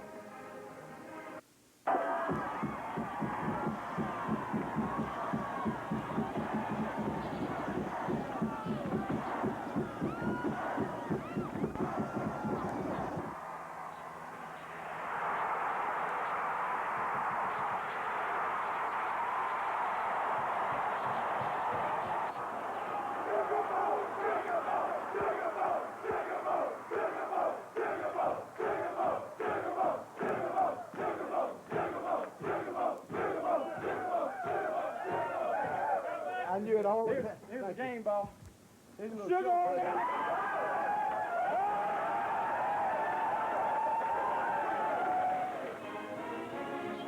The Auburn Football Review with Coach Pat Dye. Brought to you by the Colonial Company. And by Pepsi-Cola and your local Pepsi-Cola bottler. And by Long's Electronics. Tomorrow's electronics today. And by Sunnyland. Put a little sun on your bun. And by Federated Guarantee. Life insurance for the ones you love. A beautiful autumn Saturday in Athens, Georgia, and a sweet Auburn victory, 13-7. Congratulations. Thank you, Phil, and it was a beautiful day. And autumn came late, but it was just right. It did, and Sue was telling me last night, she said, you probably didn't see it, but in Sanford Stadium, when the sun went down, the sunset was orange and blue. And she said, I knew something good had to happen. But it was a great day for our football team, our coaching staff, and Auburn people. It was a hard-fought game. It was one that everybody knew exactly how it was going to be. And it was one up front. Hand-to-hand combat. It wasn't anything fancy about it. There was a little passing on both sides, but certainly helped us in our cause throwing the football, and Georgia, too, got them in the end zone. But really and truly, Georgia's a running football team that plays great defense, and we're primarily a running football team that plays great defense, and it boiled down to really our defense was better than theirs. So our defense was better than their offense, and you got to give Georgia a lot of credit.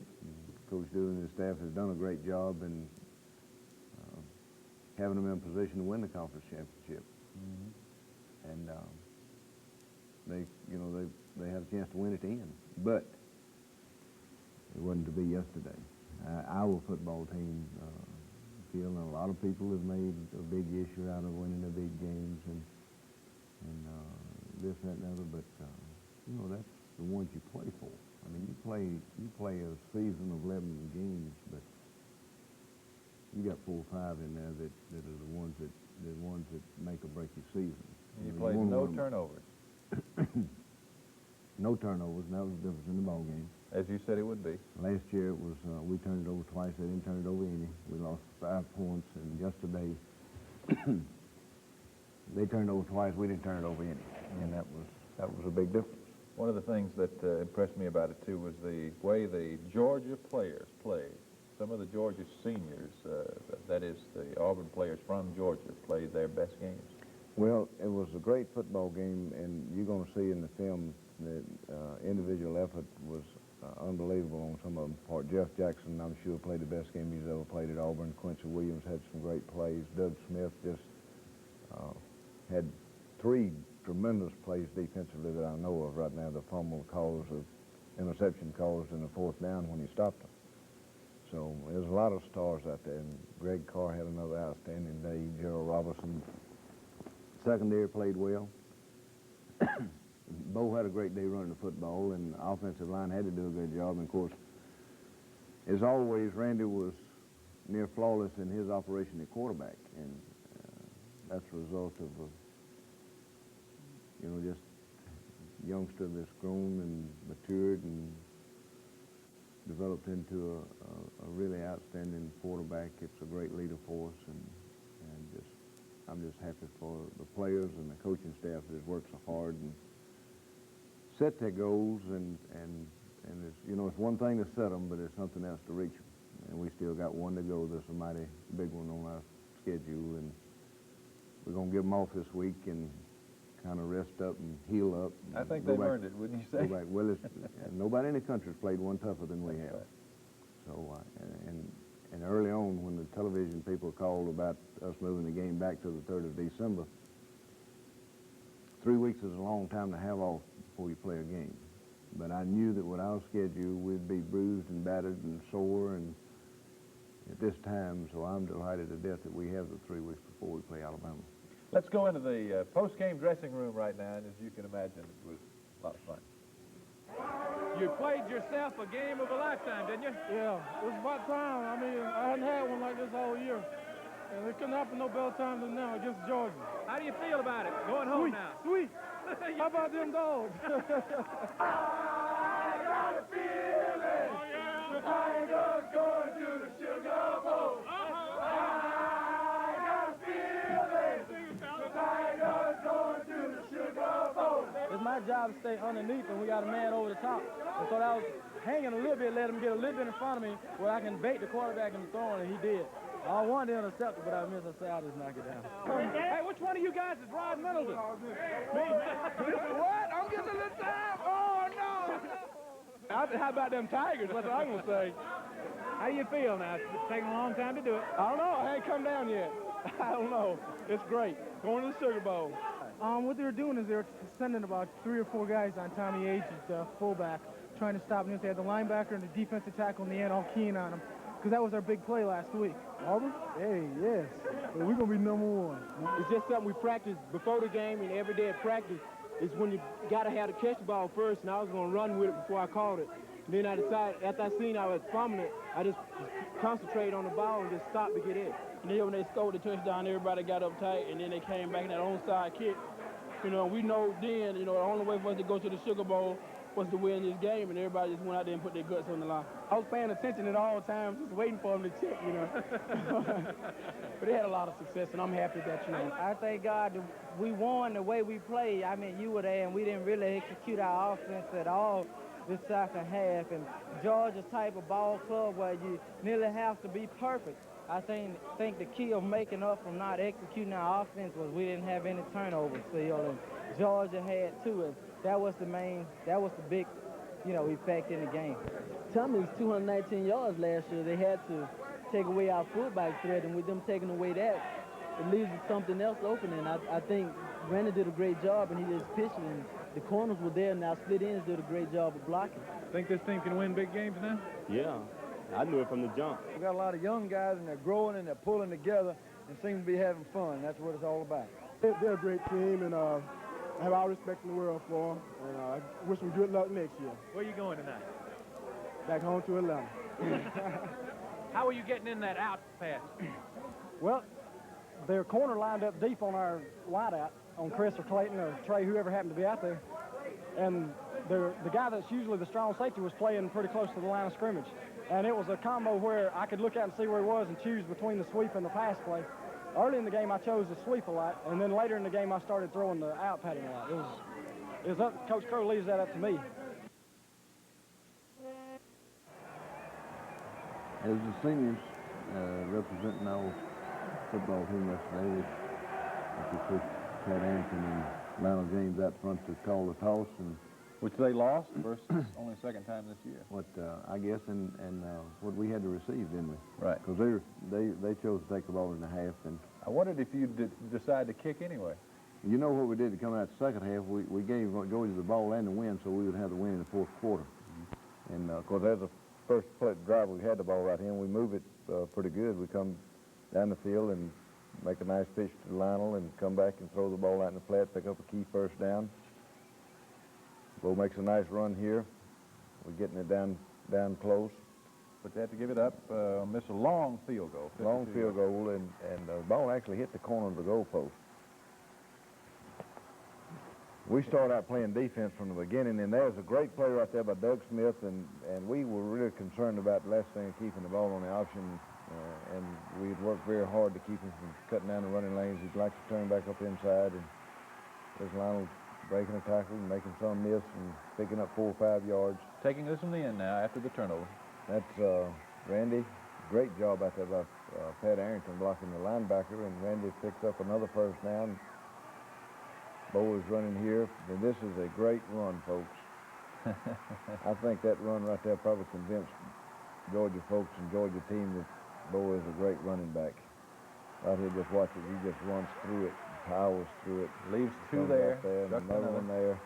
He runs out of that one, and they finally drag him down. And then watch this. Bo gets the big block out here on the corner. This is Randy pitching to Lionel, and Bo knocks his guy down the offensive line.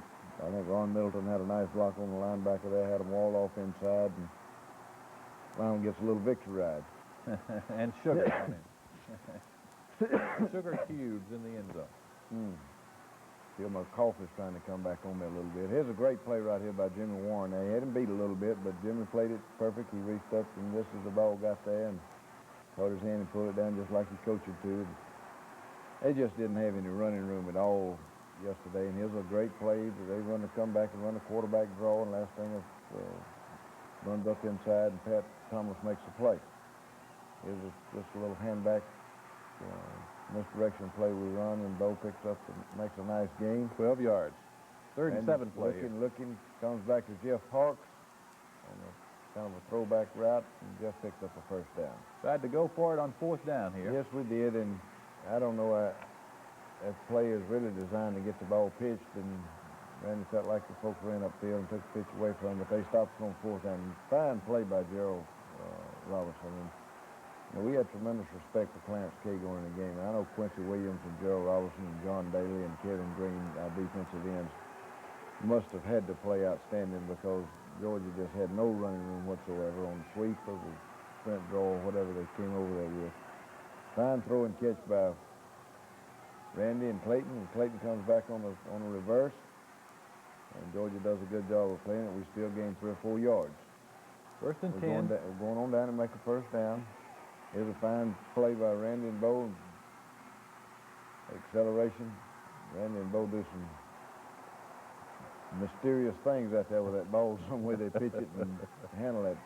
The guy was covered. Tight end was covered on this play. Yeah, we were trying to finesse them there. That works sometimes. When it works, it looks great, and when it doesn't, it looks kind of silly. So that one looked kind of silly, but we get a field goal out of it, and it's 10-0. It was a great play by Jeff Jackson. We forced the quarterback to pitch the ball, and Jeff gets outside on the option and makes a play, and it was for no gain. Good pressure right there by Quincy Williams, and forces last thing to hurry us throw a little bit, and I believe that might have been Todd Williams, the backup quarterback. Pitching to Tron Jackson, and David King comes up and makes a nice play on it. There's John Daly and Doug Smith and David King and Greg Carr. Great play right there. I'm not sure. Was that a 4th down? Stop him on 3rd and 3 there. 3 and forced him to have to punt. This is the next series here. Here's another outstanding play right there by Victor Beasley, and Victor did a great job of deflecting the pass without getting pass interference. Here's the pressure. Again, Ben Thomas comes over and makes the play. 3rd and 5. Again, Greg Carr knocks it down. And you can see that our defense is just, they're around the football and just doing a great job. Here's a key play in the drive for a field goal right before the half. This drive started with 1:25 left in the half at the 35-yard line. I don't know, that must have been a 20-yard run by Randy. And he got out of bounds, too. And come back and throw over the middle to Tim Jesse.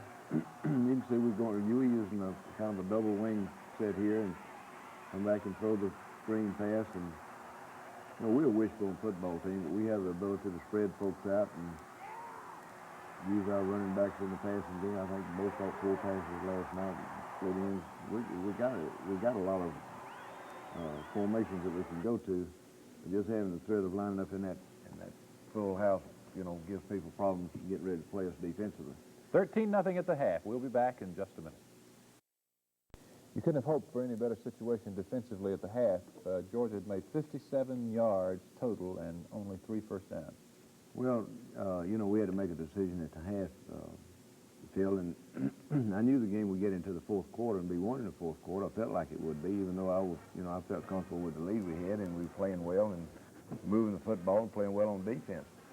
So we made a decision to go ahead and give them the ball and the win in the 3rd quarter, which would give us a win in the 4th quarter. And if we need to win with a field goal, we'd have the advantage. The great Auburn band. Isn't it great to have the band on the road? Well, Sue said the band won the contest too, but they always do. So, done a great job as a Georgia Bulldog. Their opening series, 3rd quarter. They come back and no, this is their 2nd series. You stopped them. They moved the ball and made a couple of first downs. There's a great play by Jeff Jackson, and you can see Tron Jackson, another that tailback. Tommy Powell comes up and makes a play. Quincy Williams getting pressure there. Great tackle in the open field right there by Greg Carr. Now that's not easy to do, to come out there and tackle a gifted running back in the open field like that. This is their third series of the quarter. That's a great play by David King right there, and of course that's one of those judgment calls where we didn't think it was pass interference, but the official did, and that's the human element in it. They come back, but you can see that they just don't have much running room, and the defense is swarming the football. And great play right here by Jimmy Warren and Jeff Jackson again. 4th and 1 coming. I tell you what, great play by Doug Smith. Just took McIntyre, the All-American tackle there, and bent him over backwards and forced him back into the quarterback. And you know, I think that Doug probably played his best game yesterday, and I know that Jeff Jackson did. Greg Cole was his normal self, and here we take the ball and move a little bit. They do a good job. That's Freddie Gilbert, that great defensive end, making a play on Randy, and we leave the ball on the ground, but get it back. They come back on defense. We come back on defense, and here's Jim Bone makes an outstanding play on last thing of the quarterback. Again, there's pressure. There's fine play by Quincy Williams. I don't know, we hit several balls last night and knocked them down and so forth. And pressure makes him overthrow that pass. So Auburn takes the ball, and they have it at the 40 now. This is 2nd down, 5 play at the 40, going the other way. Randy did an excellent job of throwing the football last night. There's Chris Woods, and of course Georgia plays a 3 deep and gives you the quick stuff on the outside. There's a little misdirection play again with Bo. There's Randy running option. Run around Thurston. Lionel missed the block, which he doesn't normally do, but Randy made him miss, which he normally doesn't do. There's Bo running this misdirection again and picks up 6 to 8 yards. We're going to take this one down and have a chance for a field goal here. Watch this. This is a crazy play. Great alert play by Bo. That guy tips it up in the air, and Bo catches it and turns it into at least not a bad play. I think Allen felt like he made that field goal, and of course the officials got a lot better view of it standing down on the goalpost, and you know, the distance factor there, you can't judge it. But as another outstanding play by Doug Smith, tipped that ball and made him take a little off of it, and Jeff Jackson comes up with the interception, and we're back in business at the 30-yard line.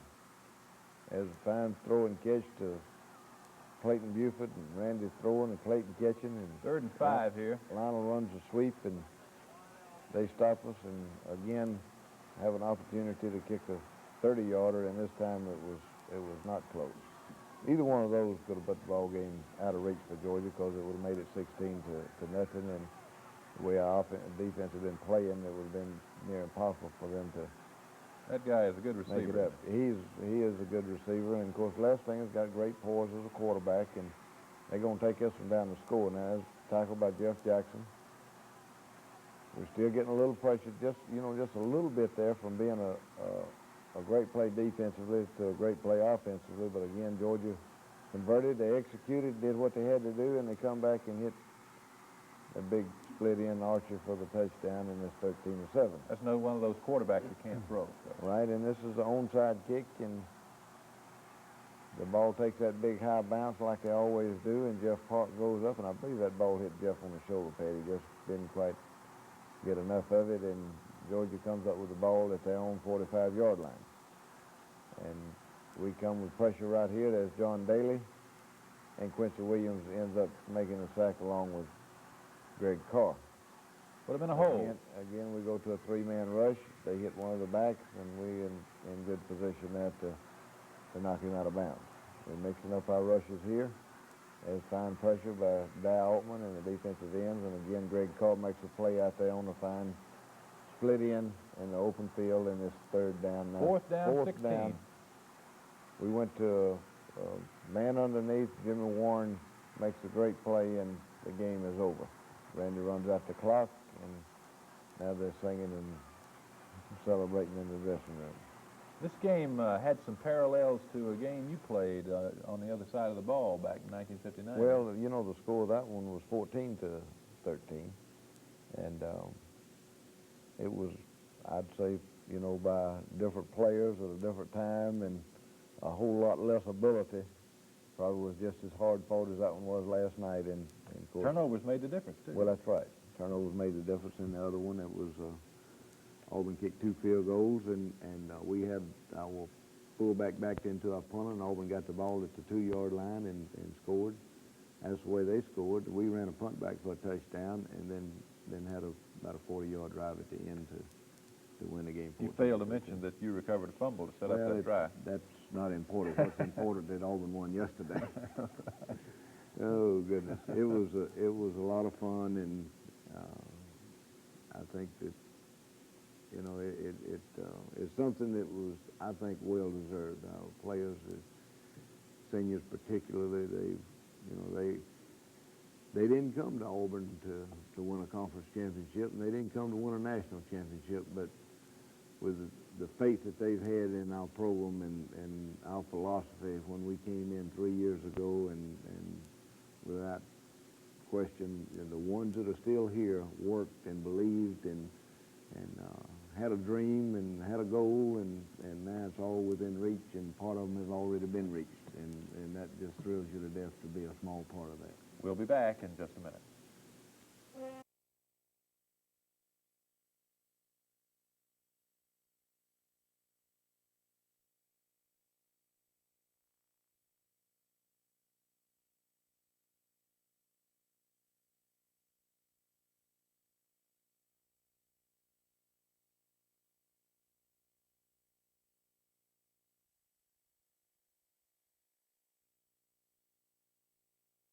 Late in the afternoon, I guess Hall Thompson watched it on television. He wasn't on the golf course. Well, Mr. Thompson and a group of men from Shoal Creek came down to Auburn the other day, and they're traveling all over the state of Alabama, working on the PGA tournament next year at Shoal Creek. And I've played golf at Shoal Creek. I've been around Shoal Creek. I'm not much of a golfer. But, I think that it is absolutely one of the greatest things that's happened to Alabama is the PGA Tour coming to Shoal Creek, because Shoal Creek is certainly one of the show places here in the state of Alabama, and Mr. Thompson and that group is working very hard to make it a first-class affair, and I can assure you that everything Hall Thompson does is first class, and I certainly hope that everybody in the state of Alabama is going to support this tournament and the efforts that they're making, because it will be a great thing for the state of Alabama. I grew up around the Masters, and Shoal Creek is a show place in Alabama, just like the Augusta National is in Georgia, and it's just a great way for us to promote the state of Alabama. The UAB-Auburn basketball game the night before the Alabama-Auburn game, going for a record crowd for basketball in that game. The tickets $6, $5, and $4. Coliseum Ticket Office, Birmingham, Auburn Athletic Department, and all Pizzit stores throughout the state have tickets. We want to set a record for that game. Will we have a show next week? We'll be on in 2 weeks. 2 weeks. Week before the Alabama-Auburn game, so join us then.